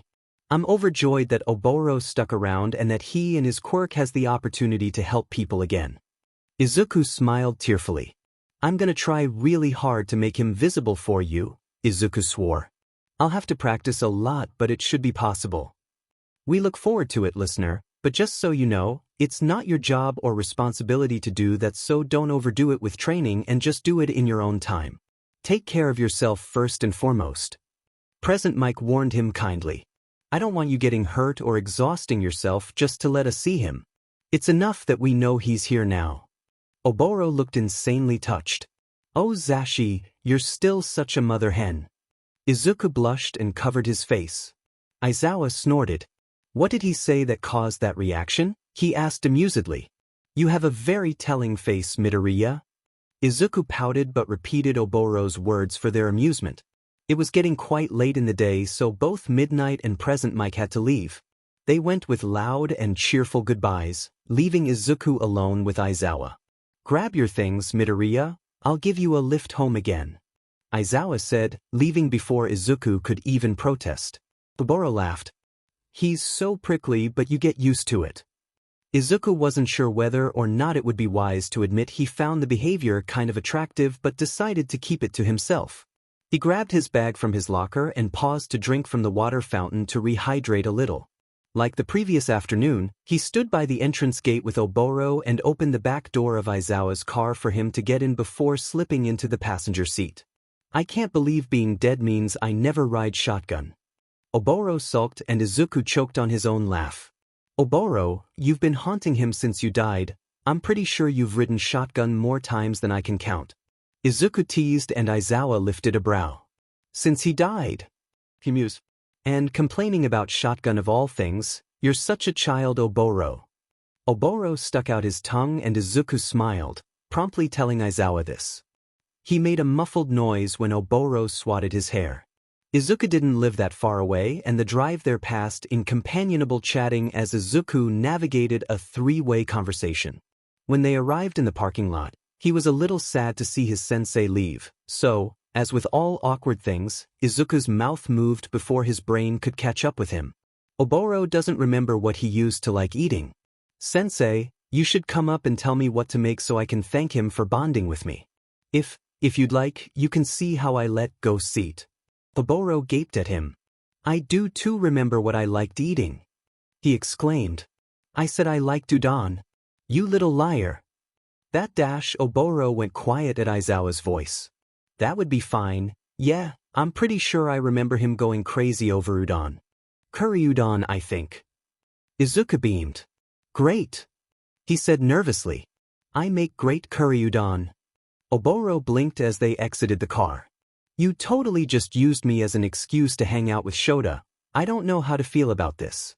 Oboro whined, but he was smiling. And, to Izuku's mortification, he came closer and whispered teasingly in his ear. Izuku, do you have a crush on Shota? This is so adorable. Right, well, Izuku had always thought he'd make a spectacular ghost himself. And honestly at this rate he wished he could just lie on the ground and die to avoid acknowledging Oboro's smug, teasing grin. Cut. Izuku met the ghost's gaze, eyes beseeching, but Oboro just smirked.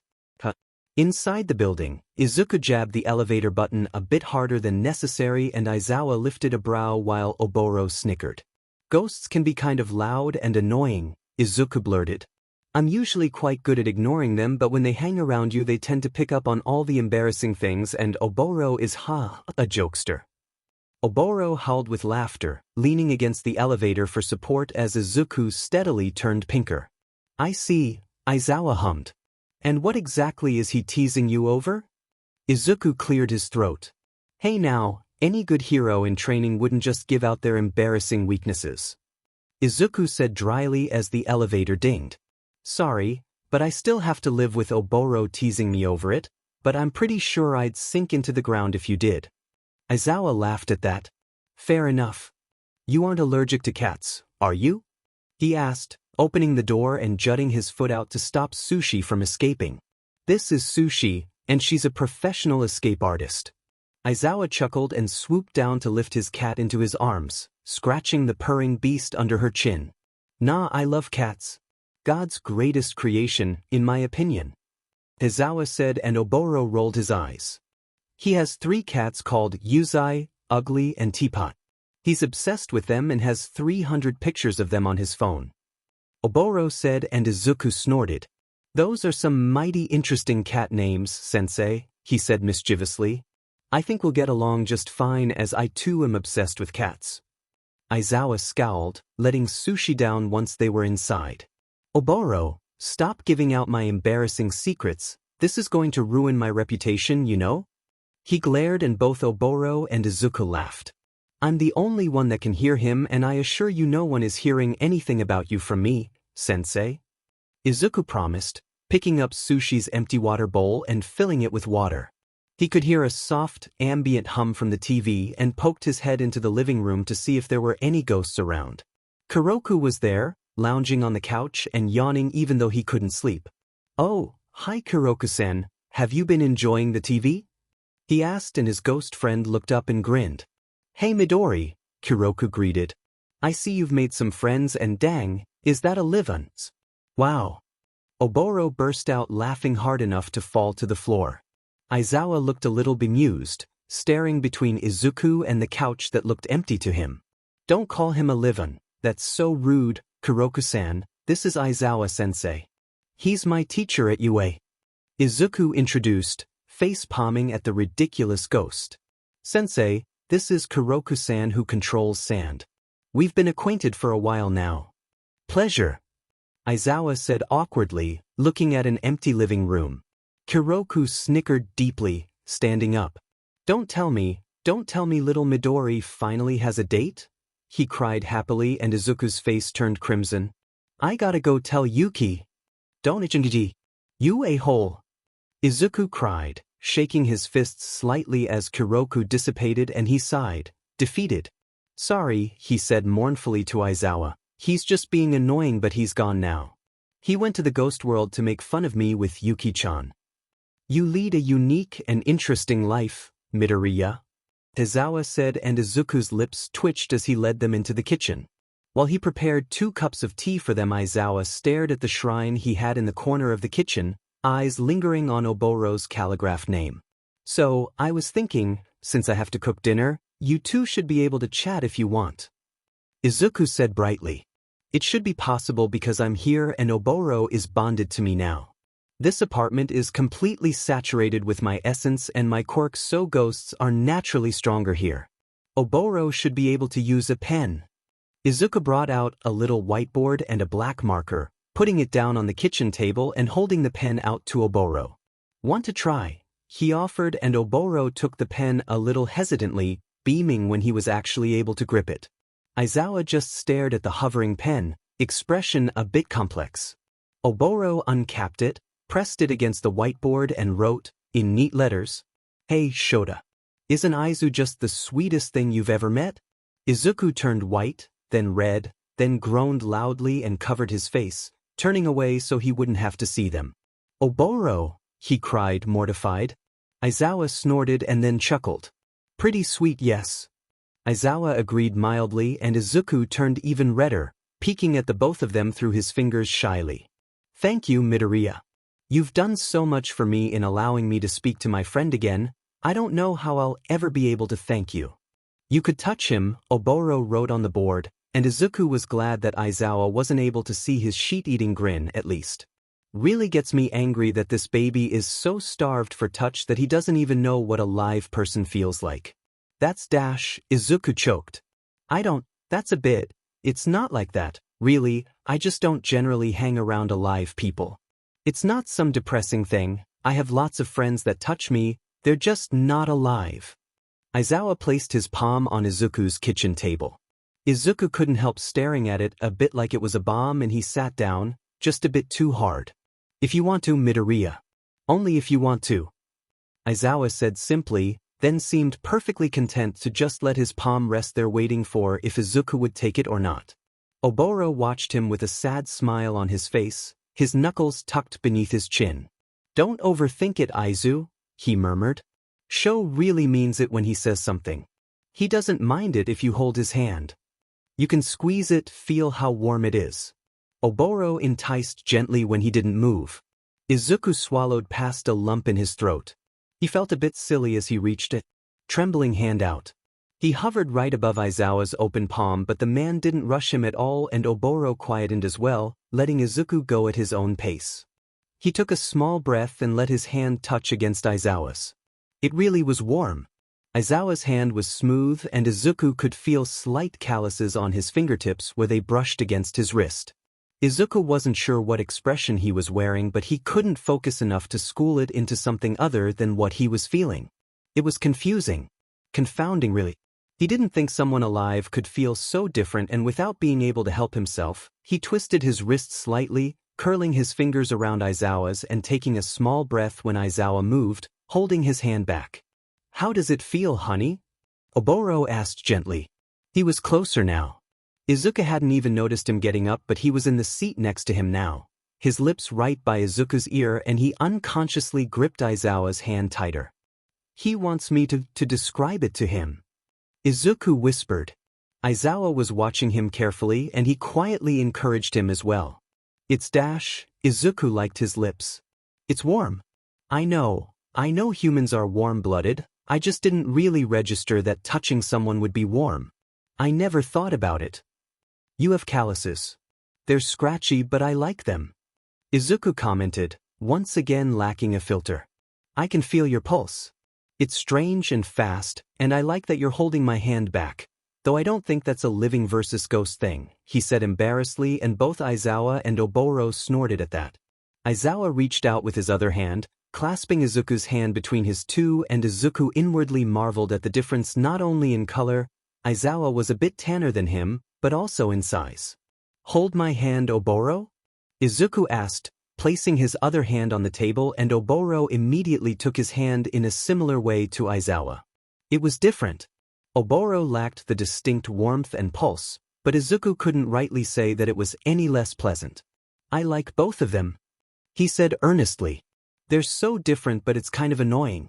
It's forcing me to acknowledge that it's probably not a ghost or a live thing. Apparently I just like touching people, and that's a curious problem for me to have because I really have no desire to just touch people. Perhaps it's just people you have a connection with. Aizawa suggested. It's not a bad thing. To some extent I'm the same. I'm not very tactile, generally, but I don't mind touching those I consider friends, or those who need me. Izuku blushed, shyly releasing their hands and instantly feeling bereft. Oh, he frowned, shaking his head in bemusement. I didn't know I'd like that.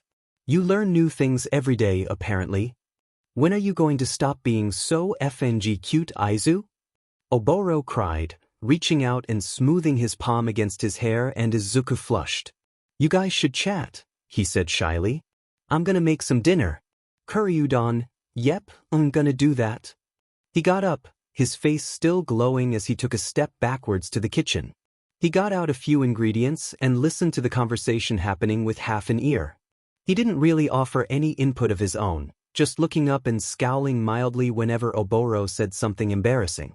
For the most part, he just enjoyed the hum of conversation around him while he prepared the ingredients. As his curry was cooking, he brought out his laptop to continue trying to find Takuma, and he was still working on trying to find what happened to Ichiro Togochi, who Izuku knew had killed Ibara-san, who haunted the flower shop. He'd hacked the police servers and knew the man wasn't on any of the police files, so he wasn't even a suspect in the case yet, and Izuku had been trying to find proof of the murder with Ibara-san's help. "What are you doing?" Oboro asked curiously, and Izuku realized he'd been scowling at his laptop as both of them were looking at him curiously. He pinkened. "Trying to find someone," he said with a sigh. "It's just slow trying to find them. Feels like a needle in a haystack." "Takuma-san?" Oboro asked, and Izuku smiled when he realized the ghost was simultaneously writing his words down on the board so that Aizawa wasn't left out of the conversation. "Who is Takuma-san?" Aizawa asked carefully, looking from the board to Izuku. He stood up and stirred the curry so it wouldn't burn. "It's not Takuma-san," Izuku replied to Oboro firstly. "I don't have enough information about him, so I'll go visit her again and try and find out more from her. Takuma-san is someone I think killed a woman that is haunting an old car on Takoba Beach," he said honestly to Aizawa. "Because I'm the only one who can help ghosts, I try my best to help them with their unfinished business. I'm currently trying to find someone who killed a woman about a week ago, but he went super incognito and it's hard to find him now." "You're going back to Takoba? Aizu, you have to promise not to go alone." "I'm going with you," Oboro said insistently. Whoa, what happened on Takoba?" Aizawa asked, bewildered, looking from Izuku to the board and back again. "Also, who are you looking for, and why are you involved in a murder case all of a sudden?" "Takoba is where he cut his hand.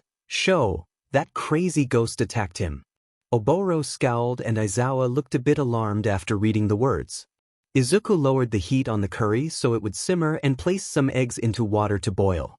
"She didn't attack me, it was an accident. She's a poltergeist, she can't help but be angry," Izuku defended. "And like I said, I'm the only one that can help, and trust me, you don't want a poltergeist getting too strong." "What happens if a poltergeist gets too strong?" Aizawa asked almost reluctantly. Izuku shuddered, sitting down in front of them again. Feeling a little embarrassed, he pulled his shirt up a bit and lowered the side of his pants, showing the beginning of a rather macabre scar that went all the way down to his knee. Aizawa frowned deeply at the sight and Oboro gasped. "They can get really powerful over the years as their resentment builds up. If anyone alive comes across them, they'd be infected with that resentment over time and go kind of crazy." Izuku explained sadly. "The one who did this to me lived in a psych ward. No one could understand why treatment wasn't working for the patients in that ward, and they kept going crazier and crazier until one patient was admitted and she had a ghost with her. The ghost came to find me since they heard there was someone who could talk to ghosts." "What happened?" Oboro asked, horrified. "I was 11. I went to the ward and tried to talk to the poltergeist to find out what was wrong. She was angry because one of the doctors was violating the girls who came into the ward, and she died during the act." Izuku pursed his lips. "The doctor buried her behind the hospital and she'd been haunting it ever since, trying to get the place shut down so the doctor could be brought to justice." "Oh my god, I remember that," Aizawa said suddenly. "The Mizudafu precinct handled that case. They got a whole bundle of information on the doctor and closed the entire hospital down. All the patients from the hospital soon made full recoveries once they were placed in a different hospital." Izuku nodded and smiled thinly.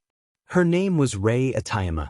She was the first poltergeist I ever helped move on, and though she was really scary, I was only 11, the experience taught me a lot, so don't worry about me, I'm used to dealing with ghosts," he insisted, and Oboro scowled. "How often do you deal with ghosts?" Aizawa asked, voice scrutinizing. Oboro wrote something down on the board and Aizawa looked up. "What's this about sushi?" Izuku groaned.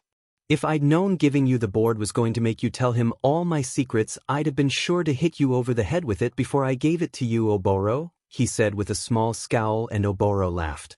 Izuku stood up, turned the curry off, and started cooking the udon and removing the eggs to cool down. "I only got sushi a few nights ago, sensei. Oboro walked me home on the first day of school and I invited him to come out and help ghosts with me. We met the poltergeist on Takoba Beach, Then we met a lady who died in the villain attack on 4th Street last week. She had a cat that no one was taking care of, so I followed her back to her apartment and stole her cat. Izuku said frankly. She was very happy and moved on right after. You stole her cat? Aizawa said slowly, and Izuku pouted, turning to send him a slightly mournful look. She's old, sensei. If I sent her to a shelter, they'd just put her down. I promised her I'd take care of her cat, so that's how I got sushi, and also how I apparently gave Oboro trauma by getting to the 11th floor of a building using just my baton and pure talent. Aizawa looked horrified, and Oboro said, smugly, exactly my point, Shota. Aizu is insane. Izuku pouted. Well, he said lamely, dinner's done. Izuku dished 3 bowls up and put some extra effort into plating them nicely, opening the eggs and smiling when they were perfectly cooked. Everything looked good, and after washing their hands, Izuku placed the bowls down and lit a stick of incense in front of Oboro's little shrine. I bless this food tonight to Shirakumo Oboro, a most beloved friend. He smiled at Oboro. May you rest easy and eat well. And that's that, Izuku said with a grin. Just like that, a ghost can eat around me. Unfortunately, it doesn't work around anyone but me. My quirk gives them the strength to eat, sleep, pick up chopsticks and so on. It's incredible. Aizawa told him. Your quirk. It's truly incredible. Izuku flushed, entirely too pleased, and to hide his smile, he instead gestured for them to eat and covered his mouth with a bite of curry. Oh my god, this is divine. Oboro cried. I didn't know I missed eating this much until you cooked for me, Aizu. Izuku beamed. This is amazing, Midoriya. It's really tasty, Aizawa complimented after a while of companionable eating and light chatting that Izuku translated, since Oboro couldn't write and eat. It tastes exactly like the one Oboro used to like. He'd get it from a hawker that sold food outside of Yūrei when we were in school. I remember that, Oboro pouted. Not to be macabre or anything, but I ate from that same stall the morning I died, so it was actually my last meal. Izuku pet his head, his chopsticks holding a piece of chicken in front of his mouth that he made no attempt to eat. Huh? He asked Oboro dumbly. Oboro blinked. What? Aizawa asked, since Oboro hadn't written anything down. Izuku blinked a few times. Did you just say you ate from that hawker stand the day you died? Izuku asked seriously, and Oboro nodded, uncomprehending. All the information about Yūrei was flitting through Izuku's head at such a pace that even he was left mentally confused. He dared to say he knew more tidbits and information about Yūrei than the average person, and at those few simple words from Oboro, alarm bells started ringing in his head. Aizawa looked more than a little confused. Yeah, what's the problem with that? Oboro asked. Oboro, how old are you?